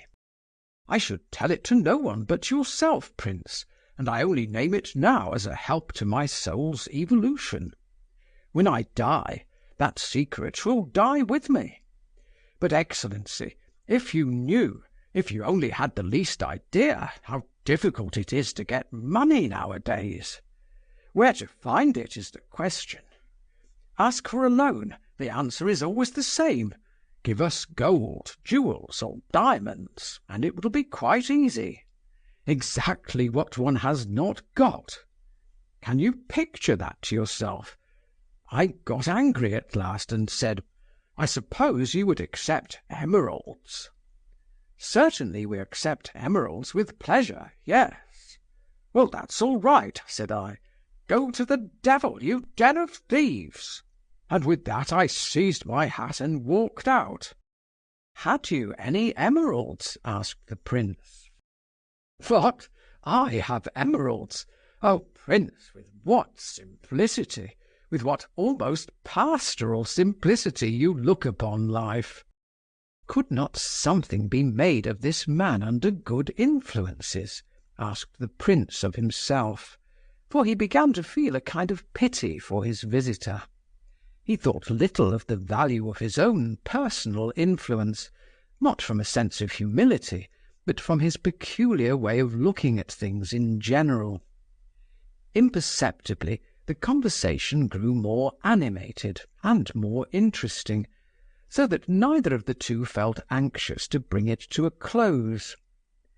Keller confessed, with apparent sincerity, to having been guilty of many acts of such a nature that it astonished the prince that he could mention them, even to him. At every fresh avowal he professed the deepest repentance, and described himself as being bathed in tears. But this did not prevent him from putting on a boastful air at times, and some of his stories were so absurdly comical that both he and the prince laughed like madmen. "One point in your favour is that you seem to have a childlike mind, and extreme truthfulness," said the prince at last. "Do you know that that atones for much?" "I am assuredly noble-minded and chivalrous to a degree," said Keller, much softened. "But, do you know, this nobility of mind exists in a dream, if one may put it so. It never appears in practice or deed. Now, why is that? I can never understand. Do not despair. I think we may say without fear of deceiving ourselves that you have now given a fairly exact exact account of your life. I at least think it would be impossible to add much to what you have just told me." "Impossible!" cried Keller, almost pityingly. "Oh, Prince, how little you really seem to understand human nature!" "Is there really much more to be added?" asked the Prince, with mild surprise. "Well, what is it you really want of me? Speak out. Tell me why you came to make your confession to me." "What did I want? Well, to begin with, it is good to meet a man like you. It is a pleasure to talk over my faults with you. I know you for one of the best of men. And then... He hesitated, and appeared so much embarrassed that the Prince helped him out. "Then you wanted me to lend you money." The words were spoken in a grave tone, and even somewhat shyly. Keller started, gave an astonished look at the speaker, and thumped the table with his fist. "Well, Prince, that's enough to knock me down. It astounds me. Here you are, as simple and innocent as a knight of the Golden Age, and yet you read a man's soul like a psychologist. Now do explain it to me, Prince, because I really do not understand. Of course, my aim was to borrow money all along, and you asked the question as if there was nothing blamable in it, as if you thought it quite natural." "Yes, from you it is quite natural." "And you are not offended?" "Why should I be offended?" "Well, just listen, Prince. I remained here last evening partly because I have a great admiration for the French Archbishop Bourdaloue. I enjoyed a discussion over him till 3 o'clock in the morning with Lebedeff, and then, I swear by all I hold sacred that I'm telling you the truth, then I wished to develop my soul in this frank and heartfelt confession to you. This was my thought as I was sobbing myself to sleep at dawn. Just as I was losing consciousness, tears in my soul, tears on my face, I remember how I lay there sobbing. An idea from hell struck me. Why not, after confessing, borrow money from him? You see, this confession was a kind of masterstroke. I intended to use it as a means to your good grace and favour. And then I meant to walk off with 150 roubles. Now, do you not call that base?" "It is hardly an exact statement of the case," said the Prince in reply. "You have confused your motives and ideas, as I need scarcely say too often happens to myself. I can assure you, Keller, I reproach myself bitterly for it sometimes. When you were talking just now, I seemed to be listening to something about myself. At times I have imagined that all men were the same," he continued earnestly, for he appeared to be much interested in the conversation. "And that consoled me in a certain degree, for a double motive is a thing most difficult to fight against. I have tried, and I know. God knows whence they arise, these ideas that you speak of as base. I fear these double motives more than ever just now, but I am not your judge, and in my opinion it is going too far to give the name of baseness to it. What do you think? You were going to employ your tears as a ruse in order to borrow money. But you also say, in fact you have sworn to the fact, that independently of this, your confession was made with an honourable motive. As for the money, you want it for drink, do you not? After your confession, that is weakness, of course. But after all, how can anyone give up a bad habit at a moment's notice? It is impossible. What can we do? It is best, I think, to leave the matter to your own conscience. How does it seem to you?" As he concluded, the prince looked curiously at Keller. Evidently this problem of double motives had often been considered by him before. "Well, how anybody can call you an idiot after that is more than I can understand," cried the boxer. The prince reddened slightly. "Bourdaloue, the archbishop, would not have spared a man like me," Keller continued, "but you have judged me with humanity. To show how grateful I am, and as a punishment, I will not accept 150 roubles. Give me 25. That will be enough. It is all I really need, for a fortnight at least. I will not ask you for more for a fortnight. I should like to have given Agatha a present, but she does not really deserve it. Oh, my dear prince, God bless you." At this moment Lebedeff appeared, having just arrived from Petersburg. He frowned when he saw the 25-rouble note in Keller's hand, but the latter, having got the money, went away at once. Lebedeff began to abuse him. "You are unjust. I found him sincerely repentant," observed the prince, after listening for a time. "What is the good of repentance like that? It is the same exactly as mine yesterday, when I said, 'I am base, I am base.' Words and nothing more." "Then they were only words on your part. I thought, on the contrary." "Well, I don't mind telling you the truth. You only, because you see through a man somehow. Words and actions, truth and falsehood, are all jumbled up together in me, and yet I am perfectly sincere. I feel the deepest repentance, believe it or not, as you choose, but words and lies come out in the infernal craving to get the better of other people. It is always there, the notion of cheating people, and of using my repentant tears to my own advantage. I assure you this is the truth, prince. I would not tell any other man for the world. He would laugh and jeer at me. But you judge a man humanely."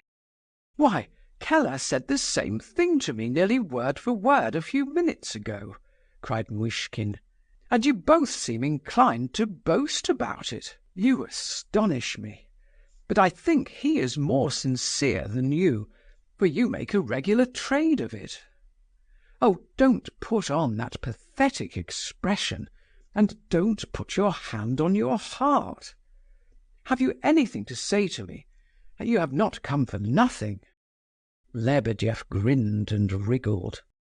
"I have been waiting all day for you, because I want to ask you a question, and for once in your life please tell me the truth at once. Had you anything to do with that affair of the carriage yesterday?" Lebedeff began to grin again, rubbed his hands, sneezed, but spoke not a word in reply. "I see you had something to do with it." "Indirectly, quite indirectly. I am speaking the truth, I am indeed. I merely told a certain person that I had people in my house, and that such and such personages might be found among them. I am aware that you sent your son to that house. He told me so himself just now. But what is this intrigue?" said the prince impatiently. "It is not my intrigue," cried Lebedeff, waving his hand. "It was engineered by other people, and is, properly speaking, rather a fantasy than an intrigue." "But what is it all about? Tell me, for heaven's sake. Cannot you understand how nearly it touches me? Why are they blackening Yevgeny Pavlovitch's reputation?" Lebedeff grimaced and wriggled again. "Prince," said he, "Excellency, you won't let me tell you the whole truth. I have tried to explain. More than once I have begun, but you have not allowed me to go on." The prince gave no answer and sat deep in thought. Evidently he was struggling to decide. "Very well, tell me the truth," he said dejectedly. "Aglaya Ivanovna," began Lebedeff promptly. "Be silent at once," interrupted the prince, red with indignation, and perhaps with shame too. "It is impossible and absurd.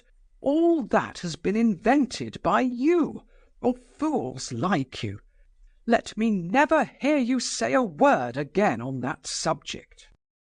Late in the evening, Kolya came in with a whole budget of Petersburg and Pavlovsk news. He did not dwell much on the Petersburg part of it, which consisted chiefly of intelligence about his friend Hippolyte, but passed quickly to the Pavlovsk tidings. He had gone straight to the Epanchins from the station.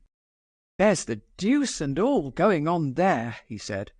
"First of all about the row last night. And I think there must be something new as well, though I didn't like to ask. Not a word about you, Prince, the whole time." The most interesting fact was that Aglaya had been quarrelling with her people about Gania. Kolya did not know any details, except that it had been a terrible quarrel. Also, Yevgeny Pavlovitch had called, and met with an excellent reception all round. And another curious thing, Mrs. Epanchin was so angry that she called Varia to her. Varia was talking to the girls, and turned her out of the house, once for all, she said. I heard it from Varia herself. Mrs. Epanchin was quite polite, but firm. And when Varia said good-bye to the girls, she told them nothing about it, and they didn't know they were saying good-bye for the last time. I'm sorry for Varia, and for Gania too. He isn't half a bad fellow, in spite of his faults, and I shall never forgive myself for not liking him before. I don't know whether I ought to continue to go to the Epanchins now, concluded Kolya. I like to be quite independent of others, and of other people's quarrels, if I can. But I must think over it. I don't think you need break your heart over Gania, said the prince. For if what you say is true, he must be considered dangerous in the Epanchin household, and if so, certain hopes of his must have been encouraged. What? What hopes? Cried Kolya. You surely don't mean Aglaya? Oh, no! You're a dreadful sceptic, Prince, he continued, after a moment's silence. I have observed of late that you have grown sceptical about everything. You don't seem to believe in people as you did, and are always attributing motives and so on. Am I using the word sceptic in its proper sense? I believe so, but I'm not sure. Well, I'll change it, right or wrong. I'll say that you are not sceptical, but jealous. There, you are deadly jealous of Gania over a certain proud damsel. Come! Kolya jumped up with these words and burst out laughing.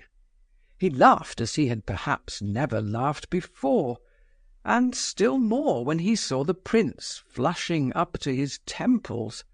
He was delighted that the prince should be jealous about Aglaya. However, he stopped immediately on seeing that the other was really hurt, and the conversation continued very earnestly for an hour or more. Next day the prince had to go to town on business. Returning in the afternoon, he happened upon General Epanchin at the station. The latter seized his hand, glancing around nervously, as if he were afraid of being caught in wrong-doing, and dragged him into a first-class compartment. He was burning to speak about something of importance. In the first place, my dear prince, don't be angry with me. I would have come to see you yesterday, but I didn't know how Lizaveta Prokofievna would take it. My dear fellow, my house is simply a hell just now. A sort of sphinx has taken up its abode there. We live in an atmosphere of riddles. I can't make head or tail of anything. As for you, I feel sure you're the least to blame of any of us, though you certainly have been the cause of a good deal of trouble. You see, it's all very pleasant to be a philanthropist, but it can be carried too far. Of course, I admire kind-heartedness, and I esteem my wife, but—" The General wandered on in this disconnected way for a long time. It was clear that he was much disturbed by some circumstance which he could make nothing of. "It is plain to me that you are not in it at all," he continued at last, a little less vaguely. "But perhaps you had better not come to our house for a little while. I ask you in the friendliest manner, mind. Just till the wind changes again. As for Yevgeny Pavlovitch," he continued with some excitement, "the whole thing is a calumny, a dirty calumny. It is simply a plot, an intrigue, to upset our plans and to stir up a quarrel. You see, Prince, I'll tell you privately. Yevgeny and ourselves have not said a word yet. We have no formal understanding. We are in no way bound on either side, but the word may be said very soon, don't you see? Very soon. And all this is most injurious, and is meant to be so. Why? I'm sure I can't tell you. She's an extraordinary woman, you see, an eccentric woman. I tell you, I am so frightened of that woman that I can't sleep. What a carriage that was, and where did it come from, hey? I declare I was base enough to suspect Yevgeny at first, but it seems certain that that cannot be the case. And if so, why is she interfering here? That's the riddle. What does she want? Is it to keep Yevgeny to herself? But, my dear fellow, I swear to you, I swear he doesn't even know her. And as for those bills, the whole thing is an invention. And the familiarity of the woman. It's quite clear we must treat the impudent creature's attempt with disdain, and redouble our courtesy towards Yevgeny. I told my wife so. Now I'll tell you my secret conviction. I'm certain that she's doing this to revenge herself on me, on account of the past, though I assure you that all the time I was blameless. I blush at the very idea. And now she turns up again like this, when I thought she had finally disappeared. Where's Rogojin all this time? I thought she was Mrs. Rogojin long ago." The old man was in a state of great mental perturbation. The whole of the journey, which occupied nearly an hour, he continued in this strain, putting questions and answering them himself, shrugging his shoulders, pressing the prince's hand, and assuring the latter that at all events he had no suspicion whatever of him. This last assurance was satisfactory at all events. The general finished by informing him that Yevgeny's uncle was head of one of the civil service departments, and rich, very rich, and a gourmand. And, well, heaven preserve him, of course, but Yevgeny gets his money, don't you see? But for all this I'm uncomfortable, I don't know why. There's something in the air. I feel there's something nasty in the air, like a bat, and I'm by no means comfortable. And it was not until the third day that the formal reconciliation between the prince and the Epanchins took place, as said before. Chapter 12. It was 7 in the evening, and the prince was just preparing to go out for a walk in the park, when suddenly Mrs. Epanchin appeared on the terrace.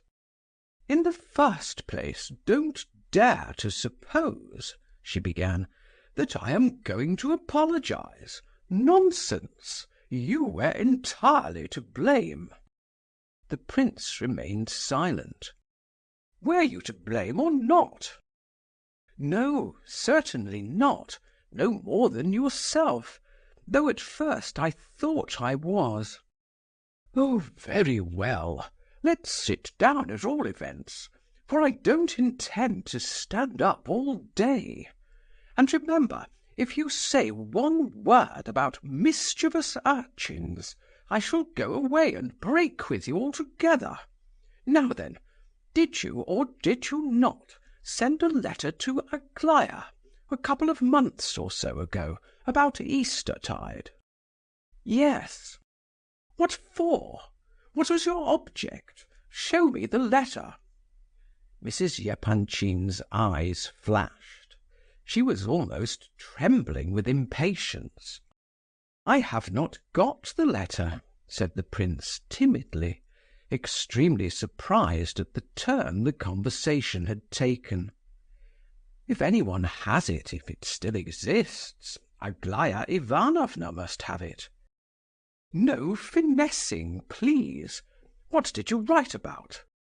"I am not finessing, and I am not in the least afraid of telling you. But I don't see the slightest reason why I should not have written." "Be quiet. You can talk afterwards. What was the letter about? Why are you blushing?" The prince was silent. At last he spoke. "I don't understand your thoughts, Lizaveta Prokofievna, but I can see that the fact of my having written is for some reason repugnant to you. You must admit that I have a perfect right to refuse to answer your questions.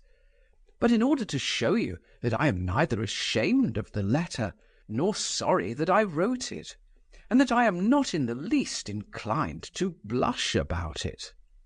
Here the prince's blushes redoubled. "I will repeat the substance of my letter, for I think I know it almost by heart."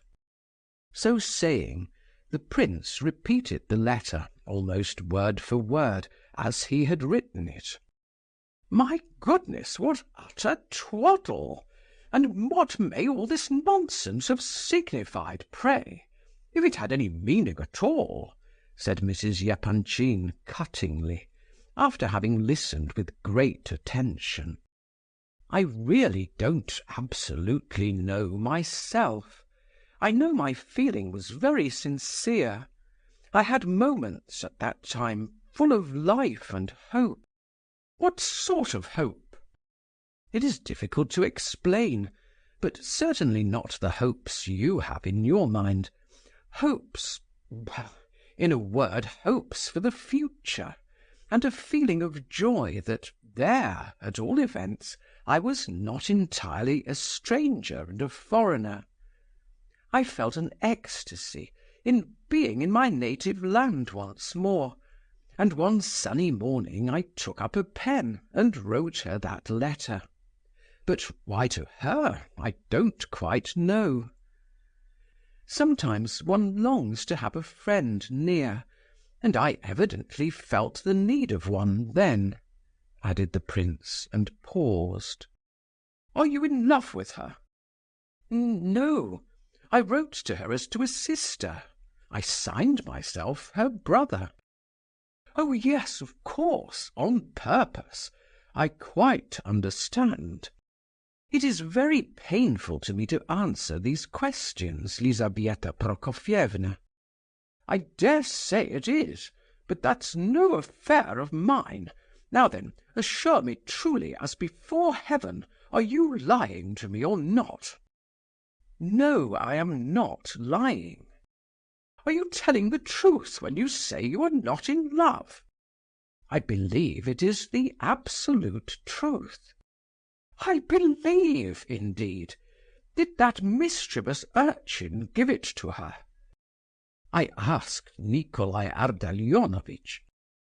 "The urchin! The urchin!"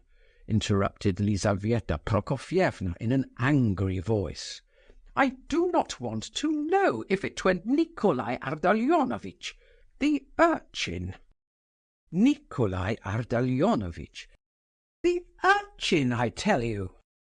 "No, it was not the urchin, it was Nikolai Ardalionovitch," said the prince very firmly, but without raising his voice. "Well, all right, my dear. I shall put that down to your account." She was silent a moment to get breath, and to recover her composure. "Well, and what's the meaning of the poor knight, hey?" "I don't know in the least. I wasn't present when the joke was made. It is a joke, I suppose, and that's all." "Well, that's a comfort at all events. You don't suppose she could take any interest in you, do you? Why, she called you an idiot herself." "I think you might have spared me that," murmured the prince reproachfully, almost in a whisper. "Don't be angry. She is a wilful, mad, spoilt girl. If she likes a person, she will pitch into him and chaff him. I used to be just such another. But for all that, you needn't flatter yourself, my boy. She is not for you. I don't believe it, and it is not to be. I tell you so at once, so that you may take proper precautions. Now I want to hear you swear that you are not married to that woman." "Lizaveta Prokofievna, what are you thinking of?" cried the prince, almost leaping to his feet in amazement. "Why, you very nearly were, anyhow." "Yes, I nearly was," whispered the prince, hanging his head. "Well then, have you come here for her? Are you in love with her, with that creature?" "I did not come to marry at all," replied the prince. "Is there anything you hold sacred?" "There is." "Then swear by it that you did not come here to marry her." "I'll swear it by whatever you please." "I believe you. You may kiss me. I breathe freely at last, but you must know, my dear friend, Aglaya does not love you, and she shall never be your wife while I am out of my grave. So be warned in time. Do you hear me?" "Yes, I hear." The prince flushed up so much that he could not look her in the face. "I have waited for you with the greatest impatience, not that you were worth it. Every night I have drenched my pillow with tears.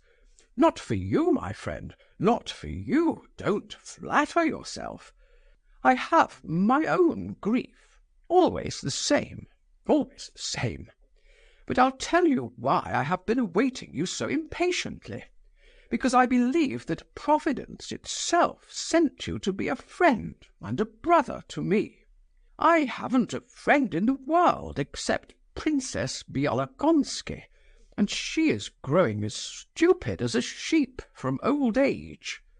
Now then, tell me, yes or no, do you know why she called out from her carriage the other night?" "I give you my word of honour that I had nothing to do with the matter, and know nothing about it." "Very well, I believe you. I have my own ideas about it. Up to yesterday morning I thought it was really Evgenie Pavlovitch who was to blame. Now I cannot help agreeing with the others. But why he was made such a fool of, I cannot understand. However, he is not going to marry Aglaya, I can tell you that. He may be a very excellent fellow, but so it shall be. I was not at all sure of accepting him before, but now I have quite made up my mind that I won't have him. Put me in my coffin first, and then into my grave, and then you may marry my daughter to whomsoever you please. So I said to the general this very morning. You see how I trust you, my boy." "Yes, I see and understand." Mrs. Epanchin gazed keenly into the prince's eyes. She was anxious to see what impression the news as to Yevgeny Pavlovitch had made upon him.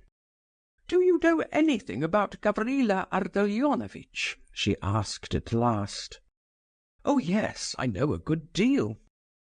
"Did you know he had communications with Aglaya?" "No, I didn't," said the prince, trembling a little and in great agitation. "You say Gavrila Ardalionovitch has private communications with Aglaya? Impossible. Only quite lately. His sister has been working like a rat to clear the way for him all the winter." "I don't believe it," said the prince abruptly, after a short pause. "Had it been so, I should have known long ago." "Oh, of course, yes. He would have come and wept out his secret on your bosom. Oh, you simpleton, you simpleton! Anyone can deceive you and take you in like a... Aren't you ashamed to trust him? Can't you see that he humbugs you just as much as ever he pleases?" "I know very well that he does deceive me occasionally, and he knows that I know it, but—" The prince did not finish his sentence. "And that's why you trust him, eh? So I should have supposed. Good Lord, was there ever such a man as you? Poh! And you are aware, sir, that this Gania, or his sister Varia, have brought her into correspondence with Nastasia Philipovna." "Brought whom?" cried Muishkin. "Aglaya." "I don't believe it. It's impossible. What object could they have?" He jumped up from his chair in his excitement. "Nor do I believe it, in spite of the proofs. The girl is self-willed and fantastic and insane. She's wicked, wicked. I'll repeat it for 1,000 years that she's wicked. They all are just now, all my daughters, even that wet hen Alexandra. And yet I don't believe it, because I don't choose to believe it, perhaps. But I don't. Why haven't you been?" She turned on the prince suddenly. "Why didn't you come near us all these 3 days, eh?" The prince began to give his reasons, but she interrupted him again. "Everybody takes you in and deceives you. You went to town yesterday. I dare swear you went down on your knees to that rogue and begged him to accept your 10,000 roubles. I never thought of doing any such thing. I have not seen him, and he is not a rogue, in my opinion. I have had a letter from him. Show it to me." The prince took a paper from his pocket-book and handed it to Lizaveta Prokofievna. It ran as follows: "Sir, in the eyes of the world, I am sure that I have no cause for pride or self-esteem. I am much too insignificant for that. But what may be so to other men's eyes is not so to yours. I am convinced that you are better than other people. Doktorenko disagrees with me, but I am content to differ from him on this point. I will never accept 1 single kopeck from you, but you have helped my mother, and I am bound to be grateful to you for that, however weak it may seem. At any rate, I have changed my opinion about you, and I think right to inform you of the fact. But I also suppose that there can be no further intercourse between us. Antip Burdovsky. P.S. The 200 roubles I owe you shall certainly be repaid in time."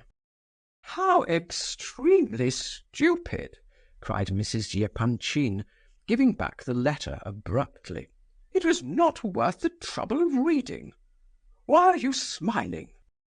Confess that you are pleased to have read it." "What? Pleased with all that nonsense?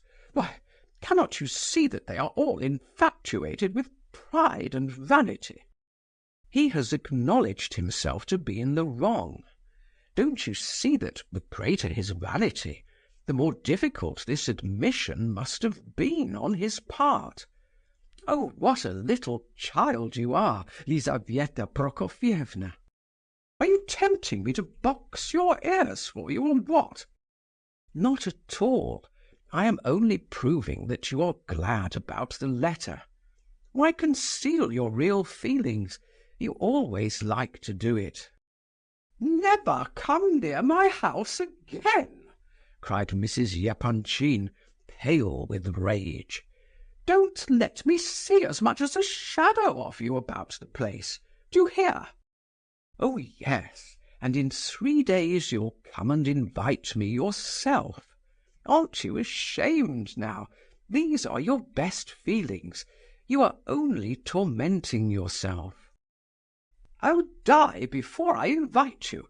I shall forget your very name. I've forgotten it already." She marched towards the door. "But I'm forbidden your house as it is, without your added threats," cried the prince after her. "What? Who forbade you?" She turned round so suddenly that one might have supposed a needle had been stuck into her. The prince hesitated. He perceived that he had said too much now. "Who forbade you?" cried Mrs. Epanchin once more. "Aglaya Ivanovna told me." "When? Speak, quick!" "She sent to say yesterday morning that I was never to dare to come near the house again." Lizaveta Prokofievna stood like a stone. "What did she send? Whom? Was it that boy? Was it a message? Quick!" "I had a note." "Where is it? Give it here at once." The prince thought a moment. Then he pulled out of his waistcoat pocket an untidy slip of paper, on which was scrawled, "Prince Lef Nikolaevich, if you think fit, after all that has passed, to honour our house with a visit, I can assure you you will not find me among the number of those who are in any way delighted to see you. Aglaya Epanchin."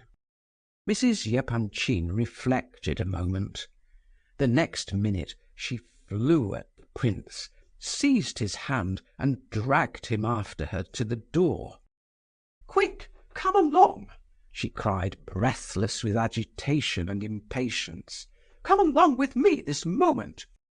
"But you declared I wasn't—" "Don't be a simpleton. You behave just as though you weren't a man at all. Come on. I shall see now with my own eyes. I shall see all." "Well, let me get my hat at least." "Here's your miserable hat. He couldn't even choose a respectable shape for his hat. Come on. She did that because I took your part and said you ought to have come, little vixen. Else she would never have sent you that silly note. It's a most improper note, I call it. Most improper for such an intelligent, well-brought-up girl to write. I dare say she was annoyed that you didn't come, but she ought to have known that one can't write like that to an idiot like you, for you'd be sure to take it literally." Mrs. Epanchin was dragging the prince along with her all the time, and never let go of his hand for an instant. "What are you listening for?" she added, seeing that she had committed herself a little. "She wants a clown like you. She hasn't seen one for some time, to play with. That's why she is anxious for you to come to the house. And right glad I am that she'll make a thorough good fool of you. You deserve it, and she can do it. Oh, she can indeed, as well as most people." Part 3. Chapter 1. The Epanchin family, or at least the more serious members of it, were sometimes grieved because they seemed so unlike the rest of the world. They were not quite certain but had at times a strong suspicion that things did not happen to them as they did to other people. Others led a quiet, uneventful life, while they were subject to continual upheavals. Others kept on the rails without difficulty. They ran off at the slightest obstacle. Other houses were governed by a timid routine. Theirs was somehow different. Perhaps Lizaveta Prokofyevna was alone in making these fretful observations. The girls, though not wanting in intelligence, were still young. The general was intelligent too, but narrow, and in any difficulty he was content to say, and leave the matter to his wife. Consequently, on her fell the responsibility. It was not that they distinguished themselves as a family by any particular originality, or that their excursions off the track led to any breach of the proprieties. Oh no. There was nothing premeditated. There was not even any conscious purpose in it all, and yet in spite of everything, the family, although highly respected, was not quite what every highly respected family ought to be. For a long time now, Lizaveta Prokofyevna had had it in her mind that all the trouble was owing to her unfortunate character, and this added to her distress. She blamed her own stupid, unconventional eccentricity. Always restless, always on the go, she constantly seemed to lose her way and to get into trouble over the simplest and more ordinary affairs of life. We said at the beginning of our story that the Epanchins were liked and esteemed by their neighbors. In spite of his humble origin, Ivan Fedorovitch himself was received everywhere with respect. He deserved this, partly on account of his wealth and position, partly because, though limited, he was really a very good fellow. But a certain limitation of mind seems to be an indispensable asset, if not to all public personages, at least to all serious financiers. Added to this, his manner was modest and unassuming. He knew when to be silent, yet never allowed himself to be trampled upon.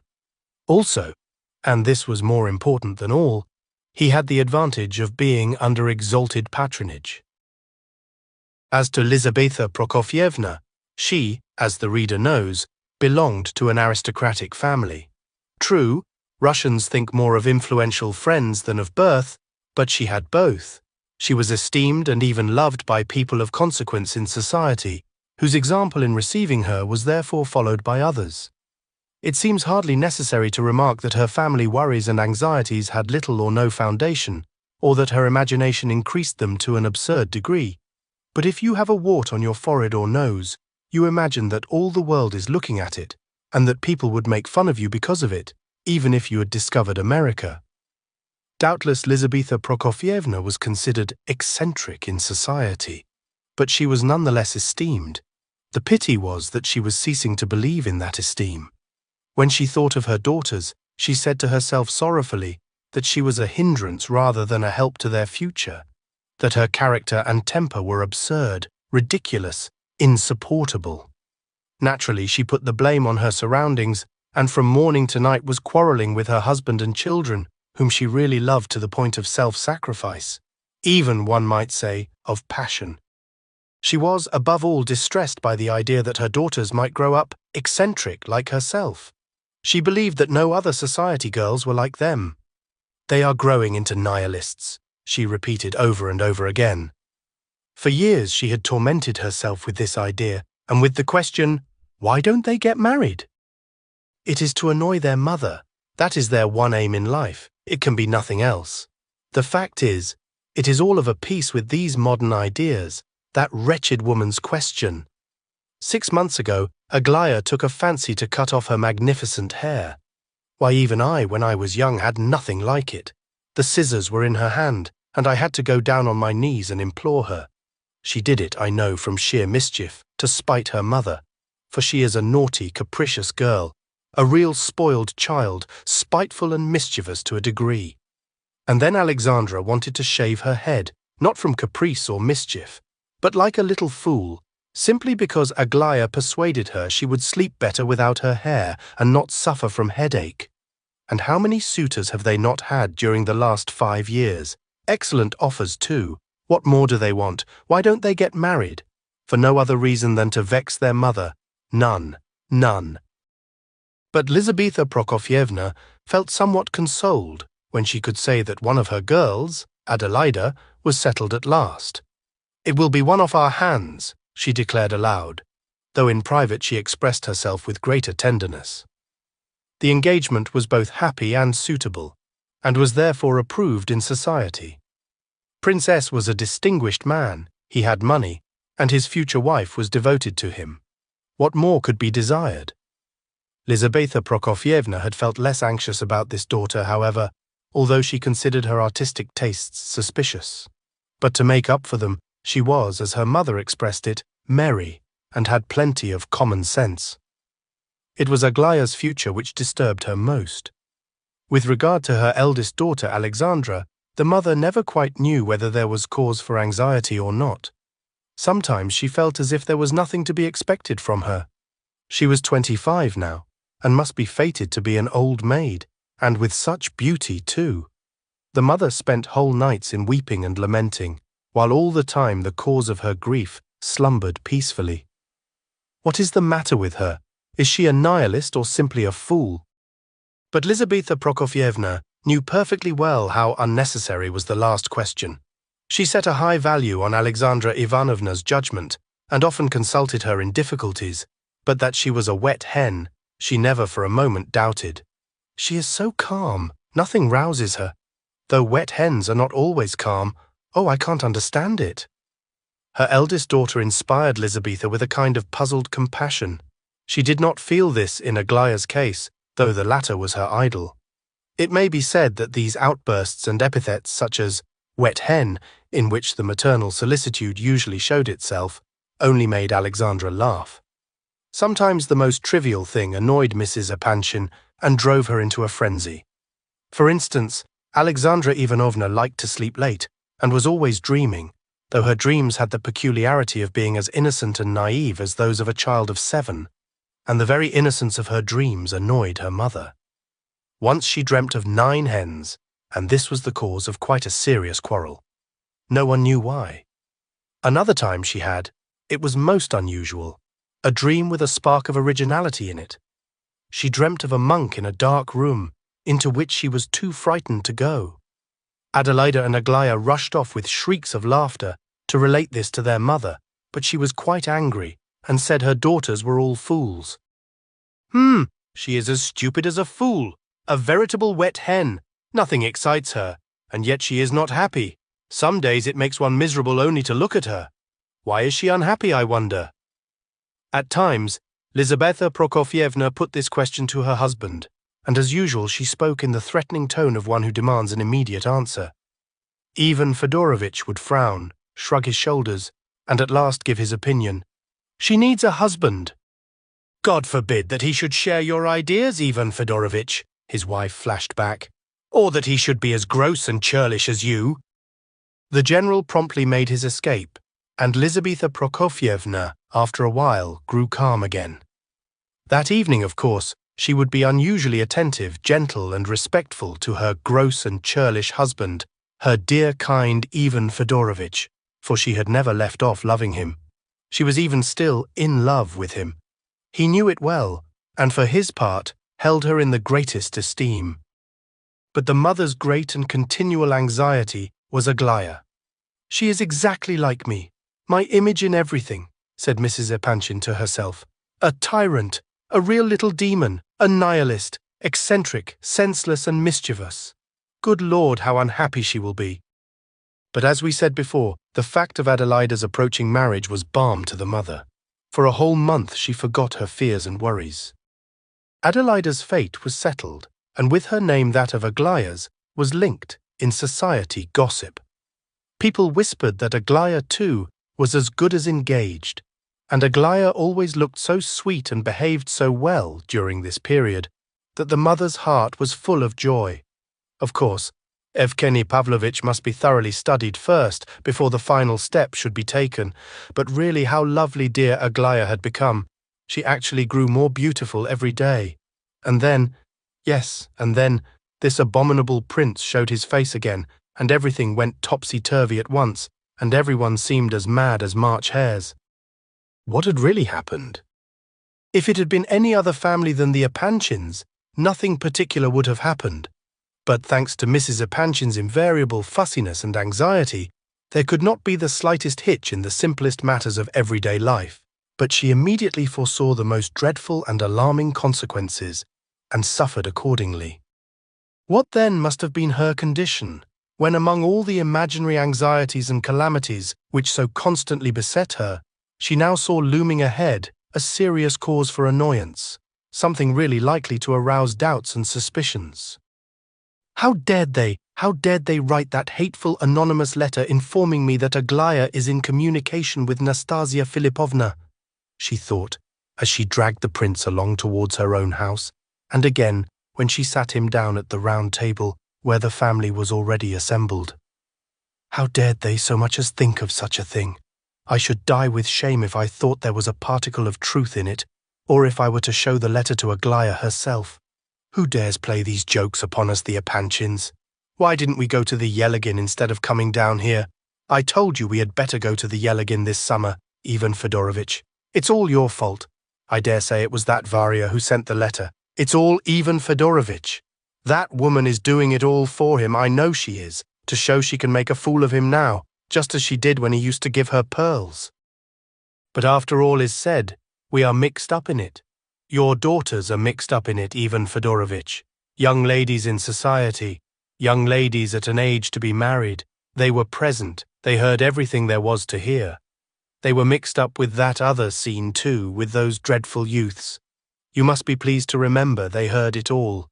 I cannot forgive that wretched prince. I never shall forgive him. And why, if you please, has Aglaya had an attack of nerves for these last 3 days? Why has she all but quarrelled with her sisters, even with Alexandra, whom she respects so much that she always kisses her hands as though she were her mother? What are all these riddles of hers that we have to guess? What has Gavrila Ardalionovitch to do with it? Why did she take upon herself to champion him this morning and burst into tears over it?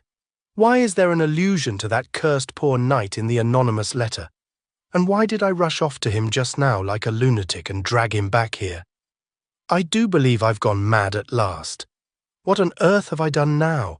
To talk to a young man about my daughter's secrets, and secrets having to do with himself too.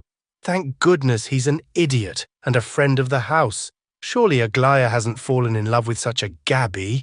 What an idea! Phew! We ought all to be put under glass cases, myself first of all, and be shown off as curiosities at 10 kopecks a peep. I shall never forgive you for all this, Ivan Fedorovitch. Never. Look at her now. Why doesn't she make fun of him? She said she would, and she doesn't. Look there. She stares at him with all her eyes and doesn't move, and yet she told him not to come. He looks pale enough, and that abominable chatterbox, Evgeny Pavlovitch, monopolizes the whole of the conversation. Nobody else can get a word in. I could soon find out all about everything if I could only change the subject. The prince certainly was very pale. He sat at the table and seemed to be feeling, by turns, sensations of alarm and rapture. Oh, how frightened he was of looking to one side, one particular corner, whence he knew very well that a pair of dark eyes were watching him intently, and how happy he was to think that he was once more among them, and occasionally hearing that well-known voice, although she had written and forbidden him to come again. What on earth will she say to me, I wonder? He thought to himself. He had not said a word yet. He sat silent and listened to Evgeny Pavlovitch's eloquence. The latter had never appeared so happy and excited as on this evening. The prince listened to him, but for a long time did not take in a word he said. Excepting Ivan Fedorovitch, who had not as yet returned from town, the whole family was present. Prince S. was there, and they all intended to go out to hear the band very soon. Kolya arrived presently and joined the circle. So he's received as usual after all, thought the prince. The Epanchins' country house was a charming building, built after the model of a Swiss chalet and covered with creepers. It was surrounded on all sides by a flower garden, and the family sat, as a rule, on the open veranda, as at the prince's house. The subject under discussion did not appear to be very popular with the assembly, and some would have been delighted to change it, but Evgeny would not stop holding forth, and the prince's arrival seemed to spur him on to still further oratorical efforts. Lizabetha Prokofievna frowned, but had not as yet grasped the subject, which seemed to have arisen out of a heated argument. Aglaya sat apart, almost in the corner, listening in stubborn silence. "Excuse me," continued Evgeny Pavlovitch hotly, "I don't say a word against liberalism. Liberalism is not a sin, it is a necessary part of a great whole, which whole would collapse and fall to pieces without it. Liberalism has just as much right to exist as has the most moral conservatism. But I am attacking Russian liberalism, and I attack it for the simple reason that a Russian liberal is not a Russian liberal, he is a non-Russian liberal. Show me a real Russian liberal, and I'll kiss him before you all with pleasure." "If he cared to kiss you, that is," said Alexandra, whose cheeks were red with irritation and excitement. "Look at that now," thought the mother to herself. "She does nothing but sleep and eat for a year at a time, and then suddenly flies out in the most incomprehensible way." The prince observed that Alexandra appeared to be angry with Evgeny because he spoke on a serious subject in a frivolous manner, pretending to be in earnest, but with an undercurrent of irony. "I was saying just now, before you came in, Prince, that there has been nothing national up to now about our liberalism, and nothing the liberals do, or have done, is in the least degree national. They are drawn from two classes only, the old landowning class and clerical families." "How? Nothing that they have done is Russian?" asked Prince S. "It may be Russian, but it is not national. Our liberals are not Russian, nor are our conservatives. And you may be sure that the nation does not recognize anything that has been done by the landed gentry, or by the seminarists, or what is to be done either." "Come, that's good. How can you maintain such a paradox? If you are serious, that is. I cannot allow such a statement about the landed proprietors to pass unchallenged. Why, you are a landed proprietor yourself," cried Prince S. hotly. "I suppose you'll say there is nothing national about our literature either," said Alexandra. "Well, I am not a great authority on literary questions, but I certainly do hold that Russian literature is not Russian, except perhaps Lomonosov, Pushkin and Gogol. In the first place, that is a considerable admission, and in the second place, one of the above was a peasant, and the other two were both landed proprietors." "Quite so, but don't be in such a hurry, for since it has been the part of these three men, and only these three, to say something absolutely their own, not borrowed, so by this very fact these three men become really national.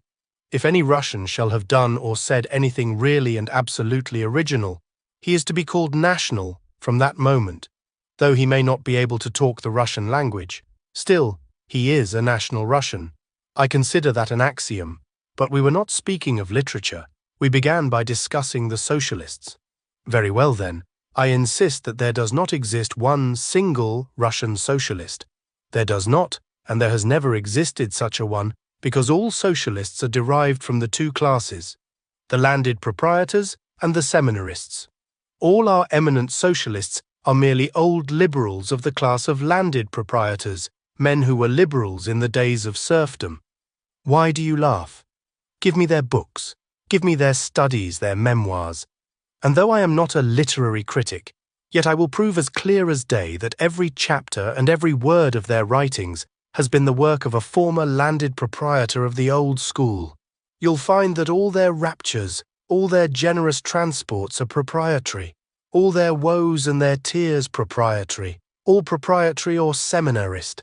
You are laughing again, and you, Prince, are smiling too. Don't you agree with me?" It was true enough that everybody was laughing, the prince among them. "I cannot tell you on the instant whether I agree with you or not," said the latter, suddenly stopping his laughter and starting like a schoolboy caught at mischief. "But I assure you, I am listening to you with extreme gratification." So saying, he almost panted with agitation, and a cold sweat stood upon his forehead. These were his first words since he had entered the house. He tried to lift his eyes and look around, but dared not.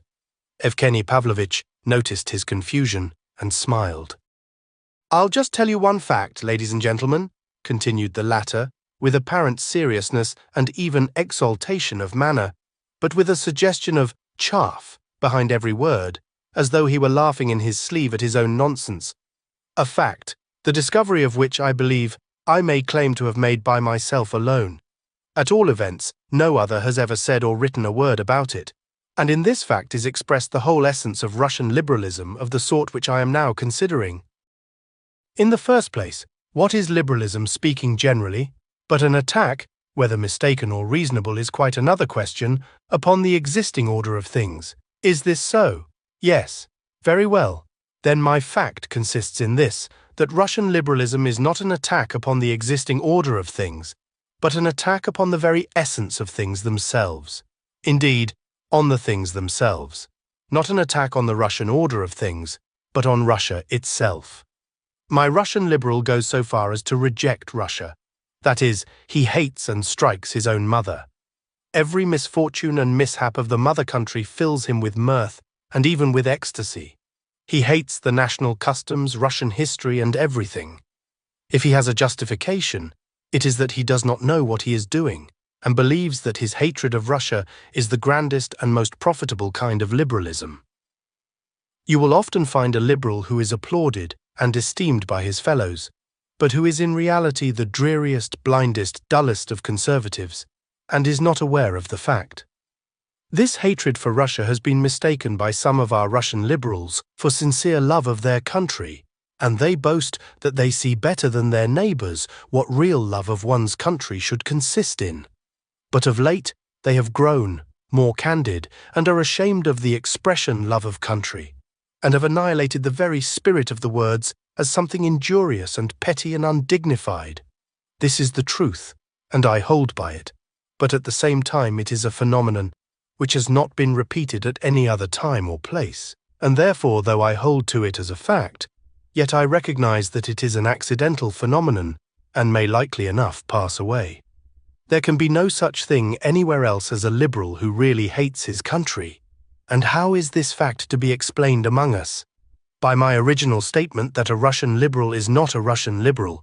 That's the only explanation that I can see. I take all that you have said as a joke, said Prince S. seriously. I have not seen all kinds of liberals, and cannot therefore set myself up as a judge, said Alexandra, but I have heard all you have said with indignation. You have taken some accidental case and twisted it into a universal law, which is unjust. Accidental case, said Evgeny Pavlovitch. Do you consider it an accidental case, Prince? I must also admit, said the Prince, that I have not seen much or been very far into the question, but I cannot help thinking that you are more or less right, and that Russian liberalism, that phase of it which you are considering at least, really is sometimes inclined to hate Russia itself, and not only its existing order of things in general. Of course, this is only partially the truth. You cannot lay down the law for all. The Prince blushed and broke off, without finishing what he meant to say. In spite of his shyness and agitation, he could not help being greatly interested in the conversation. A special characteristic of his was the naive candour with which he always listened to arguments which interested him, and with which he answered any questions put to him on the subject at issue. In the very expression of his face, this naivete was unmistakably evident, this disbelief in the insincerity of others, and unsuspecting disregard of irony or humour in their words. But though Evgeny Pavlovitch had put his questions to the Prince with no other purpose but to enjoy the joke of his simple-minded seriousness, yet now, at his answer, he was surprised into some seriousness himself, and looked gravely at Muishkin as though he had not expected that sort of answer at all. "Why, how strange," he ejaculated. "You didn't answer me seriously, surely, did you?" "Did not you ask me the question seriously?" inquired the Prince in amazement. Everybody laughed. "Oh, trust him for that," said Adelaida. "Evgeny Pavlovitch turns everything and everybody he can lay hold of to ridicule. You should hear the things he says sometimes, apparently in perfect seriousness." "In my opinion, the conversation has been a painful one throughout, and we ought never to have begun it," said Alexandra. "We were all going for a walk." "Come along then," said Evgeny. "It's a glorious evening.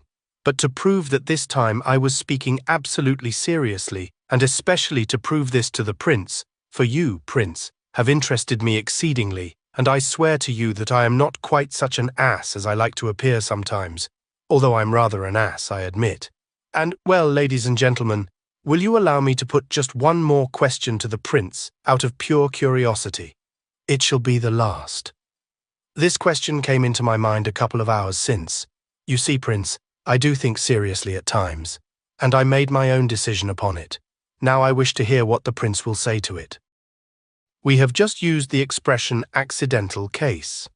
This is a significant phrase. We often hear it. Well, not long since everyone was talking and reading about that terrible murder of 6 people on the part of a young fellow, and of the extraordinary speech of the counsel for the defense, who observed that in the poverty-stricken condition of the criminal, it must have come naturally into his head to kill these 6 people. I do not quote his words, but that is the sense of them, or something very like it. Now, in my opinion, the barrister who put forward this extraordinary plea was probably absolutely convinced that he was stating the most liberal, the most humane, the most enlightened view of the case that could possibly be brought forward in these days. Now, was this distortion, this capacity for a perverted way of viewing things, a special or accidental case, or is such a general rule? Everyone laughed at this. A special case, accidental of course, cried Alexandra and Adelaida. Let me remind you once more, Evgeny, said Prince S., that your joke is getting a little threadbare. What do you think about it, Prince? Asked Evgeny, taking no notice of the last remark, and observing Muishkin's serious eyes fixed upon his face.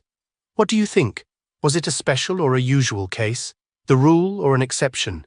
I confess I put the question especially for you. No, I don't think it was a special case, said the prince quietly but firmly.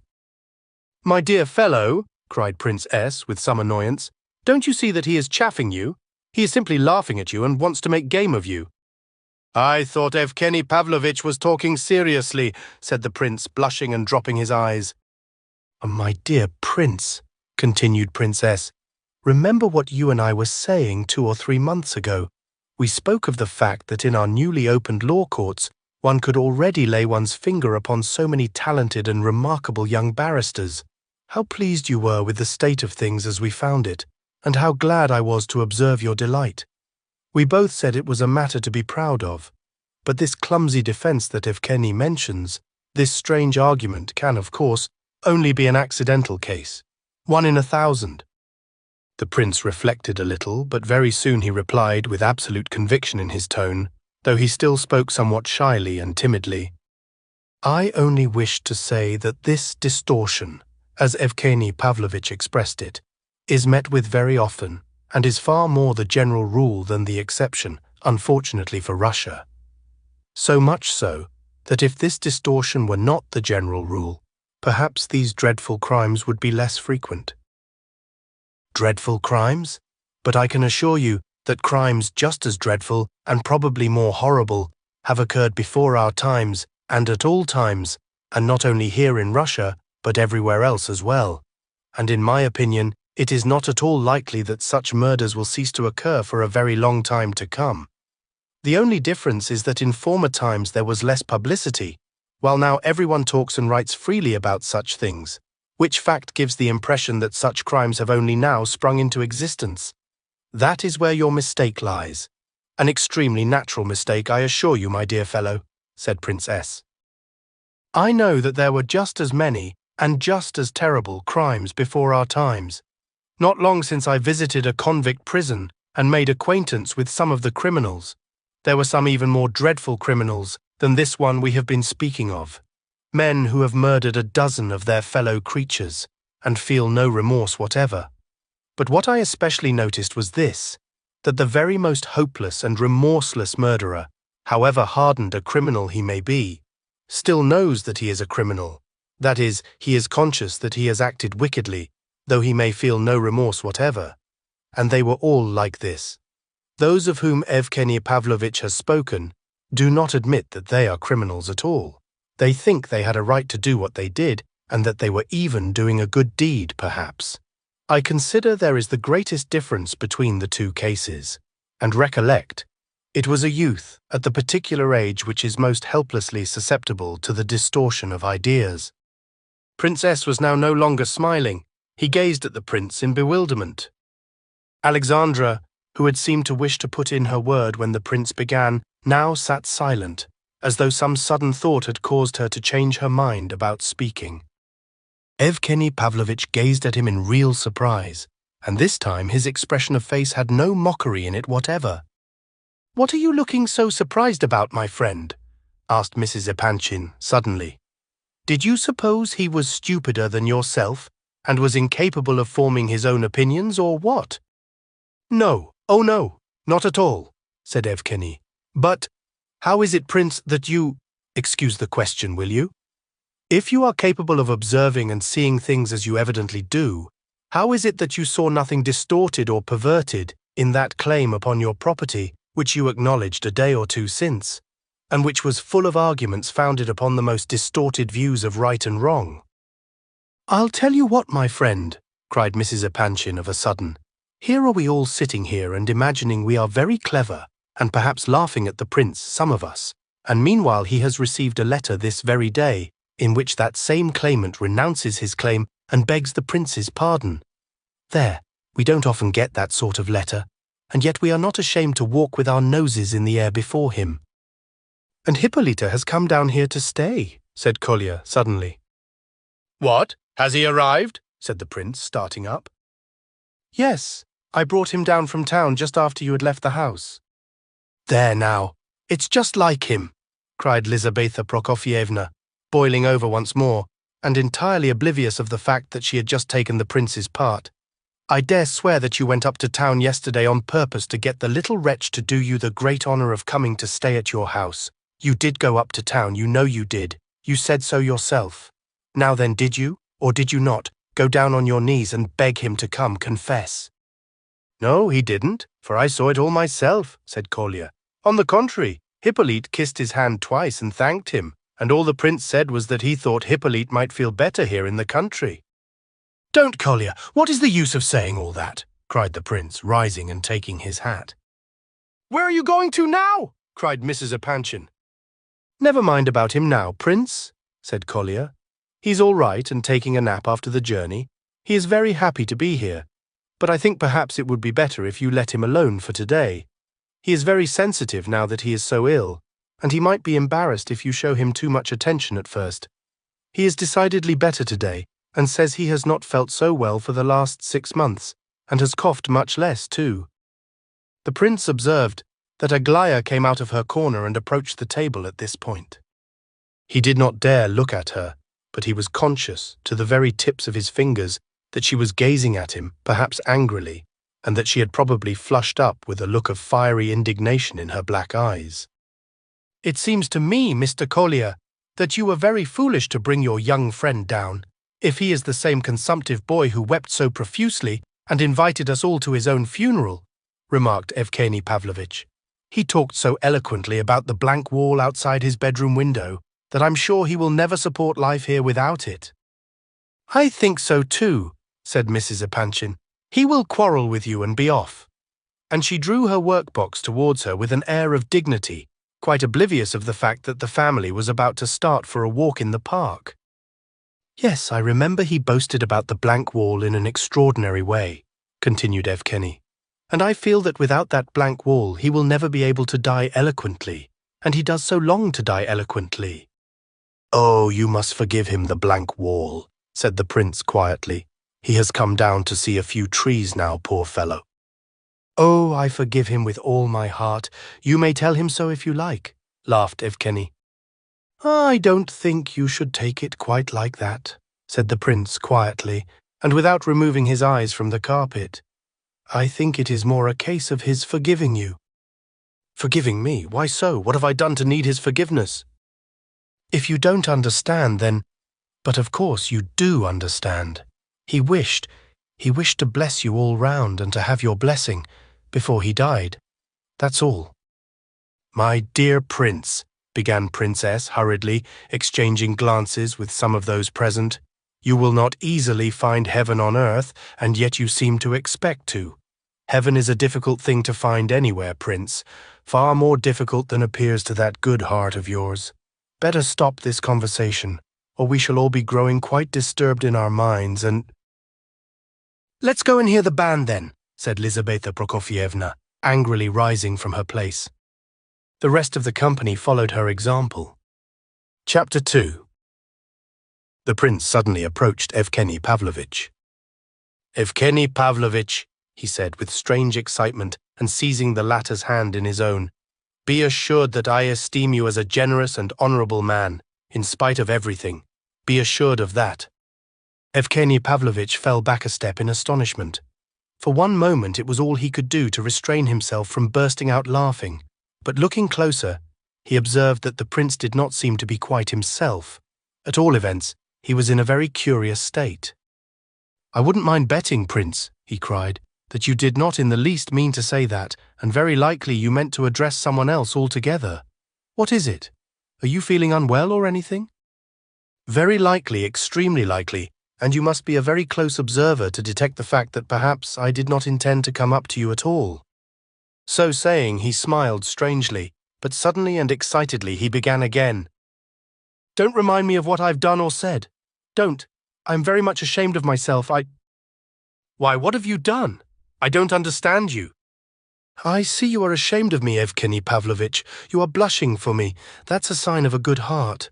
Don't be afraid, I shall go away directly." "What's the matter with him? Do his fits begin like that?" said Lizaveta Prokofievna, in a high state of alarm, addressing Kolya. No, Lizaveta Prokofievna, take no notice of me. I am not going to have a fit.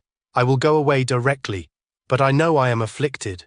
I was 24 years an invalid, you see, the first 24 years of my life. So take all I do and say as the sayings and actions of an invalid. I'm going away directly, I really am. Don't be afraid. I am not blushing, for I don't think I need blush about it, need I? But I see that I'm out of place in society. Society is better without me. It's not vanity, I assure you. I have thought over it all these last 3 days, and I have made up my mind that I ought to unbosom myself candidly before you at the first opportunity. There are certain things, certain great ideas which I must not so much as approach, as Prince S. has just reminded me, or I shall make you all laugh. I have no sense of proportion, I know. My words and gestures do not express my ideas. They are a humiliation and abasement of the ideas, and therefore I have no right. And I am too sensitive. Still I believe I am beloved in this household, and esteemed far more than I deserve. But I can't help knowing that after 24 years of illness, there must be some trace left, so that it is impossible for people to refrain from laughing at me sometimes. Don't you think so?"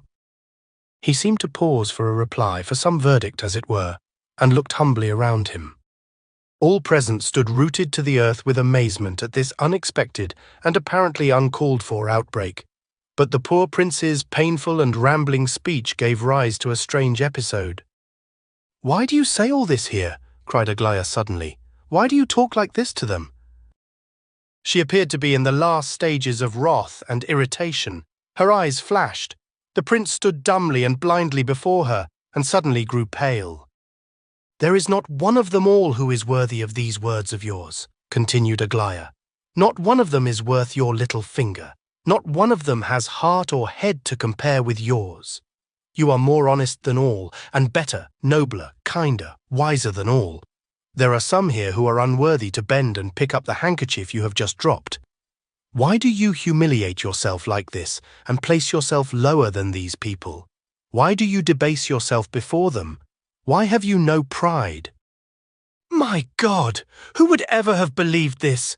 cried Mrs. Epanchin, wringing her hands. "Hurrah for the poor knight!" cried Kolya. "Be quiet! How dare they laugh at me in your house?" said Aglaya, turning sharply on her mother, in that hysterical frame of mind that rides recklessly over every obstacle and plunges blindly through proprieties. "Why does everyone worry and torment me? Why have they all been bullying me these 3 days about you, Prince? I will not marry you, never, and under no circumstances. Know that once and for all, as if anyone could marry an absurd creature like you. Just look in the glass and see what you look like this very moment. Why do they torment me and say I am going to marry you? You must know it. You are in the plot with them." "No one ever tormented you on the subject," murmured Adelaida aghast. "No one ever thought of such a thing. There has never been a word said about it," cried Alexandra. "Who has been annoying her? Who has been tormenting the child? Who could have said such a thing to her? Is she raving?" cried Lizabetha Prokofievna, trembling with rage, to the company in general. "Every one of them has been saying it, every one of them, all these 3 days, and I will never, never marry him." So saying, Aglaya burst into bitter tears and, hiding her face in her handkerchief, sank back into a chair. "But he has never even—" "I have never asked you to marry me, Aglaya Ivanovna," said the prince of a sudden. "What?" cried Mrs. Epanchin, raising her hands in horror. "What's that?" She could not believe her ears. "I only meant to say," said the prince, faltering. "I merely meant to explain to Aglaya Ivanovna, to have the honor to explain, as it were, that I had no intention, never had, to ask the honor of her hand. I assure you I am not guilty, Aglaya Ivanovna. I am not indeed. I never did wish to. I never thought of it at all, and never shall. You'll see it yourself. You may be quite assured of it. Some wicked person has been maligning me to you. But it's all right. Don't worry about it." So saying, the prince approached Aglaya. She took the handkerchief from her face, glanced keenly at him, took in what he had said, and burst out laughing. Such a merry, unrestrained laugh, so hearty and gay, that Adelaida could not contain herself. She too glanced at the prince's panic-stricken countenance, then rushed at her sister, threw her arms round her neck, and burst into as merry a fit of laughter as Aglaya's own. They laughed together like a couple of schoolgirls. Hearing and seeing this, the prince smiled happily, and in accents of relief and joy he exclaimed, "Well, thank God, thank God." Alexandra now joined in, and it looked as though the 3 sisters were going to laugh on forever. "They are insane," muttered Lizabetha Prokofievna. "Either they frighten one out of one's wits, or else—" But Princess was laughing now too. So was Evgeny Pavlovitch, so was Kolya, and so was the prince himself, who caught the infection as he looked round radiantly upon the others. "Come along, let's go out for a walk," cried Adelaida. "We'll all go together, and the prince must absolutely go with us. You needn't go away, you dear good fellow. Isn't he a dear, Aglaya? Isn't he, mother? I must really give him a kiss for his explanation to Aglaya just now. Mother dear, I may kiss him, mayn't I? Aglaya, may I kiss your prince?" cried the young rogue, and sure enough she skipped up to the prince and kissed his forehead. He seized her hands and pressed them so hard that Adelaida nearly cried out. He then gazed with delight into her eyes, and raising her right hand to his lips with enthusiasm, kissed it 3 times. "Come along," said Aglaya. "Prince, you must walk with me. May he, mother, this young cavalier who won't have me. You said you would never have me, didn't you, Prince? No, not like that. That's not the way to give your arm. Don't you know how to give your arm to a lady yet? There. So. Now come along. You and I will lead the way. Would you like to lead the way with me alone, tête-à-tête?" She went on talking and chatting without a pause, with occasional little bursts of laughter between. Thank God," said Lizabetha Prokofievna to herself, without quite knowing why she felt so relieved. "What extraordinary people they are," thought Prince S., for perhaps the 100th time since he had entered into intimate relations with the family, but he liked these extraordinary people all the same. As for Prince Lev Nikolaevich himself, Prince S. did not seem quite to like him somehow. He was decidedly preoccupied and a little disturbed as they all started off. Evgeny Pavlovitch seemed to be in a lively humour.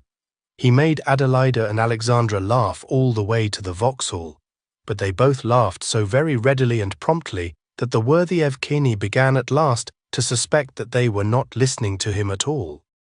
At this idea he burst out laughing all at once in quite unaffected mirth and without giving any explanation. The sisters, who also appeared to be in high spirits, never tired of glancing at Aglaya and the prince, who were walking in front. It was evident that their younger sister was a thorough puzzle to them both. Princess tried hard to get up a conversation with Mrs. Epanchin upon outside subjects, probably with the good intention of distracting and amusing her, but he bored her dreadfully. She was absent-minded to a degree, and answered at cross purposes, and sometimes not at all. But the puzzle and mystery of Aglaya was not yet over for the evening. The last exhibition fell to the lot of the prince alone. When they had proceeded some 100 paces or so from the house, Aglaya said to her obstinately silent cavalier in a quick half-whisper, "Look to the right." The prince glanced in the direction indicated. "Look closer. Do you see that bench in the park there, just by those 3 big trees, that green bench?" The prince replied that he saw it. "Do you like the position of it? Sometimes, of a morning early at 7 o'clock, when all the rest are still asleep, I come out and sit there alone." The prince muttered that the spot was a lovely one. "Now go away, I don't wish to have your arm any longer. Or perhaps better, continue to give me your arm and walk along beside me, but don't speak a word to me. I wish to think by myself." The warning was certainly unnecessary, for the prince would not have said a word all the rest of the time, whether forbidden to speak or not. His heart beat loud and painfully when Aglaya spoke of the bench. Could she? But no. He banished the thought after an instant's deliberation. At Pavlovsk on weekdays, the public is more select than it is on Sundays and Saturdays, when the townsfolk come down to walk about and enjoy the park. The ladies dress elegantly on these days, and it is the fashion to gather round the band, which is probably the best of our pleasure garden bands, and plays the newest pieces. The behaviour of the public is most correct and proper, and there is an appearance of friendly intimacy among the usual frequenters. Many come for nothing but to look at their acquaintances, but there are others who come for the sake of the music. It is very seldom that anything happens to break the harmony of the proceedings, though of course accidents will happen everywhere. On this particular evening the weather was lovely, and there were a large number of people present. All the places anywhere near the orchestra were occupied. Our friends took chairs near the side exit. The crowd and the music cheered Mrs. Epanchin a little, and amused the girls. They bowed and shook hands with some of their friends, and nodded at a distance to others. They examined the ladies' dresses, noticed comicalities and eccentricities among the people, and laughed and talked among themselves. Evgeny Pavlovitch, too, found plenty of friends to bow to. Several people noticed Aglaya and the prince, who were still together. Before very long, 2 or 3 young men had come up, and 1 or 2 remained to talk. All of these young men appeared to be on intimate terms with Evgeny Pavlovitch. Among them was a young officer, a remarkably handsome fellow, very good-natured and a great chatterbox. He tried to get up a conversation with Aglaya and did his best to secure her attention. Aglaya behaved very graciously to him and chatted and laughed merrily. Evgeny Pavlovitch begged the prince's leave to introduce their friend to him. The prince hardly realized what was wanted of him, but the introduction came off. The 2 men bowed and shook hands. Evgeny Pavlovitch's friend asked the prince some question, but the latter did not reply, or if he did, he muttered something so strangely indistinct that there was nothing to be made of it. The officer stared intently at him, then glanced at Evgeny, divined why the latter had introduced him, and gave his undivided attention to Aglaya again. Only Evgeny Pavlovitch observed that Aglaya flushed up for a moment at this. The prince did not notice that others were talking and making themselves agreeable to Aglaya. In fact, at moments he almost forgot that he was sitting by her himself. At other moments, he felt a longing to go away somewhere and be alone with his thoughts, and to feel that no one knew where he was. Or if that were impossible, he would like to be alone at home, on the terrace, without either Lebedev or his children, or anyone else about him, and to lie there and think, a day and night and another day again. He thought of the mountains, and especially of a certain spot which he used to frequent, whence he would look down upon the distant valleys and fields, and see the waterfall, far off, like a little silver thread, and the old ruined castle in the distance. Oh, how he longed to be there now, alone with his thoughts, to think of one thing all his life. One thing! 1,000 years would not be too much time. And let everyone here forget him utterly. How much better it would have been if they had never known him, if all this could but prove to be a dream. Perhaps it was a dream. Now and then he looked at Aglaya for 5 minutes at a time, without taking his eyes off her face, but his expression was very strange. He would gaze at her as though she were an object a couple of miles distant, or as though he were looking at her portrait, and not at herself at all.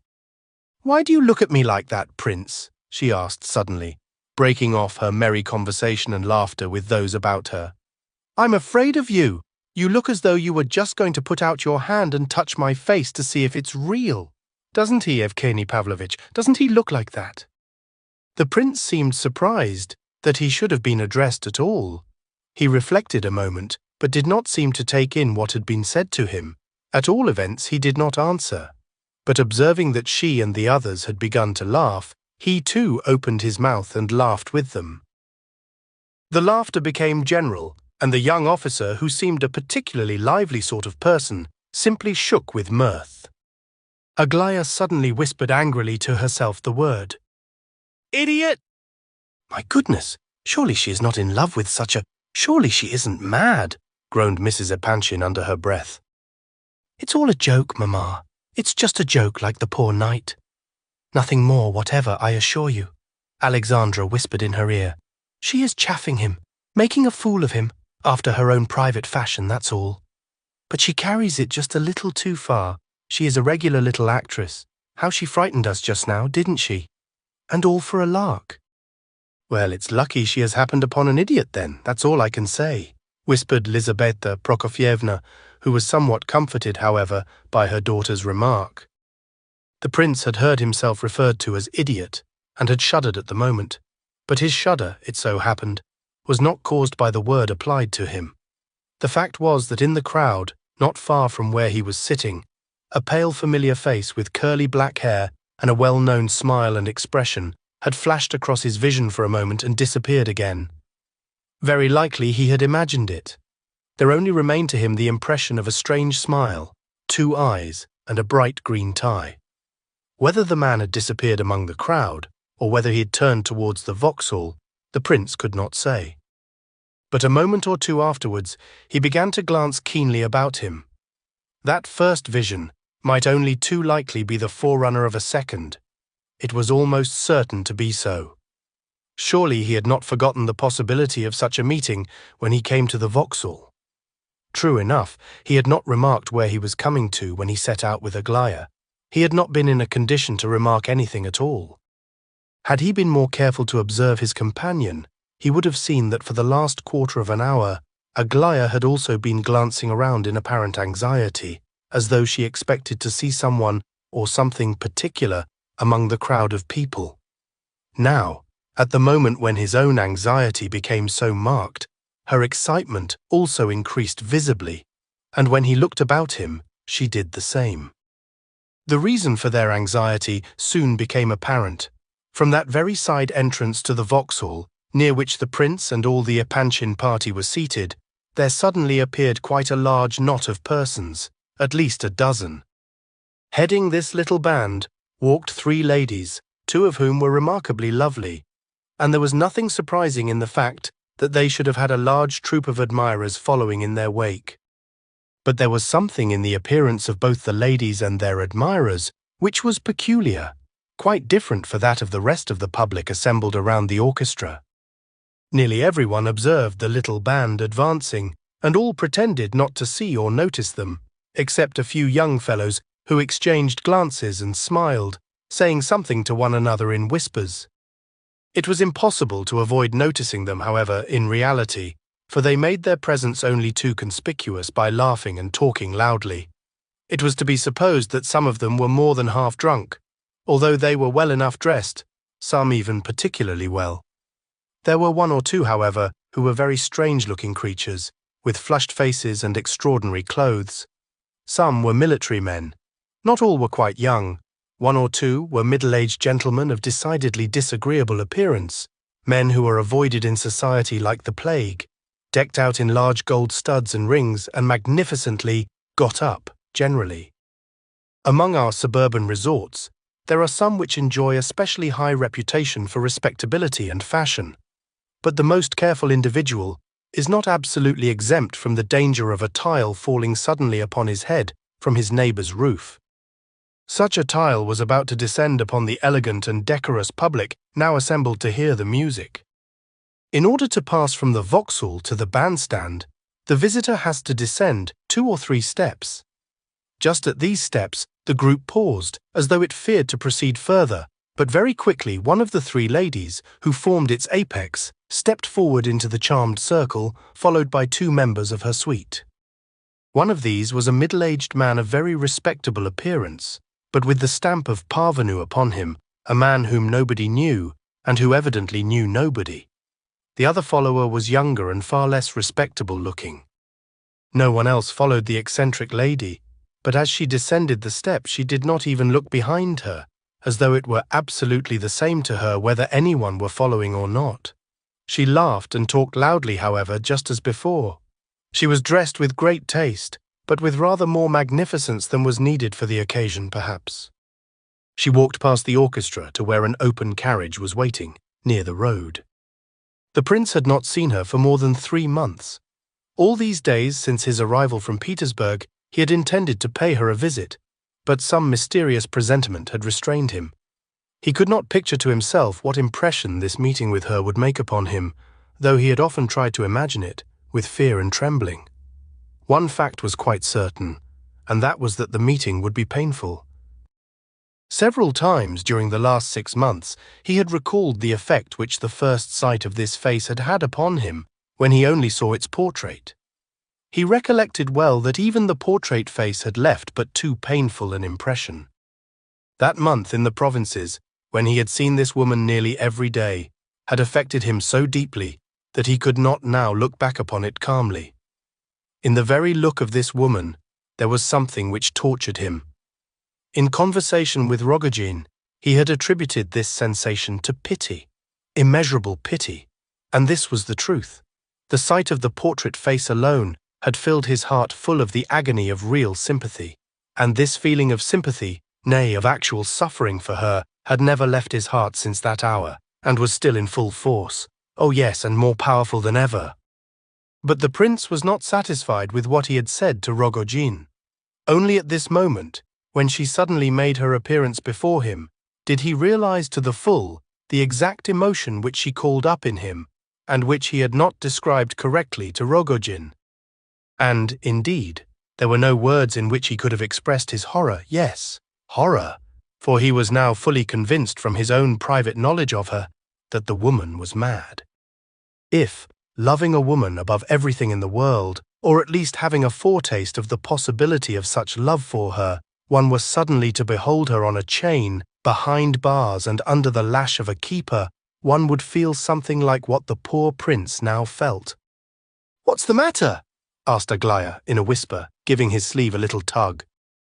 He turned his head towards her and glanced at her black and, for some reason, flashing eyes, tried to smile, and then, apparently forgetting her in an instant, turned to the right once more and continued to watch the startling apparition before him. Nastasia Philipovna was at this moment passing the young ladies' chairs. Evgeny Pavlovitch continued some apparently extremely funny and interesting anecdote to Alexandra, speaking quickly and with much animation. The prince remembered that at this moment Aglaya remarked in a half-whisper, "What a—" She did not finish her indefinite sentence. She restrained herself in a moment, but it was enough. Nastasia Philipovna, who up to now had been walking along as though she had not noticed the Epanchin party, suddenly turned her head in their direction, as though she had just observed Evgeny Pavlovitch sitting there for the first time. "Why, I declare, here he is," she cried, stopping suddenly. "The man one can't find with all one's messengers sent about the place, sitting just under one's nose, exactly where one never thought of looking. I thought you were sure to be at your uncle's by this time." Evgeny Pavlovitch flushed up and looked angrily at Nastasia Philipovna, then turned his back on her. "What? Don't you know about it yet? He doesn't know. Imagine that. Why, he's shot himself. Your uncle shot himself this very morning. I was told at 2 this afternoon. Half the town must know it by now. They say there are 350,000 rubles, government money missing. Some say 500,000. And I was under the impression that he would leave you a fortune. He's whistled it all away. A most depraved old gentleman, really. Well, ta-ta. Bonne chance. Surely you intend to be off there, don't you? Ha ha. You've retired from the army in good time, I see. Plain clothes. Well done, sly rogue. Nonsense. I see. You knew it all before. I dare say you knew all about it yesterday. Although the impudence of this attack, this public proclamation of intimacy, as it were, was doubtless premeditated and had its special object, yet Evgeny Pavlovitch at first seemed to intend to make no show of observing either his tormentor or her words. But Nastasia's communication struck him with the force of a thunderclap. On hearing of his uncle's death, he suddenly grew as white as a sheet and turned towards his informant. At this moment, Lizaveta Prokofyevna rose swiftly from her seat, beckoned her companions, and left the place almost at a run. Only the prince stopped behind for a moment, as though in indecision, and Evgeny Pavlovitch lingered too, for he had not collected his scattered wits. But the Epanchins had not had time to get more than 20 paces away when a scandalous episode occurred. The young officer, Evgeny Pavlovitch's friend who had been conversing with Aglaya, said aloud in a great state of indignation, "She ought to be whipped. That's the only way to deal with creatures like that. She ought to be whipped." This gentleman was a confidant of Evgeny's and had doubtless heard of the carriage episode. Nastasia turned to him. Her eyes flashed. She rushed up to a young man standing near, whom she did not know in the least, but who happened to have in his hand a thin cane. Seizing this from him, she brought it with all her force across the face of her insulter. All this occurred, of course, in one instant of time. The young officer, forgetting himself, sprang towards her. Nastasia's followers were not by her at the moment, the elderly gentleman having disappeared altogether, and the younger man simply standing aside and roaring with laughter. In another moment, of course, the police would have been on the spot, and it would have gone hard with Nastasia Philipovna had not unexpected aid appeared. Muishkin, who was but a couple of steps away, had time to spring forward and seize the officer's arms from behind. The officer, tearing himself from the prince's grasp, pushed him so violently backwards that he staggered a few steps and then subsided into a chair. But there were other defenders for Nastasia on the spot by this time. The gentleman known as the boxer now confronted the enraged officer. "Keller is my name, sir. Ex-lieutenant," he said very loud. "If you will accept me as champion of the fair sex, I am at your disposal. English boxing has no secrets from me. I sympathize with you for the insult you have received, but I can't permit you to raise your hand against a woman in public. If you prefer to meet me, as would be more fitting to your rank, in some other manner, of course you understand me, Captain." But the young officer had recovered himself and was no longer listening. At this moment Rogojin appeared, elbowing through the crowd. He took Nastasia's hand, drew it through his arm, and quickly led her away. He appeared to be terribly excited. He was trembling all over and was as pale as a corpse. As he carried Nastasia off, he turned and grinned horribly in the officer's face, and with low malice observed, "Phew! Look what the fellow got! Look at the blood on his cheek! Ha ha!" Recollecting himself, however, and seeing at a glance the sort of people he had to deal with, the officer turned his back on both his opponents, and courteously, but concealing his face with his handkerchief, approached the prince, who was now rising from the chair into which he had fallen. "Prince Muishkin, I believe, the gentleman to whom I had the honor of being introduced." "She is mad, insane, I assure you she is mad," replied the prince in trembling tones, holding out both his hands mechanically towards the officer. "I cannot boast of any such knowledge, of course, but I wished to know your name." He bowed and retired without waiting for an answer. 5 seconds after the disappearance of the last actor in this scene, the police arrived. The whole episode had not lasted more than a couple of minutes. Some of the spectators had risen from their places and departed altogether. Some merely exchanged their seats for others a little further off. Some were delighted with the occurrence and talked and laughed over it for a long time. In a word, the incident closed, as such incidents do, and the band began to play again. The prince walked away after the Epanchin party. Had he thought of looking round to the left after he had been pushed so unceremoniously into the chair, he would have observed Aglaya standing some 20 yards away. She had stayed to watch the scandalous scene, in spite of her mother's and sister's anxious cries to her to come away. Prince S. ran up to her and persuaded her at last to come home with them.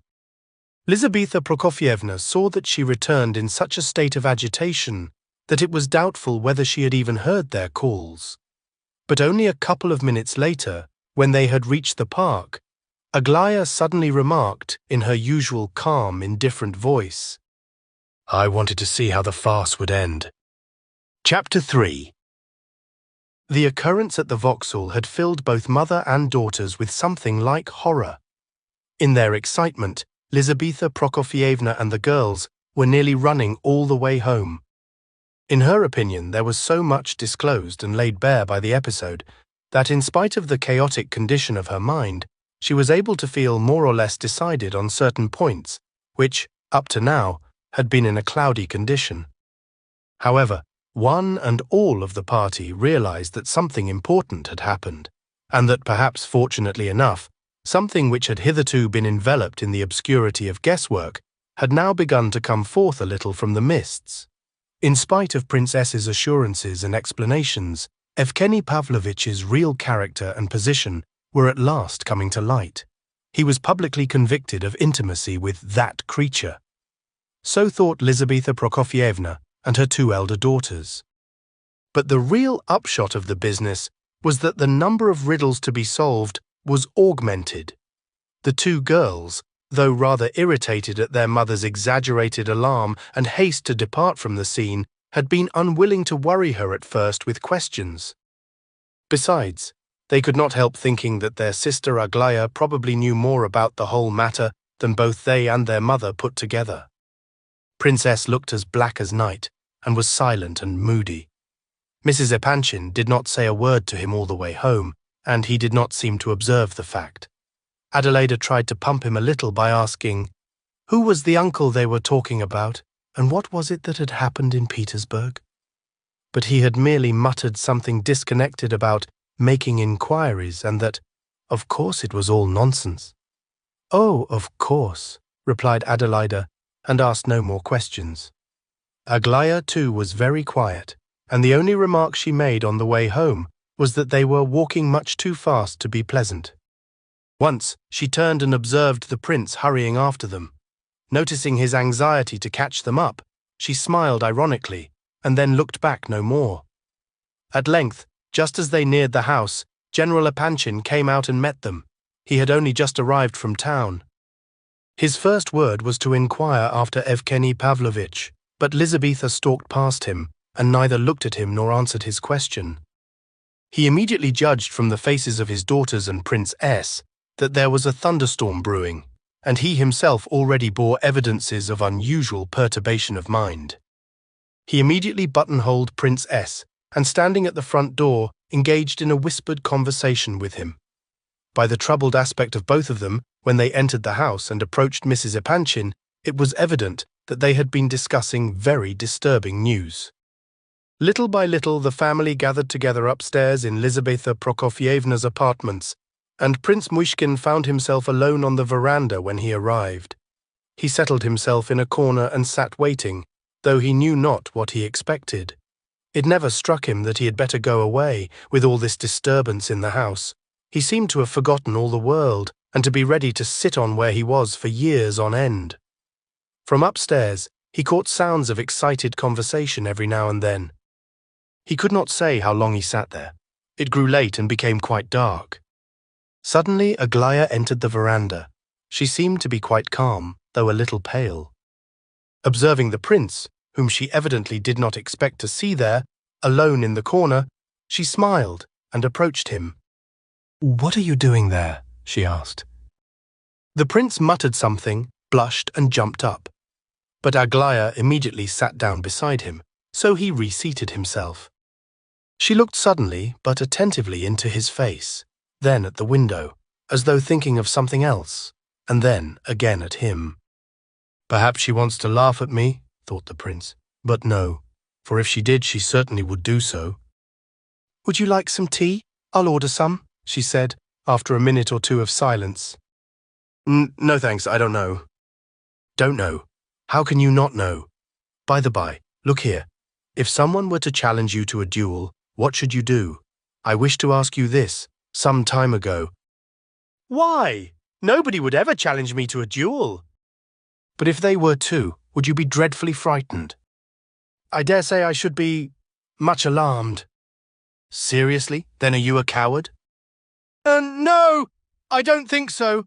A coward is a man who is afraid and runs away. The man who is frightened but does not run away is not quite a coward, said the prince with a smile after a moment's thought. And you wouldn't run away? No, I don't think I should run away, replied the prince, laughing outright at last at Aglaya's questions. Though I am a woman, I should certainly not run away for anything, said Aglaya in a slightly pained voice. However, I see you are laughing at me and twisting your face up as usual in order to make yourself look more interesting. Now tell me, they generally shoot at 20 paces, don't they? At 10 sometimes? I suppose if at 10 they must be either wounded or killed, mustn't they? I don't think they often kill each other at duels. They killed Muishkin that way. That may have been an accident. Not a bit of it. It was a duel to the death, and he was killed. The bullet struck so low down that probably his antagonist would never have aimed at that part of him. People never do. He would have aimed at his chest or head, so that probably the bullet hit him accidentally. I have been told this by competent authorities. Well, a soldier once told me that they were always ordered to aim at the middle of the body. So you see, they don't aim at the chest or head. They aim lower on purpose. I asked some officer about this afterwards, and he said it was perfectly true. That is probably when they fire from a long distance. Can you shoot at all? No, I have never shot in my life. Can't you even load a pistol? No, that is, I understand how it's done, of course, but I have never done it. Then, you don't know how, for it is a matter that needs practice. Now listen and learn. In the first place, buy good powder, not damp. They say it mustn't be at all damp, but very dry. Some fine kind it is. You must ask for pistol powder, not the stuff they load cannons with. They say one makes the bullets oneself, somehow or other. Have you got a pistol?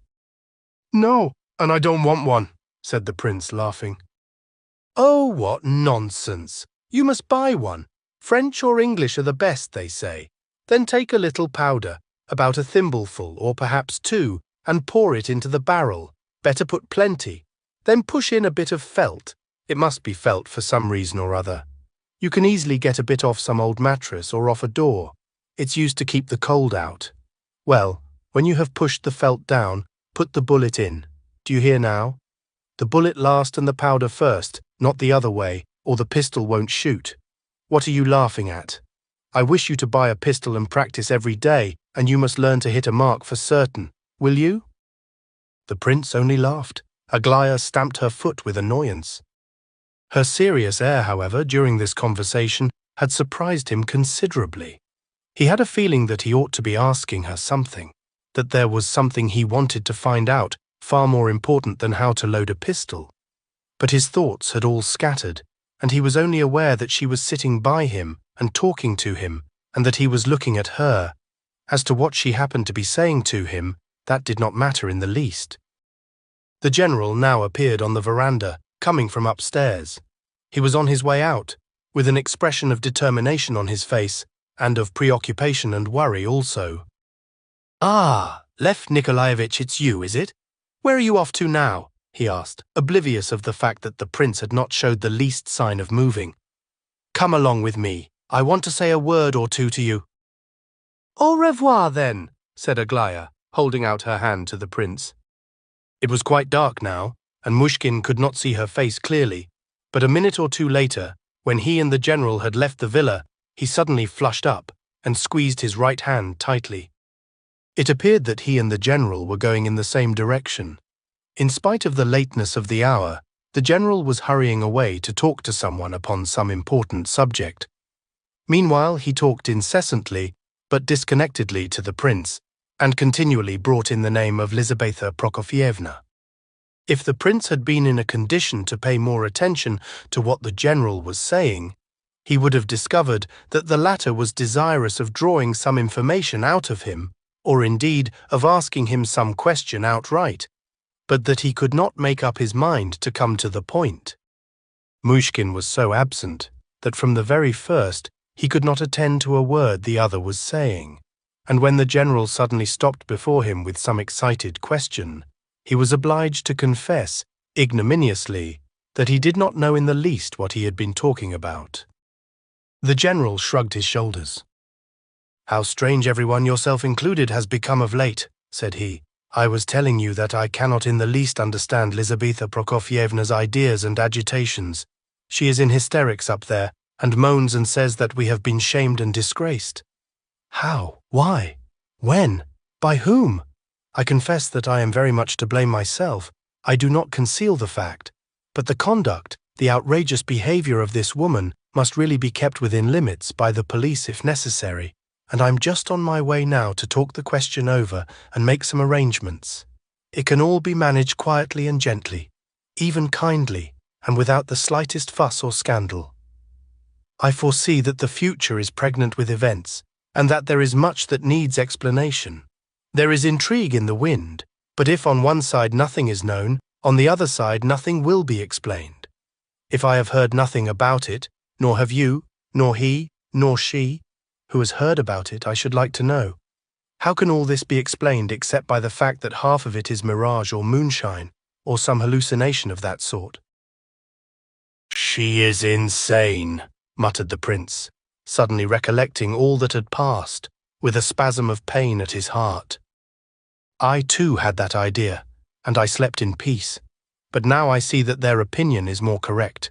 I do not believe in the theory of madness. The woman has no common sense, but she is not only not insane, she is artful to a degree. Her outburst of this evening about Evgeny's uncle proves that conclusively. It was villainous, simply Jesuitical, and it was all for some special purpose." "What about Evgeny's uncle?" "My goodness, Lev Nikolaevich, why you can't have heard a single word I said? Look at me, I'm still trembling all over with the dreadful shock. It is that kept me in town so late. Evgeny Pavlovitch's uncle." "Well?" cried the prince. "Shot himself this morning at 7 o'clock. A respected, eminent old man of 70, and exactly point for point as she described it. A sum of money, a considerable sum of government money, missing." "Why, how could she—" "What, know of it? Ha, ha, ha! Why, there was a whole crowd round her the moment she appeared on the scenes here. You know what sort of people surround her nowadays, and solicit the honor of her acquaintance. Of course, she might easily have heard the news from someone coming from town.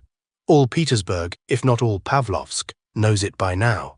Look at the slyness of her observation about Evgeny's uniform. I mean, her remark that he had retired just in time. There's a venomous hint for you, if you like. No, there's no insanity there. Of course, I refuse to believe that Evgeny Pavlovitch could have known beforehand of the catastrophe. That is, that at such and such a day at 7 o'clock and all that. But he might well have had a presentiment of the truth. And I, all of us, Princess and everybody, believed that he was to inherit a large fortune from this uncle. It's dreadful, horrible. Mind, I don't suspect Evgeny of anything. Be quite clear on that point. But the thing is a little suspicious nevertheless. Princess can't get over it. Altogether, it is a very extraordinary combination of circumstances." "What suspicion attaches to Evgeny Pavlovitch?" "Oh, none at all. He has behaved very well indeed. I didn't mean to drop any sort of hint. His own fortune is intact, I believe. Lizaveta Prokofievna, of course, refuses to listen to anything. That's the worst of it all, these family catastrophes or quarrels or whatever you like to call them. You know, Prince, you're a friend of the family, so I don't mind telling you. It now appears that Evgeny Pavlovitch proposed to Aglaya a month ago and was refused." "Impossible!" cried the prince. "Why? Do you know anything about it? Look here," continued the general, more agitated than ever and trembling with excitement. "Maybe I have been letting the cat out of the bag too freely with you. If so, it is because you are that sort of man, you know. Perhaps you have some special information." "I know nothing about Evgeny Pavlovitch," said the prince. "Nor do I. They always try to bury me underground when there's anything going on. They don't seem to reflect that it is unpleasant to a man to be treated so. I won't stand it. We have just had a terrible scene. Mind, I speak to you as I would to my own son." Aglaya laughs at her mother. Her sisters guessed about Evgeny having proposed and been rejected and told Lizabetha. "I tell you, my dear fellow, Aglaya is such an extraordinary, such a self-willed, fantastical little creature. You wouldn't believe it. Every high quality, every brilliant trait of heart and mind are to be found in her, and with it all, so much caprice and mockery, such wild fancies. Indeed, a little devil. She has just been laughing at her mother to her very face, and at her sisters, and at Prince S, and everybody. And of course she always laughs at me. You know, I love the child. I love her even when she laughs at me, and I believe the wild little creature has a special fondness for me for that very reason. She is fonder of me than any of the others. I dare swear she has had a good laugh at you before now. You were having a quiet talk just now, I observed, after all the thunder and lightning upstairs. She was sitting with you just as though there had been no row at all." The prince blushed painfully in the darkness and closed his right hand tightly, but he said nothing. "My dear good Prince Lev Nikolaevich," began the general again suddenly, "both I and Lizabetha Prokofievna, who has begun to respect you once more, and me through you, goodness knows why, we both love you very sincerely, and esteem you, in spite of any appearances to the contrary. But you'll admit what a riddle it must have been for us when that calm, cold little spitfire, Aglaya, for she stood up to her mother and answered her questions with inexpressible contempt, and mine still more so because, like a fool, I thought it my duty to assert myself as head of the family. When Aglaya stood up of a sudden and informed us that that madwoman, strangely enough, she used exactly the same expression as you did, has taken it into her head to marry me to Prince Lev Nikolaevich, and therefore is doing her best to choke Evgeny Pavlovich off and rid the house of him. That's what she said. She would not give the slightest explanation. She burst out laughing, banged the door, and went away. We all stood there with our mouths open. Well, I was told afterwards of your little passage with Aglaya this afternoon, and, dear Prince, you are a good, sensible fellow. Don't be angry if I speak out. She is laughing at you, my boy. She is enjoying herself like a child at your expense, and therefore, since she is a child, don't be angry with her, and don't think anything of it. I assure you she is simply making a fool of you, just as she does with one and all of us out of pure lack of something better to do. Well, goodbye. You know our feelings, don't you? Our sincere feelings for yourself. They are unalterable, you know, dear boy, under all circumstances, but, well, here we part. I must go down to the right. Rarely have I sat so uncomfortably in my saddle, as they say, as I now sit, and people talk of the charms of a country holiday. Left to himself at the crossroads, the prince glanced around him, quickly crossed the road towards the lighted window of a neighbouring house, and unfolded a tiny scrap of paper which he had held clasped in his right hand during the whole of his conversation with the general. He read the note in the uncertain rays that fell from the window. It was as follows. "Tomorrow morning I shall be at the green bench in the park at 7 and shall wait there for you. I have made up my mind to speak to you about a most important matter which closely concerns yourself. P.S. I trust that you will not show this note to anyone. Though I am ashamed of giving you such instructions, I feel that I must do so, considering what you are. I therefore write the words, and blush for your simple character. P.P.S. It is the same green bench that I showed you before. There, aren't you ashamed of yourself? I felt that it was necessary to repeat even that information."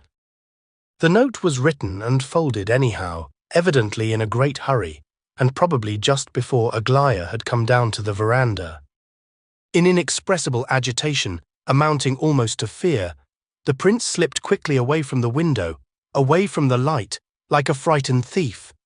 But as he did so, he collided violently with some gentleman who seemed to spring from the earth at his feet. "I was watching for you, Prince," said the individual. "Is that you, Keller?" said the prince in surprise. "Yes, I've been looking for you. I waited for you at the Apanchin's house, but of course I could not come in. I dogged you from behind as you walked along with the general. Well, Prince, here is Keller, absolutely at your service. Command him." ready to sacrifice himself, even to die in case of need. But why? Oh, why? Of course you'll be challenged. That was young Lieutenant Molovtsov. I know him, or rather of him. He won't pass an insult. He will take no notice of Rogojin and myself, and therefore you are the only one left to account for. You'll have to pay the piper, Prince. He's been asking about you, and undoubtedly his friend will call on you tomorrow. Perhaps he is at your house already. If you would do me the honor to have me for a second, Prince, I should be happy. That's why I've been looking for you now. Duel! You've come to talk about a duel too! The prince burst out laughing, to the great astonishment of Keller. He laughed unrestrainedly, and Keller, who had been on pins and needles, and in a fever of excitement to offer himself as second, was very near being offended. You caught him by the arms, you know, Prince. No man of proper pride can stand that sort of treatment in public. Yes, and he gave me a fearful dig in the chest, cried the prince, still laughing. What are we to fight about? I shall beg his pardon, that's all. But if we must fight, we'll fight. Let him have a shot at me by all means. I should rather like it. Ha, ha, ha. I know how to load a pistol now. Do you know how to load a pistol, Keller? First you have to buy the powder, you know. It mustn't be wet, and it mustn't be that coarse stuff that they load cannons with. It must be pistol powder. Then you pour the powder in and get hold of a bit of felt from some door and then shove the bullet in. But don't shove the bullet in before the powder, because the thing wouldn't go off. Do you hear, Keller? The thing wouldn't go off. Ha, ha, ha. Isn't that a grand reason, Keller, my friend, eh? Do you know, my dear fellow, I really must kiss you and embrace you this very moment. Ha, ha. How was it you so suddenly popped up in front of me as you did? Come to my house as soon as you can, and we'll have some champagne. We'll all get drunk. Do you know I have a dozen of champagne in Lebedev's cellar? Lebedev sold them to me the day after I arrived. I took the lot. We'll invite everybody. Are you going to do any sleeping tonight? As much as usual, Prince. Why? Pleasant dreams, then. Ha ha. The prince crossed the road and disappeared into the park, leaving the astonished Keller in a state of ludicrous wonder. He had never before seen the prince in such a strange condition of mind, and could not have imagined the possibility of it. Fever, probably, he said to himself, for the man is all nerves, and this business has been a little too much for him. He is not afraid, that's clear, that sort never funks. Champagne, that was an interesting item of news at all events. 12 bottles, dear me, that's a very respectable little stock indeed. I bet anything Lebedev lent somebody money on deposit of this dozen of champagne. He's a nice fellow, is this prince. I like this sort of man. Well, I needn't be wasting time here, and if it's a case of champagne, why, there's no time like the present. That the prince was almost in a fever was no more than the truth. He wandered about the park for a long while, and at last came to himself in a lonely avenue. He was vaguely conscious that he had already paced this particular walk, from that large dark tree to the bench at the other end, about 100 yards altogether, at least 30 times backwards and forwards. As to recollecting what he had been thinking of all that time, he could not. He caught himself, however, indulging in one thought which made him roar with laughter, though there was nothing really to laugh at in it. But he felt that he must laugh, and go on laughing. It struck him that the idea of the duel might not have occurred to Keller alone, but that his lesson in the art of pistol loading might have been not altogether accidental. Pooh! Nonsense! He said to himself, struck by another thought, of a sudden. Why, she was immensely surprised to find me there on the veranda, and laughed and talked about tea, and yet she had this little note in her hand, therefore she must have known that I was sitting there. So why was she surprised? Ha, ha, ha! He pulled the note out and kissed it, then paused and reflected.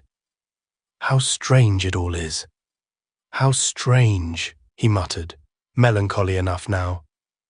In moments of great joy, he invariably felt a sensation of melancholy come over him. He could not tell why. He looked intently around him and wondered why he had come here. He was very tired, so he approached the bench and sat down on it. Around him was profound silence. The music in the Vauxhall was over. The park seemed quite empty, though it was not in reality later than 11:30.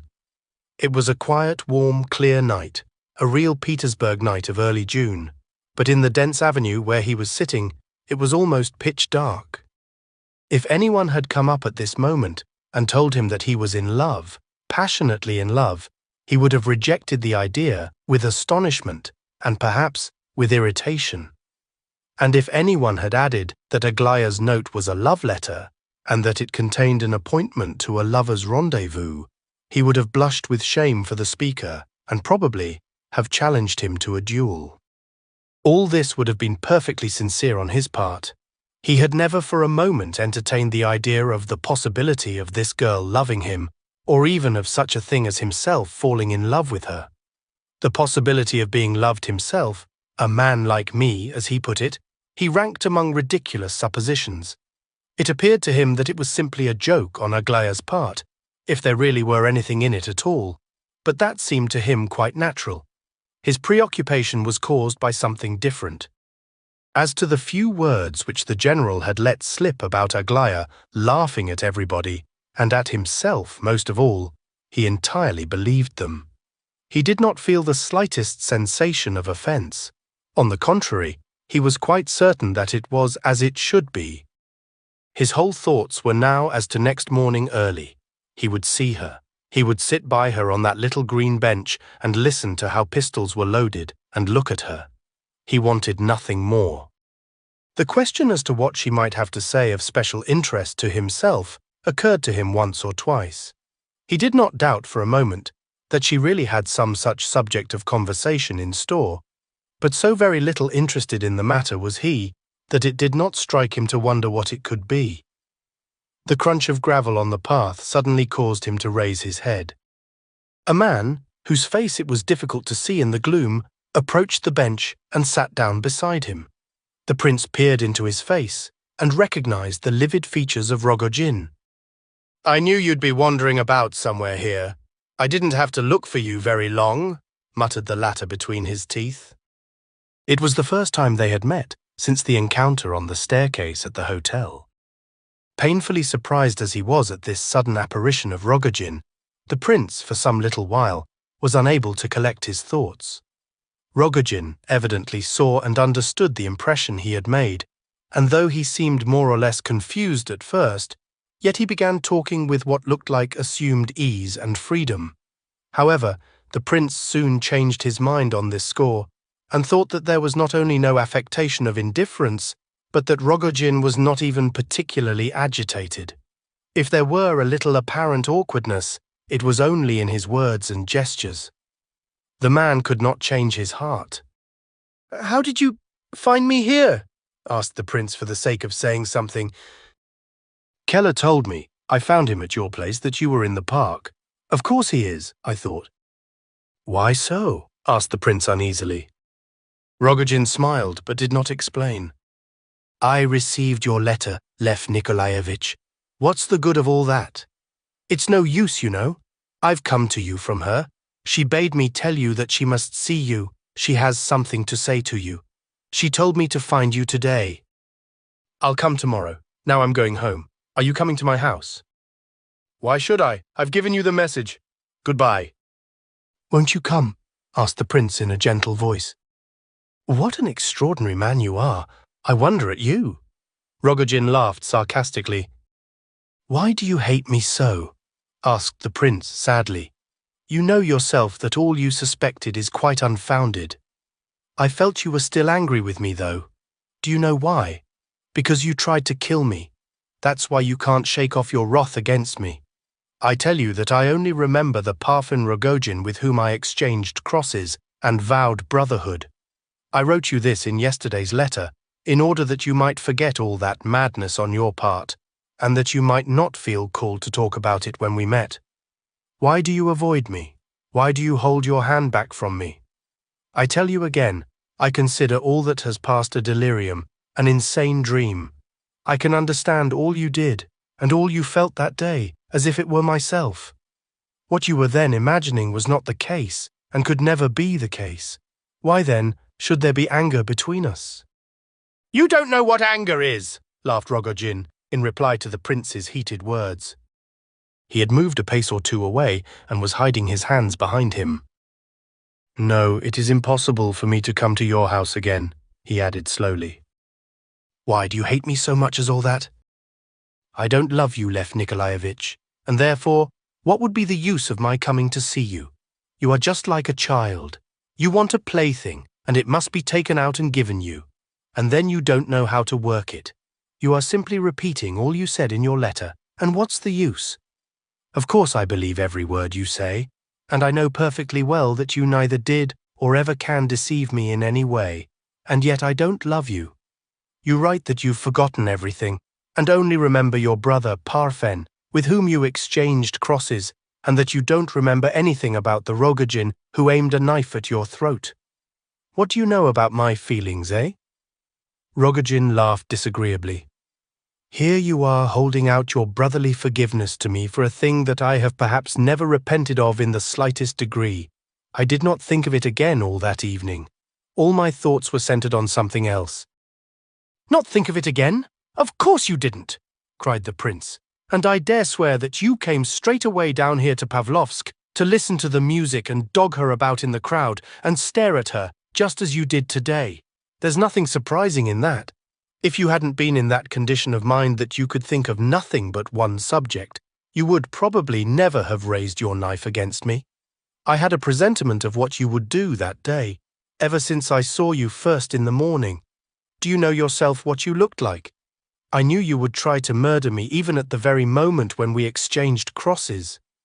What did you take me to your mother for? Did you think to stay your hand by doing so? Perhaps you did not put your thoughts into words, but you and I were thinking the same thing, or feeling the same thing looming over us at the same moment. What should you think of me now if you had not raised your knife to me, the knife which God averted from my throat? I would have been guilty of suspecting you all the same, and you would have intended the murder all the same. Therefore we should have been mutually guilty in any case. Come, don't frown. You needn't laugh at me either. You say you haven't repented." "Repented? You probably couldn't if you were to try. You dislike me too much for that. Why, if I were an angel of light, and as innocent before you as a babe, you would still loathe me if you believed that she loved me instead of loving yourself. That's jealousy. That is the real jealousy. But do you know what I have been thinking out during this last week, Parfen? I'll tell you. What if she loves you now better than anyone? And what if she torments you because she loves you, and in proportion to her love for you, so she torments you the more? She won't tell you this, of course. You must have eyes to see. Why do you suppose she consents to marry you? She must have a reason, and that reason she will tell you some day. Some women desire the kind of love you give her, and she is probably one of these. Your love and your wild nature impress her. Do you know that a woman is capable of driving a man crazy almost, with her cruelties and mockeries, and feels not one single pang of regret, because she looks at him and says to herself, "There, I'll torment this man nearly into his grave, and then, oh, how I'll compensate him for it all with my love." Rogojin listened to the end, and then burst out laughing. "Why, Prince, I declare you must have had a taste of this sort of thing yourself, haven't you? I have heard tell of something of the kind, you know. Is it true?" "What? What can you have heard?" said the prince, stammering. Rogojin continued to laugh loudly. He had listened to the prince's speech with curiosity and some satisfaction. The speaker's impulsive warmth had surprised and even comforted him. "Why, I've not only heard of it, I see it for myself," he said. "When have you ever spoken like that before? It wasn't like yourself, Prince. Why, if I hadn't heard this report about you, I should never have come all this way into the park, at midnight too." "I don't understand you in the least, Parfen." "Oh, she told me all about it long ago, and tonight I saw for myself. I saw you at the music, you know, and whom you were sitting with. She swore to me yesterday and again today that you are madly in love with Aglaya Ivanovna. But that's all the same to me, Prince, and it's not my affair at all, for if you have ceased to love her, she has not ceased to love you. You know, of course, that she wants to marry you to that girl. She's sworn to it. Ha, ha. She says to me, 'Until then I won't marry you. When they go to church, we'll go too, and not before.'" What on earth does she mean by it? I don't know, and I never did. Either she loves you without limits or… Yet, if she loves you, why does she wish to marry you to another girl? She says, I want to see him happy, which is to say, she loves you. I wrote, and I say to you once more, that she is not in her right mind, said the prince, who had listened with anguish to what Rogojin said. Goodness knows, you may be wrong there. At all events, she named the day this evening as we left the gardens. In 3 weeks, says she, and perhaps sooner we shall be married. She swore to it, took off her cross and kissed it. So it all depends upon you now, Prince, you see. Ha ha! That's all madness. What you say about me, Parfen, never can and never will be. Tomorrow I shall come and see you. How can she be mad, Rogojin interrupted, when she is sane enough for other people and only mad for you? How can she write letters to her if she's mad? If she were insane, they would observe it in her letters. What letters? Said the prince, alarmed. She writes to her, and the girl reads the letters. Haven't you heard? You are sure to hear. She's sure to show you the letters herself. I won't believe this, cried the prince. Why, Prince, you've only gone a few steps along this road, I perceive. You are evidently a mere beginner. Wait a bit. Before long you'll have your own detectives. You'll watch day and night, and you'll know every little thing that goes on there. That is, if… Drop that subject, Rogojin, and never mention it again. And listen, as I have sat here and talked and listened, it has suddenly struck me that tomorrow is my birthday. It must be about 12 o'clock now. Come home with me. Do, and we'll see the day in. We'll have some wine, and you shall wish me, I don't know what. But you, especially you, must wish me a good wish, and I shall wish you full happiness in return. Otherwise, hand me my cross back again. You didn't return it to me next day. Haven't you got it on now? Yes, I have, said Rogojin. Come along then. I don't wish to meet my new year without you. My new life, I should say, for a new life is beginning for me. Did you know, Parfen, that a new life had begun for me? I see for myself that it is so, and I shall tell her. But you are not quite yourself, Lev Nikolaevich. Chapter 4. The prince observed with great surprise as he approached his villa, accompanied by Rogojin, that a large number of people were assembled on his veranda, which was brilliantly lighted up. The company seemed merry, and were noisily laughing and talking, even quarrelling, to judge from the sounds. At all events, they were clearly enjoying themselves, and the prince observed further on closer investigation that all had been drinking champagne.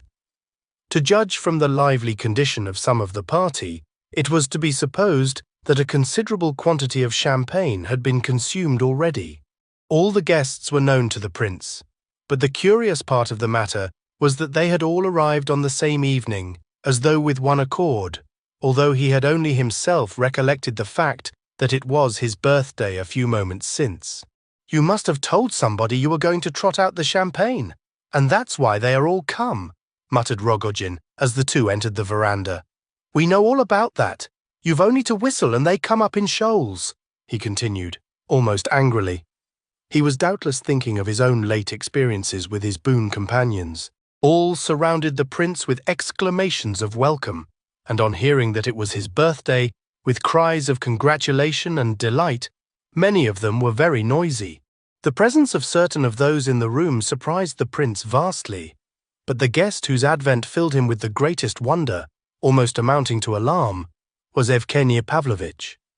The prince could not believe his eyes when he beheld the latter, and could not help thinking that something was wrong. Lebedev ran up promptly to explain the arrival of all these gentlemen. He was himself somewhat intoxicated, but the prince gathered from his long-winded periods that the party had assembled quite naturally and accidentally. First of all, Hippolyte had arrived early in the evening, and feeling decidedly better, had determined to await the prince on the veranda. There Lebedev had joined him, and his household had followed, that is, his daughters and General Ivolgin. Burdovsky had brought Hippolyte and stayed on with him. Gania and Titsin had dropped in accidentally later on. Then came Keller, and he and Kolya insisted on having champagne. Evgeny Pavlovitch had only dropped in half an hour or so ago. Lebedev had served the champagne readily, My own though, Prince, my own mind, he said. And there'll be some supper later on. My daughter is getting it ready now. Come and sit down, Prince. We are all waiting for you. We want you with us. Fancy what we have been discussing. You know the question, to be or not to be. Out of Hamlet. A contemporary theme, quite up to date. Mr. Hippolyte has been eloquent to a degree. He won't go to bed, but he's only drunk a little champagne, and that can't do him any harm. Come along, Prince, and settle the question. Everyone is waiting for you, sighing for the light of your luminous intelligence. The prince noticed the sweet, welcoming look on Vera Lebedev's face as she made her way towards him through the crowd. He held out his hand to her. She took it, blushing with delight, and wished him a happy life from that day forward. Then she ran off to the kitchen, where her presence was necessary to help in the preparations for supper. Before the prince's arrival, she had spent some time on the terrace, listening eagerly to the conversation, though the visitors, mostly under the influence of wine, were discussing abstract subjects far beyond her comprehension. In the next room, her younger sister lay on a wooden chest, sound asleep, with her mouth wide open. But the boy, Lebedev's son, had taken up his position close beside Kolya and Hippolyte, his face lit up with interest in the conversation of his father and the rest, to which he would willingly have listened for 10 hours at a stretch. I have waited for you on purpose, and am very glad to see you arrive so happy, said Hippolyte, when the prince came forward to press his hand, immediately after greeting Vera. And how do you know that I am so happy? I can see it by your face. Say how do you do to the others, and come and sit down here, quick. I've been waiting for you, he added, accentuating the fact that he had waited. On the prince's asking, will it not be injurious to you to sit out so late? He replied that he could not believe that he had thought himself dying 3 days or so ago, for he never had felt better than this evening. Budovsky next jumped up and explained that he had come in by accident, having escorted Hippolyte from town. He murmured that he was glad he had written nonsense in his letter, and then pressed the prince's hand warmly and sat down again. The prince approached Evgenia Pavlovitch last of all. The latter immediately took his arm. I have a couple of words to say to you, he began, and those on a very important matter. Let's go aside for a minute or two. Just a couple of words, whispered another voice in the prince's other ear, and another hand took his other arm. Muishkin turned, and to his great surprise, observed a red, flushed face and a droll-looking figure which he recognized at once as that of Ferdishenko. Goodness knows where he had turned up from. Do you remember Ferdishenko? He asked. Where have you dropped from? Cried the prince. He is sorry for his sins now, Prince, cried Keller. He did not want to let you know he was here. He was hidden over there in the corner. But he repents now. He feels his guilt. Why, what has he done? I met him outside and brought him in. He's a gentleman who doesn't often allow his friends to see him of late. But he's sorry now. Delighted, I'm sure. I'll come back directly, gentlemen. Sit down there with the others, please. Excuse me one moment, said the host, getting away with difficulty in order to follow Evgeny. You are very gay here, began the latter, and I have had quite a pleasant half-hour while I waited for you. Now then, my dear Lev Nikolaevich, this is what's the matter. I've arranged it all with Molovtsov, and have just come in to relieve your mind on that score. You need be under no apprehensions. He was very sensible, as he should be, of course, for I think he was entirely to blame himself. What Molovtsov? The young fellow whose arms you held, don't you know? He was so wild with you that he was going to send a friend to you tomorrow morning. What nonsense! Of course it is nonsense, and in nonsense it would have ended, doubtless, but you know these fellows, they... Excuse me, but I think you must have something else that you wish to speak about, Evgeny Pavlovitch. Of course I have, said the other, laughing. You see, my dear fellow, tomorrow, very early in the morning, I must be off to town about this unfortunate business. My uncle, you know. Just imagine, my dear sir, it is all true, word for word. And, of course, everybody knew it excepting myself. All this has been such a blow to me that I have not managed to call in at the Epanchins. Tomorrow, I shall not see them either, because I shall be in town. I may not be here for 3 days or more. In a word, my affairs are a little out of gear. But though my town business is, of course, most pressing, still I determined not to go away until I'd seen you, and had a clear understanding with you upon certain points, and that without loss of time. I will wait now, if you will allow me, until the company departs. I may just as well, for I have nowhere else to go to, and I shall certainly not do any sleeping tonight. I'm far too excited. And finally I must confess that, though I know it is bad form to pursue a man in this way, I have come to beg your friendship, my dear Prince. You are an unusual sort of a person. You don't lie at every step as some men do. In fact, you don't lie at all. And there is a matter in which I need a true and sincere friend, for I really may claim to be among the number of bona fide unfortunates just now. He laughed again. But the trouble is, said the Prince after a slight pause for reflection, that goodness only knows when this party will break up. Hadn't we better stroll into the park? I'll excuse myself, there's no danger of their going away.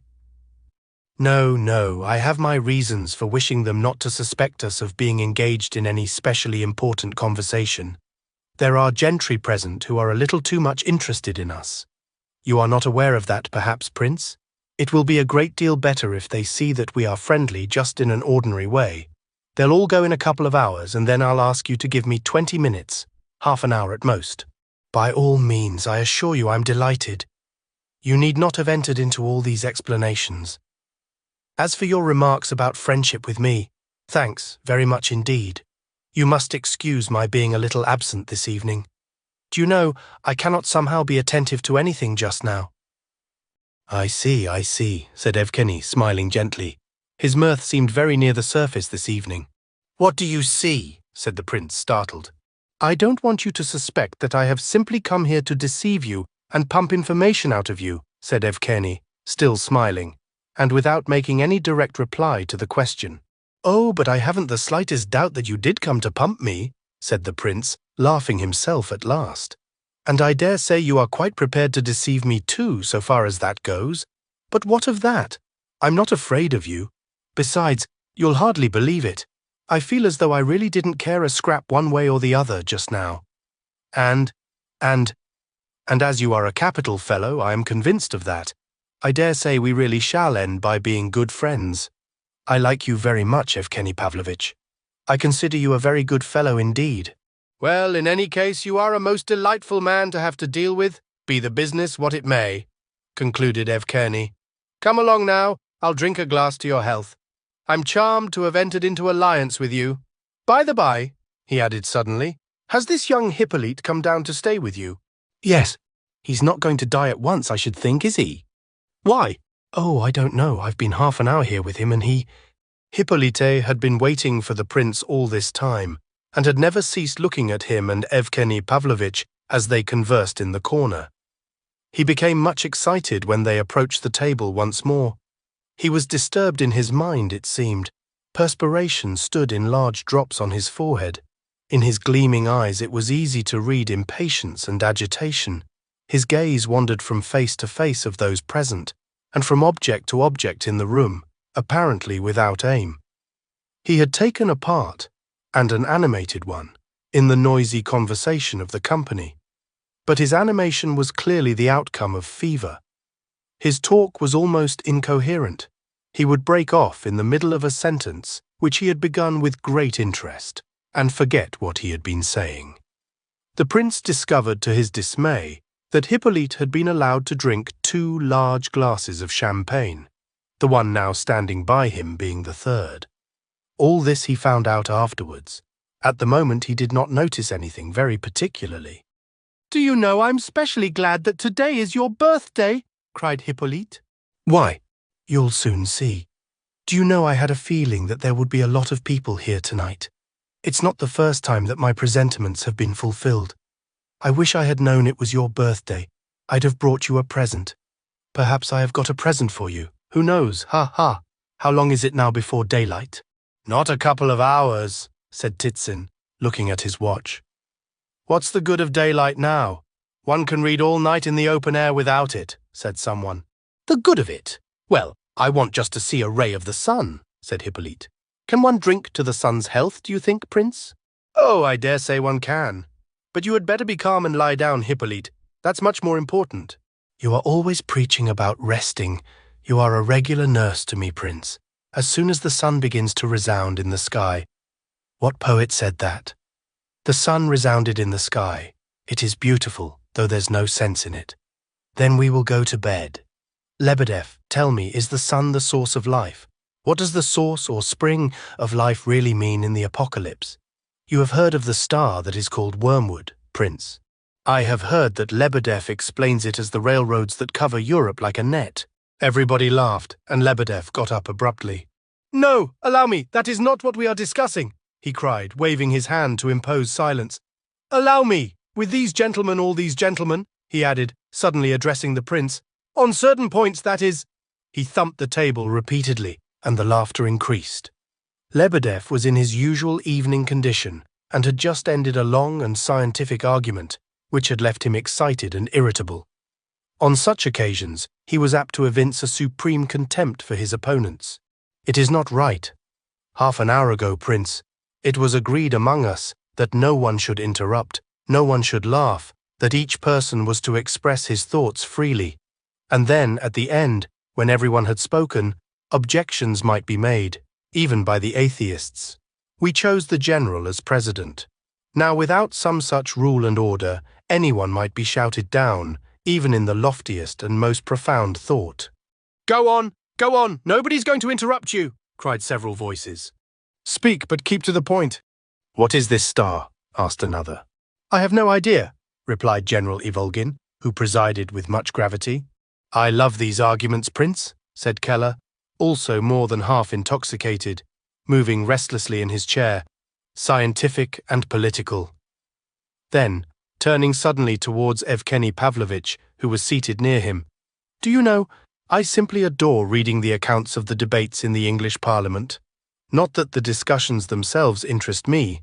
I am not a politician, you know, but it delights me to see how they address each other, the noble lord who agrees with me, my honourable opponent who astonished Europe with his proposal, the noble Viscount sitting opposite.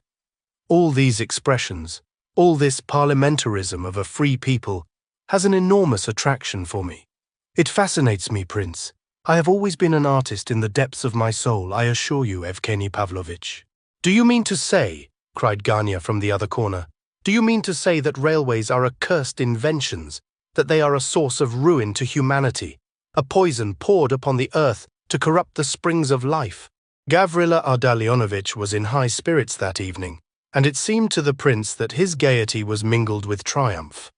Of course, he was only joking with Lebedev, meaning to egg him on, but he grew excited himself at the same time. Not the railways, oh dear no, replied Lebedev, with a mixture of violent anger and extreme enjoyment.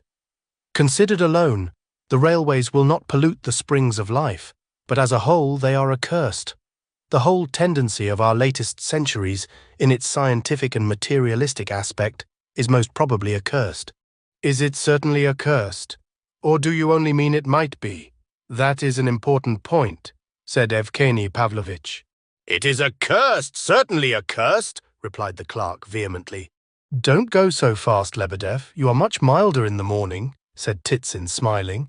But on the other hand, more frank in the evening. In the evening, sincere and frank, repeated Lebedev earnestly. More candid, more exact, more honest, more honourable. And although I may show you my weak side, I challenge you all. You atheists, for instance, how are you going to save the world? How find a straight road of progress, you men of science, of industry, of cooperation, of trades unions and all the rest? How are you going to save it, I say? By what? By credit. What is credit? To what will credit lead you? You are too inquisitive, remarked Evgeny Pavlovitch. Well, anyone who does not interest himself in questions such as this is, in my opinion, a mere fashionable dummy. But it will lead at least to solidarity and balance of interests, said Titsin. You will reach that with nothing to help you but credit, without recourse to any moral principle, having for your foundation only individual selfishness and the satisfaction of material desires, universal peace and the happiness of mankind as a whole being the result? Is it really so that I may understand you, sir? But the universal necessity of living, of drinking, of eating, in short, the whole scientific conviction that this necessity can only be satisfied by universal cooperation and the solidarity of interests, is, it seems to me, a strong enough idea to serve as a basis, so to speak, and a spring of life for humanity in future centuries, said Gavrila Ardalionovitch, now thoroughly roused. The necessity of eating and drinking, that is to say, solely the instinct of self-preservation. Is not that enough? The instinct of self-preservation is the normal law of humanity. Who told you that? Broke in Evgeny Pavlovitch. It is a law, doubtless, but a law neither more nor less normal than that of destruction, even self-destruction. Is it possible that the whole normal law of humanity is contained in this sentiment of self-preservation? Ah, cried Hippolyte, turning towards Evgeny Pavlovitch and looking at him with a queer sort of curiosity. Then, seeing that Radomski was laughing, he began to laugh himself, nudged Kolya, who was sitting beside him, with his elbow, and again asked what time it was. He even pulled Kolya's silver watch out of his hand and looked at it eagerly. Then, as if he had forgotten everything, he stretched himself out on the sofa, put his hands behind his head, and looked up at the sky. After a minute or two, he got up and came back to the table to listen to Lebedev's outpourings, as the latter passionately commentated on Evgeny Pavlovitch's paradox. "That is an artful and traitorous idea. A smart notion," vociferated the clerk, "thrown out as an apple of discord. But it is just. You are a scoffer, a man of the world, a cavalry officer, and though not without brains, you do not realize how profound is your thought, nor how true.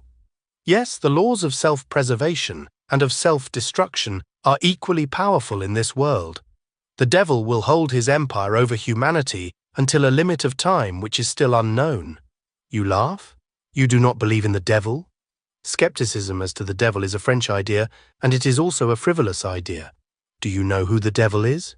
Do you know his name? Although you don't know his name, you make a mockery of his form, following the example of Voltaire. You sneer at his hooves, at his tail, at his horns, all of them the produce of your imagination. In reality, the devil is a great and terrible spirit, with neither hoofs nor tail nor horns. It is you who have endowed him with these attributes. But he is not the question just now." "How do you know he is not the question now?" cried Hippolyte, laughing hysterically. "Another excellent idea, and worth considering," replied Lebedev. "But again, that is not the question. The question at this moment is whether we have not weakened the springs of life by the extension—" "Of railways," put in Kolya eagerly. "Not railways, properly speaking, presumptuous youth, but the general tendency of which railways may be considered as the outward expression and symbol.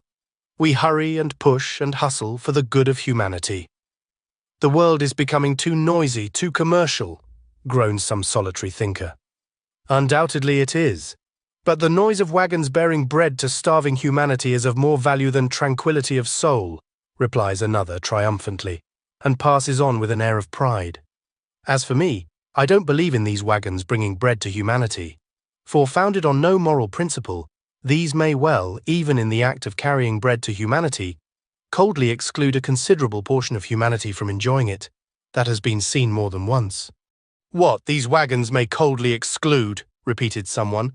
"That has been seen already," continued Lebedev, not deigning to notice the interruption. "Malthus was a friend of humanity, but with ill-founded moral principles. The friend of humanity is the devourer of humanity, without mentioning his pride. For touch the vanity of one of these numberless philanthropists, and to avenge his self-esteem, he will be ready at once to set fire to the whole globe. And to tell the truth, we are all more or less like that. I, perhaps, might be the first to set alight to the fuel, and then run away. But again I must repeat, that is not the question." "What is it then, for goodness sake? He is boring us." "The question is connected with the following anecdote of past times, for I am obliged to relate a story. In our times and in our country, which I hope you love as much as I do, for as far as I am concerned, I am ready to shed the last drop of my blood." "Go on, go on." "In our dear country, as indeed in the whole of Europe, a famine visits humanity about 4 times a century, as far as I can remember, once in every 25 years. I won't swear to this being the exact figure, but anyhow they have become comparatively rare." "Comparatively to what?" "To the 12th century, and those immediately preceding and following it. We are told by historians that widespread famines occurred in those days every 2 or 3 years. And such was the condition of things that men actually had recourse to cannibalism, in secret, of course. One of these cannibals, who had reached a good age, declared of his own free will that during the course of his long and miserable life he had personally killed and eaten, in the most profound secrecy, 60 monks, not to mention several children. The number of the latter he thought was about 6, an insignificant total when compared with the enormous mass of ecclesiastics consumed by him. As to adults, laymen that is to say, he had never touched them. The president joined in the general outcry. "That's impossible," said he in an aggrieved tone. "I am often discussing subjects of this nature with him, gentlemen, but for the most part he talks nonsense enough to make one deaf. This story has no pretense of being true. General, remember the siege of Kars, and you, gentlemen, I assure you my anecdote is the naked truth. I may remark that reality, although it is governed by invariable law, has at times a resemblance to falsehood. In fact, the truer a thing is, the less true it sounds." "But could anyone possibly eat 60 monks?" objected the scoffing listeners. "It is quite clear that he did not eat them all at once, but in a space of 15 or 20 years. From that point of view, the thing is comprehensible and natural." "Natural and natural," repeated Lebedeff with pedantic obstinacy. "Besides, a Catholic monk is by nature excessively curious. It would be quite easy, therefore, to entice him into a wood or some secret place on false pretenses, and there to deal with him as said. But I do not dispute in the least that the number of persons consumed appears to denote a spice of greediness." "It is perhaps true, gentlemen," said the prince quietly. He had been listening in silence up to that moment, without taking part in the conversation, but laughing heartily with the others from time to time. Evidently, he was delighted to see that everybody was amused, that everybody was talking at once, and even that everybody was drinking. It seemed as if he were not intending to speak at all, when suddenly he intervened in such a serious voice that everyone looked at him with interest.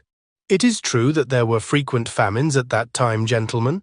I have often heard of them, though I do not know much history, but it seems to me that it must have been so.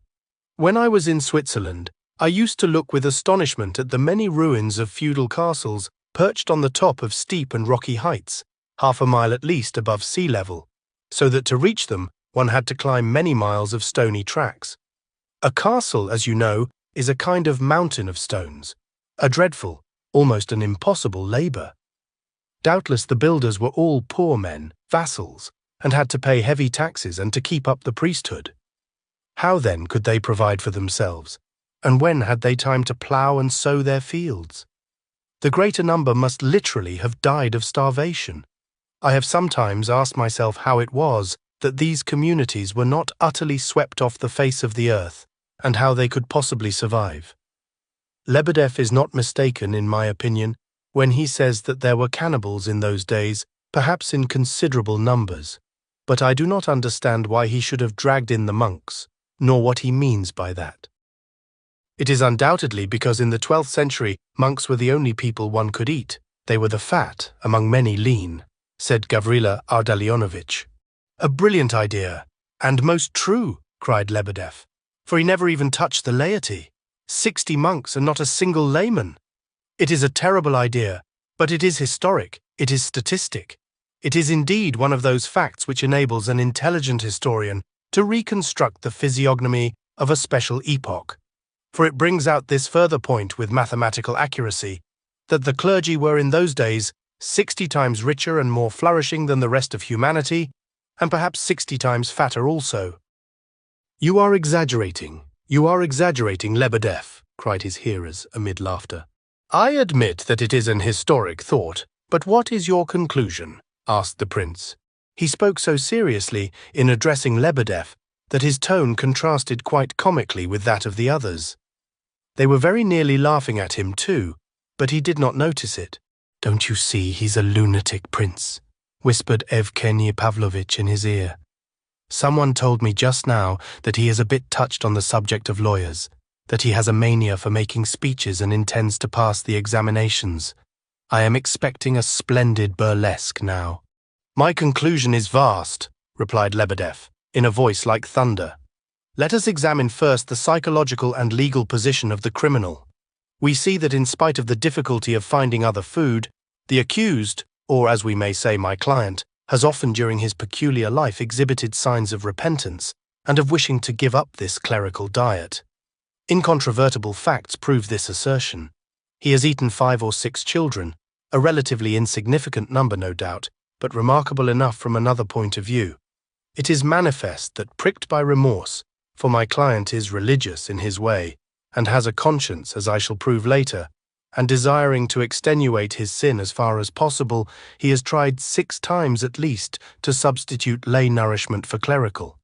That this was merely an experiment we can hardly doubt, for if it had been only a question of gastronomic variety, 6 would have been too few. Why only 6? Why not 30? But if we regard it as an experiment, inspired by the fear of committing new sacrilege, then this number 6 becomes intelligible. 6 attempts to calm his remorse and the pricking of his conscience would amply suffice, for these attempts could scarcely have been happy ones. In my humble opinion, a child is too small. I should say not sufficient, which would result in 4 or 5 times more lay children than monks being required in a given time. The sin, lessened on the one hand, would therefore be increased on the other, in quantity, not in quality. Please understand, gentlemen, that in reasoning thus, I am taking the point of view which might have been taken by a criminal of the Middle Ages. As for myself, a man of the late 19th century, I, of course, should reason differently. I say so plainly, and therefore you need not jeer at me nor mock me, gentlemen. As for you, General, it is still more unbecoming on your part. In the second place, and giving my own personal opinion, a child's flesh is not a satisfying diet. It is too insipid, too sweet, and the criminal, in making these experiments, could have satisfied neither his conscience nor his appetite. I am about to conclude, gentlemen, and my conclusion contains a reply to one of the most important questions of that day and of our own. This criminal ended at last by denouncing himself to the clergy and giving himself up to justice. We cannot but ask, remembering the penal system of that day and the tortures that awaited him, the wheel, the stake, the fire. We cannot but ask, I repeat, what induced him to accuse himself of this crime? Why did he not simply stop short at the number 60 and keep his secret until his last breath? Why could he not simply leave the monks alone and go into the desert to repent? Or why not become a monk himself? That is where the puzzle comes in. There must have been something stronger than the stake or the fire, or even than the habits of 20 years. There must have been an idea more powerful than all the calamities and sorrows of this world, famine or torture, leprosy or plague, an idea which entered into the heart, directed and enlarged the springs of life, and made even that hell supportable to humanity. Show me a force, a power like that, in this our century of vices and railways. I might say perhaps in our century of steamboats and railways, but I repeat in our century of vices and railways, because I am drunk but truthful. Show me a single idea which unites men nowadays with half the strength that it had in those centuries, and dare to maintain that the springs of life have not been polluted and weakened beneath this star, beneath this network in which men are entangled. Don't talk to me about your prosperity, your riches, the rarity of famine, the rapidity of the means of transport. There is more of riches, but less of force. The idea uniting heart and soul exists no more. All is loose, soft, limp. We are all of us limp. Enough, gentlemen, I have done. That is not the question. No, the question is now, Excellency, I believe, to sit down to the banquet you are about to provide for us. Lebedeff had roused great indignation in some of his auditors. It should be remarked that the bottles were constantly uncorked during his speech, but this unexpected conclusion calmed even the most turbulent spirits. "That's how a clever barrister makes a good point," said he, when speaking of his peroration later on. The visitors began to laugh and chatter once again. The committee left their seats and stretched their legs on the terrace. Keller alone was still disgusted with Lebedeff and his speech. He turned from one to another, saying in a loud voice, "He attacks education, he boasts of the fanaticism of the 12th century, he makes absurd grimaces, and added to that he is by no means the innocent he makes himself out to be. How did he get the money to buy this house, allow me to ask?" In another corner was the general, holding forth to a group of hearers, among them Petitsin, whom he had buttonholed. "I have known," said he, "a real interpreter of the apocalypse, the late Gregory Semyonovich Burmistrov, and he pierced the heart like a fiery flash. He began by putting on his spectacles, then he opened a large black book, his white beard and his 2 medals on his breast, recalling acts of charity, all added to his impressiveness. He began in a stern voice, and before him generals, hard men of the world, bowed down, and ladies fell to the ground fainting. But this one here, he ends by announcing a banquet. That is not the real thing." Titsin listened and smiled, then turned as if to get his hat. But if he had intended to leave, he changed his mind. Before the others had risen from the table, Gania had suddenly left off drinking and pushed away his glass. A dark shadow seemed to come over his face. When they all rose, he went and sat down by Rogojin. It might have been believed that quite friendly relations existed between them. Rogojin, who had also seemed on the point of going away, now sat motionless, his head bent, seeming to have forgotten his intention. He had drunk no wine and appeared absorbed in reflection. From time to time he raised his eyes and examined everyone present. One might have imagined that he was expecting something very important to himself, and that he had decided to wait for it. The prince had taken 2 or 3 glasses of champagne and seemed cheerful. As he rose, he noticed Evgeny Pavlovitch, and remembering the appointment he had made with him, smiled pleasantly. Evgeny Pavlovitch made a sign with his head towards Hippolyte, whom he was attentively watching. The invalid was fast asleep, stretched out on the sofa. "Tell me, Prince, why on earth did this boy intrude himself upon you?" he asked, with such annoyance and irritation in his voice that the prince was quite surprised. "I wouldn't mind laying odds that he is up to some mischief." "I have observed," said the prince, "that he seems to be an object of very singular interest to you, Evgeny Pavlovitch. Why is it? You may add that I have surely enough to think of on my own account without him, and therefore it is all the more surprising that I cannot tear my eyes and thoughts away from his detestable physiognomy. Oh, come, he has a handsome face. Why, look at him now." The prince glanced again at Evgeny Pavlovitch with considerable surprise. Chapter 5. Hippolyte, who had fallen asleep during Lebedev's discourse, now suddenly woke up, just as though someone had jogged him in the side. He shuddered, raised himself on his arm, gazed around, and grew very pale. A look almost of terror crossed his face as he recollected. "What? Are they all off? Is it all over? Is the sun up?" He trembled and caught at the prince's hand.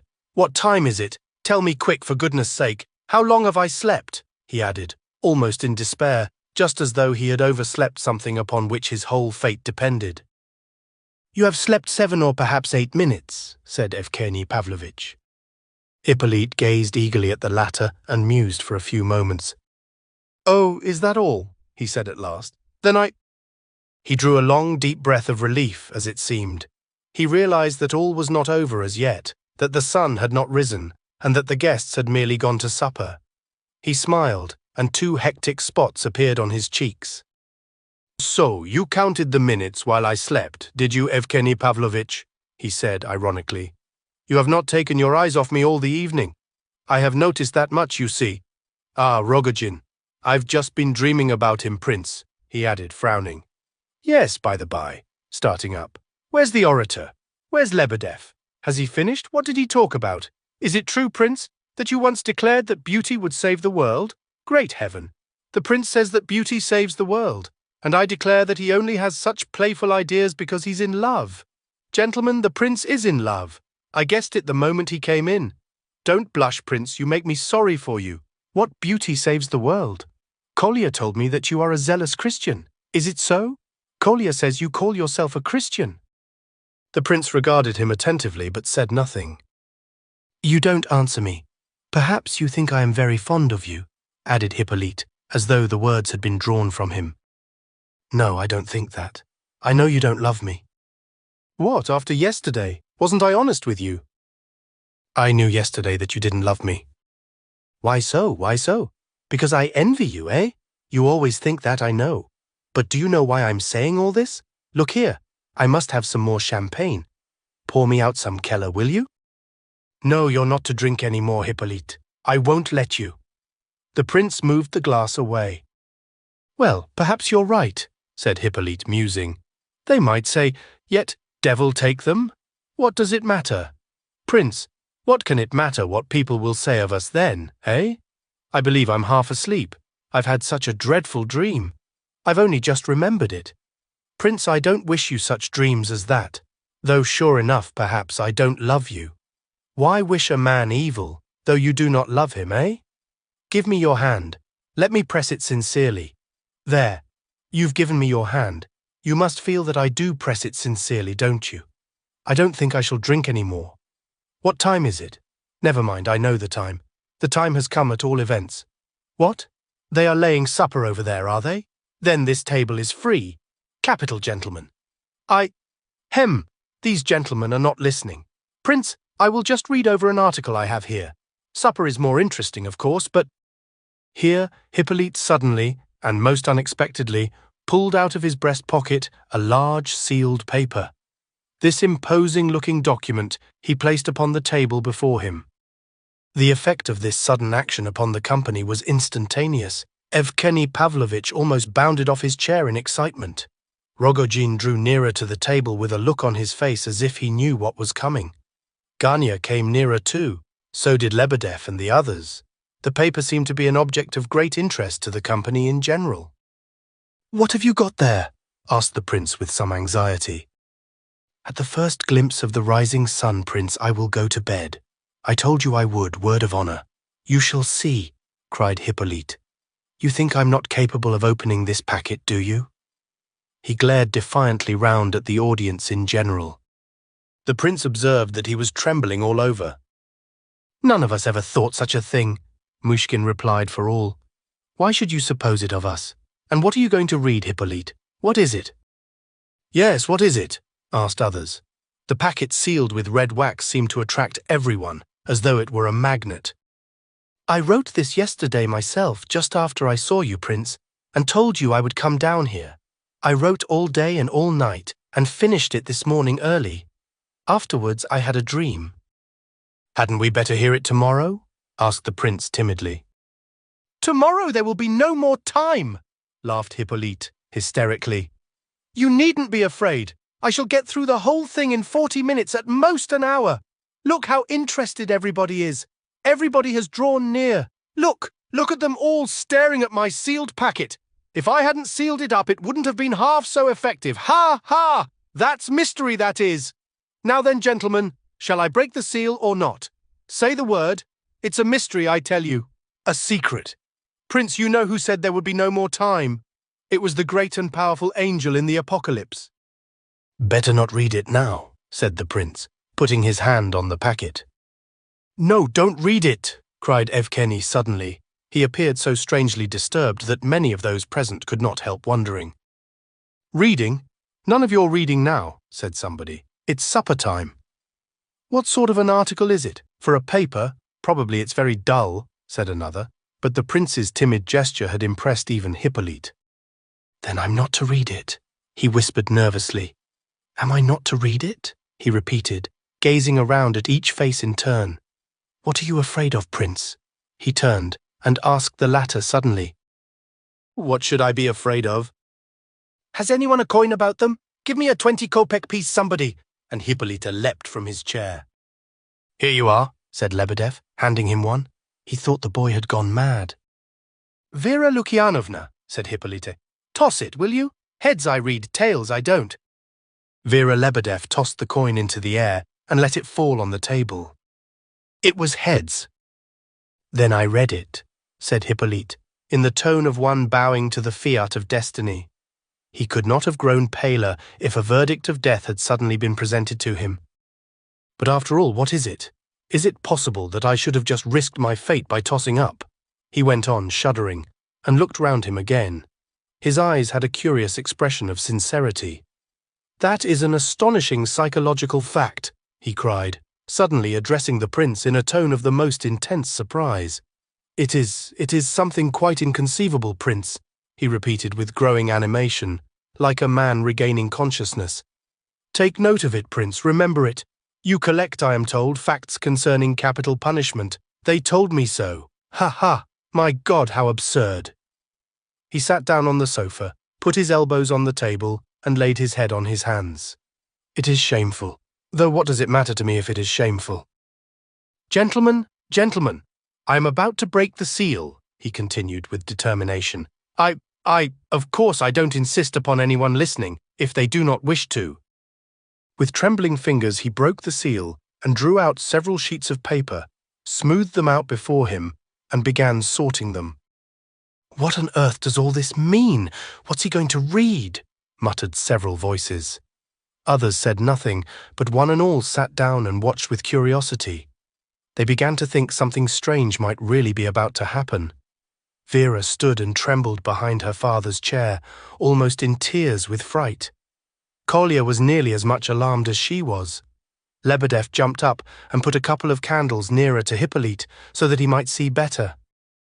Gentlemen, you'll soon see what this is, began Hippolyte, and suddenly commenced his reading. It's headed, A Necessary Explanation, with the motto, Après moi le déluge. Oh, deuce take it all. Surely I can never have seriously written such a silly motto as that. Look here, gentlemen, I beg to give notice that all this is very likely terrible nonsense. It is only a few ideas of mine. If you think that there is anything mysterious coming, or in a word— Better read on without any more beating about the bush, said Garnier. Affectation, remarked someone else. Too much talk, said Rogojin, breaking the silence for the first time. Hippolyte glanced at him suddenly, and when their eyes met, Rogojin showed his teeth in a disagreeable smile and said the following strange words. That's not the way to settle this business, my friend. That's not the way at all. Of course nobody knew what Rogojin meant by this, but his words made a deep impression upon all. Everyone seemed to see in a flash the same idea. As for Hippolyte, their effect upon him was astounding. He trembled, so that the prince was obliged to support him, and would certainly have cried out, but that his voice seemed to have entirely left him for the moment. For a minute or two he could not speak at all, but panted and stared at Rogojin. At last he managed to ejaculate. Then it was you who came, you. Came where? What do you mean? Asked Rogojin, amazed. But Hippolyte, panting and choking with excitement, interrupted him violently. You came to me last week in the night at 2 o'clock, the day I was with you in the morning. Confess it was you. Last week in the night? Have you gone cracked, my good friend? Hippolyte paused and considered a moment. Then a smile of cunning, almost triumph, crossed his lips. It was you, he murmured, almost in a whisper, but with absolute conviction. Yes, it was you who came to my room and sat silently on a chair at my window for a whole hour. More. It was between 1 and 2 at night. You rose and went out at about 3. It was you. You. Why you should have frightened me so, why you should have wished to torment me like that, I cannot tell. But you it was. There was absolute hatred in his eyes as he said this, but his look of fear and his trembling had not left him. You shall hear all this directly, gentlemen. Listen. He seized his paper in a desperate hurry. He fidgeted with it and tried to sort it, but for a long while his trembling hands could not collect the sheets together. He's either mad or delirious, murmured Rogojin. At last he began. For the first 5 minutes the reader's voice continued to tremble, and he read disconnectedly and unevenly, but gradually his voice strengthened. Occasionally a violent fit of coughing stopped him, but his animation grew with the progress of the reading, as did also the disagreeable impression which it made upon his audience, until it reached the highest pitch of excitement. Here is the article. My necessary explanation. Après moi le déluge. Yesterday morning the prince came to see me. Among other things, he asked me to come down to his villa. I knew he would come and persuade me to this step, and that he would adduce the argument that it would be easier for me to die among people and green trees, as he expressed it.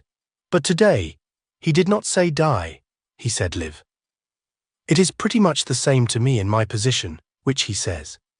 When I asked him why he made such a point of his green trees, he told me, to my astonishment, that he had heard that last time I was in Pavlovsk I had said that I had come to have a last look at the trees.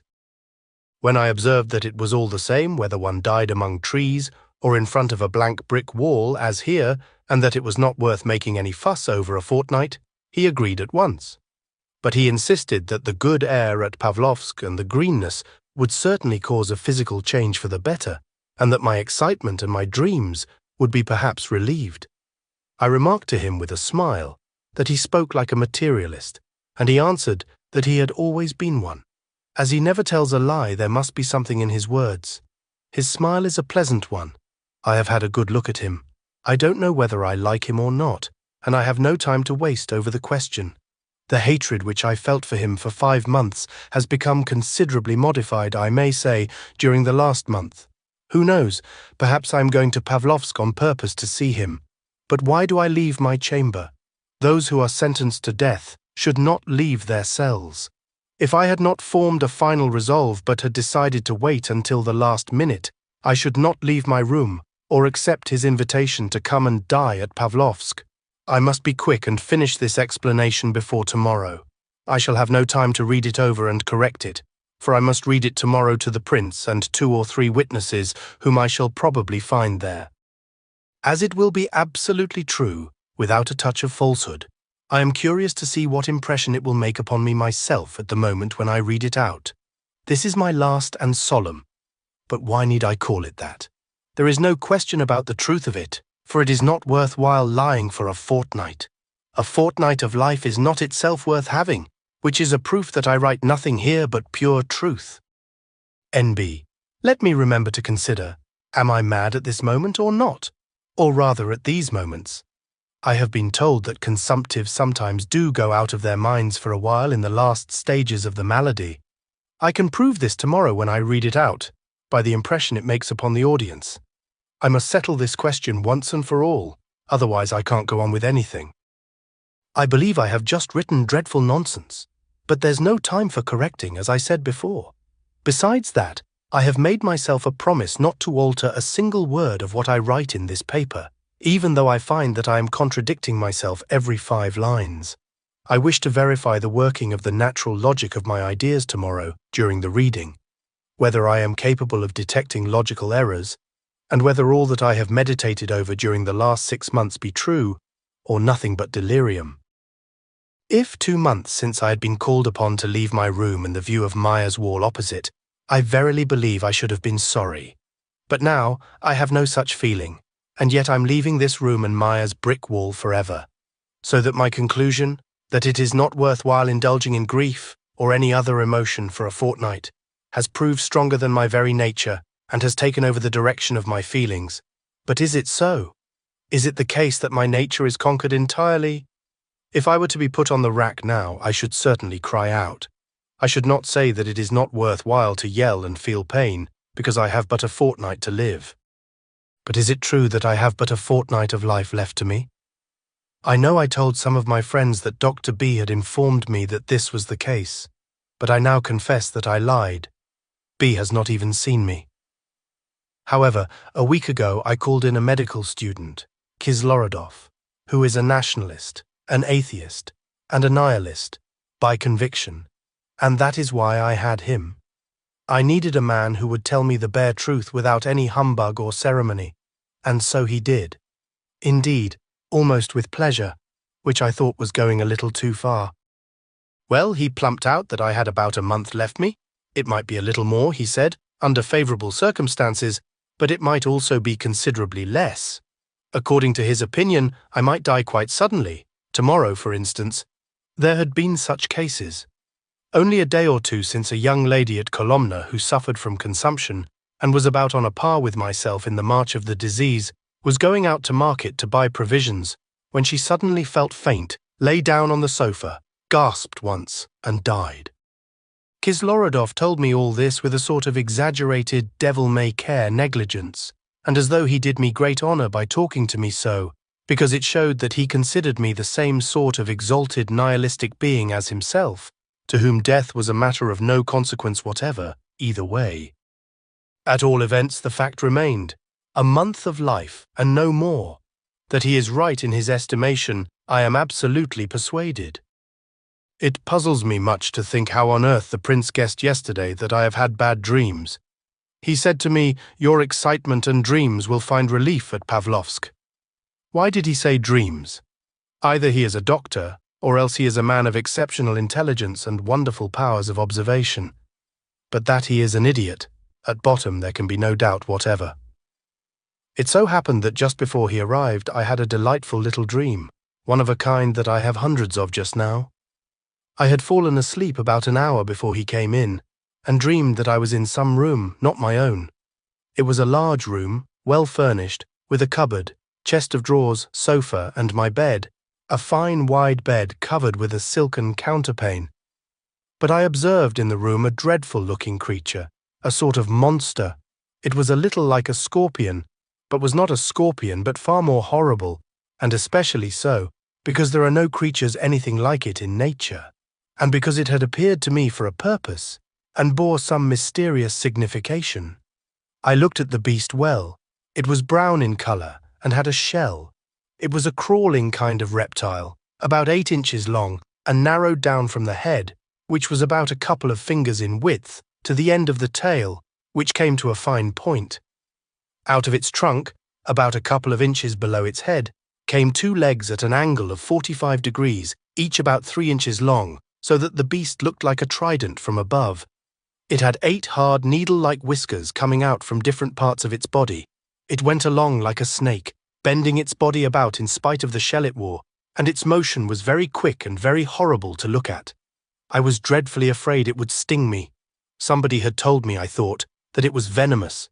But what tormented me most of all was the wondering and wondering as to who had sent it into my room, and what was the mystery which I felt it contained. It hid itself under the cupboard and under the chest of drawers, and crawled into the corners. I sat on a chair and kept my legs tucked under me. Then the beast crawled quietly across the room and disappeared somewhere near my chair. I looked about for it in terror, but I still hoped that as my feet were safely tucked away, it would not be able to touch me. Suddenly, I heard behind me, and about on a level with my head, a sort of rattling sound. I turned sharp round and saw that the brute had crawled up the wall as high as the level of my face, and that its horrible tail, which was moving incredibly fast from side to side, was actually touching my hair. I jumped up, and it disappeared. I did not dare lie down on my bed for fear it should creep under my pillow. My mother came into the room, and some friends of hers. They began to hunt for the reptile, and were more composed than I was. They did not seem to be afraid of it, but they did not understand as I did. Suddenly, the monster reappeared. It crawled slowly across the room and made for the door, as though with some fixed intention, and with a slow movement that was more horrible than ever. Then my mother opened the door and called my dog Norma. Norma was a great Newfoundland and died 5 years ago. She sprang forward and stood still in front of the reptile as if she had been turned to stone.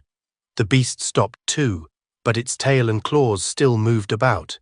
I believe animals are incapable of feeling supernatural fright, if I have been rightly informed.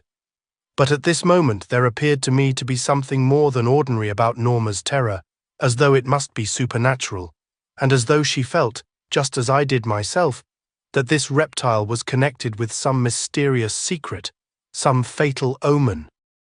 Norma backed slowly and carefully away from the brute, which followed her, creeping deliberately after her, as though it intended to make a sudden dart and sting her. In spite of Norma's terror, she looked furious, though she trembled in all her limbs. At length she slowly bared her terrible teeth, opened her great red jaws, hesitated, took courage, and seized the beast in her mouth. It seemed to try to dart out of her jaws twice, but Norma caught at it and half swallowed it as it was escaping. The shell cracked in her teeth, and the tail and legs stuck out of her mouth and shook about in a horrible manner. Suddenly Norma gave a piteous whine. The reptile had bitten her tongue. She opened her mouth wide with the pain, and I saw the beast lying across her tongue, and out of its body, which was almost bitten in two, came a hideous white-looking substance, oozing out into Norma's mouth. It was of the consistency of a crushed black beetle. Just then I awoke and the prince entered the room. "Gentlemen," said Hippolyte, breaking off here, "I have not done yet. but it seems to me that I have written down a great deal here that is unnecessary. This dream." "You have indeed," said Ganya. "There is too much about myself, I know, but—" As Hippolyte said this, his face wore a tired, pained look, and he wiped the sweat off his brow. "Yes," said Lebedev, "you certainly think a great deal too much about yourself." "Well, gentlemen, I do not force anyone to listen. If any of you are unwilling to sit it out, please go away by all means." "He turns people out of a house that isn't his own," muttered Rogojin. "Suppose we all go away," said Ferdishenko suddenly. Hippolyte clutched his manuscript, and gazing at the last speaker with glittering eyes said, "You don't like me at all." A few laughed at this, but not all. "Hippolyte," said the prince, "give me the papers and go to bed like a sensible fellow. We'll have a good talk tomorrow, but you really mustn't go on with this reading. It is not good for you." "How can I? How can I?" cried Hippolyte, looking at him in amazement. "Gentlemen, I was a fool. I won't break off again. Listen, everyone who wants to." He gulped down some water out of a glass standing near, bent over the table, in order to hide his face from the audience, and recommenced. "The idea that it is not worthwhile living for a few weeks took possession of me a month ago, when I was told that I had 4 weeks to live, but only partially so at that time. The idea quite overmastered me 3 days since, that evening at Pavlovsk. The first time that I felt really impressed with this thought was on the terrace at the prince's, at the very moment when I had taken it into my head to make a last trial of life. I wanted to see people and trees. I believe I said so myself. I got excited. I maintained Burdovsky's rights, my neighbor. I dreamt that one and all would open their arms and embrace me, that there would be an indescribable exchange of forgiveness between us all. In a word, I behaved like a fool, and then, at that very same instant, I felt my last conviction. I ask myself now how I could have waited 6 months for that conviction. I knew that I had a disease that spares no one, and I really had no illusions. But the more I realized my condition, the more I clung to life. I wanted to live at any price. I confess I might well have resented that blind, deaf fate, which, with no apparent reason, seemed to have decided to crush me like a fly. But why did I not stop at resentment? Why did I begin to live, knowing that it was not worthwhile to begin? Why did I attempt to do what I knew to be an impossibility? And yet I could not even read a book to the end. I had given up reading. What is the good of reading? What is the good of learning anything for just 6 months? That thought has made me throw aside a book more than once. Yes, that wall of Myers could tell a tale if it liked. There was no spot on its dirty surface that I did not know by heart. A cursed wall, and yet it is dearer to me than all the Pavlovsk trees. That is, it would be dearer if it were not all the same to me now. I remember now with what hungry interest I began to watch the lives of other people, interest that I had never felt before. I used to wait for Kolya's arrival impatiently, for I was so ill myself then that I could not leave the house. I so threw myself into every little detail of news, and took so much interest in every report and rumor, that I believe I became a regular gossip. I could not understand, among other things, how all these people, with so much life in and before them, do not become rich, and I don't understand it now. I remember being told of a poor wretch I once knew, who had died of hunger. I was almost beside myself with rage. I believe if I could have resuscitated him, I would have done so for the sole purpose of murdering him. Occasionally I was so much better that I could go out, but the streets used to put me in such a rage that I would lock myself up for days rather than go out, even if I were well enough to do so. I could not bear to see all those preoccupied, anxious-looking creatures continuously surging along the streets past me. Why are they always anxious? What is the meaning of their eternal care and worry? It is their wickedness, their perpetual detestable malice. That's what it is. They are all full of malice, malice. Whose fault is it that they are all miserable, that they don't know how to live, though they have 50 or 60 years of life before them? Why did that fool allow himself to die of hunger, with 60 years of unlived life before him?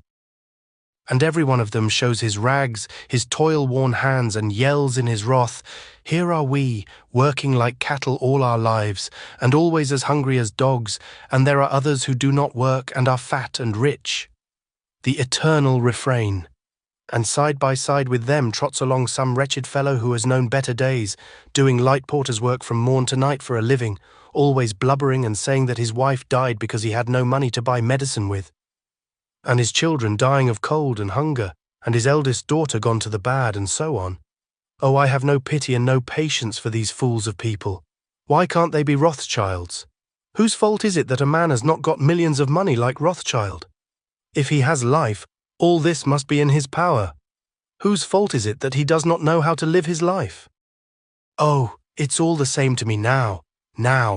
But at that time I would soak my pillow at night with tears of mortification and tear at my blanket in my rage and fury. Oh, how I longed at that time to be turned out. Me, 18 years old, poor, half-clothed, turned out into the street, quite alone, without lodging, without work, without a crust of bread, without relations, without a single acquaintance, in some large town, hungry, beaten, if you like, but in good health, and then I would show them. What would I show them? Oh, don't think that I have no sense of my own humiliation. I have suffered already in reading so far. Which of you all does not think me a fool at this moment, a young fool who knows nothing of life, forgetting that to live as I have lived these last 6 months is to live longer than grey-haired old men? Well, let them laugh, and say it is all nonsense if they please. They may say it is all fairy tales if they like, and I've spent whole nights telling myself fairy tales. I remember them all. But how can I tell fairy tales now? The time for them is over. They amused me when I found that there was not even time for me to learn the Greek grammar, as I wanted to do. I shall die before I get to the syntax, I thought at the first page, and threw the book under the table. It is there still, for I forbade anyone to pick it up. If this explanation gets into anybody's hands, and they have patience to read it through, they may consider me a madman, or a schoolboy, or more likely a man condemned to die, who thought it only natural to conclude that all men, excepting himself, esteem life far too lightly, live it far too carelessly and lazily, and are therefore one and all unworthy of it. Well, I affirm that my reader is wrong again, for my convictions have nothing to do with my sentence of death. Ask them, ask any one of them, or all of them, what they mean by happiness. Oh, you may be perfectly sure that if Columbus was happy, it was not after he had discovered America, but when he was discovering it. You may be quite sure that he reached the culminating point of his happiness 3 days before he saw the New World with his actual eyes, when his mutinous sailors wanted to tack about and return to Europe. What did the New World matter after all?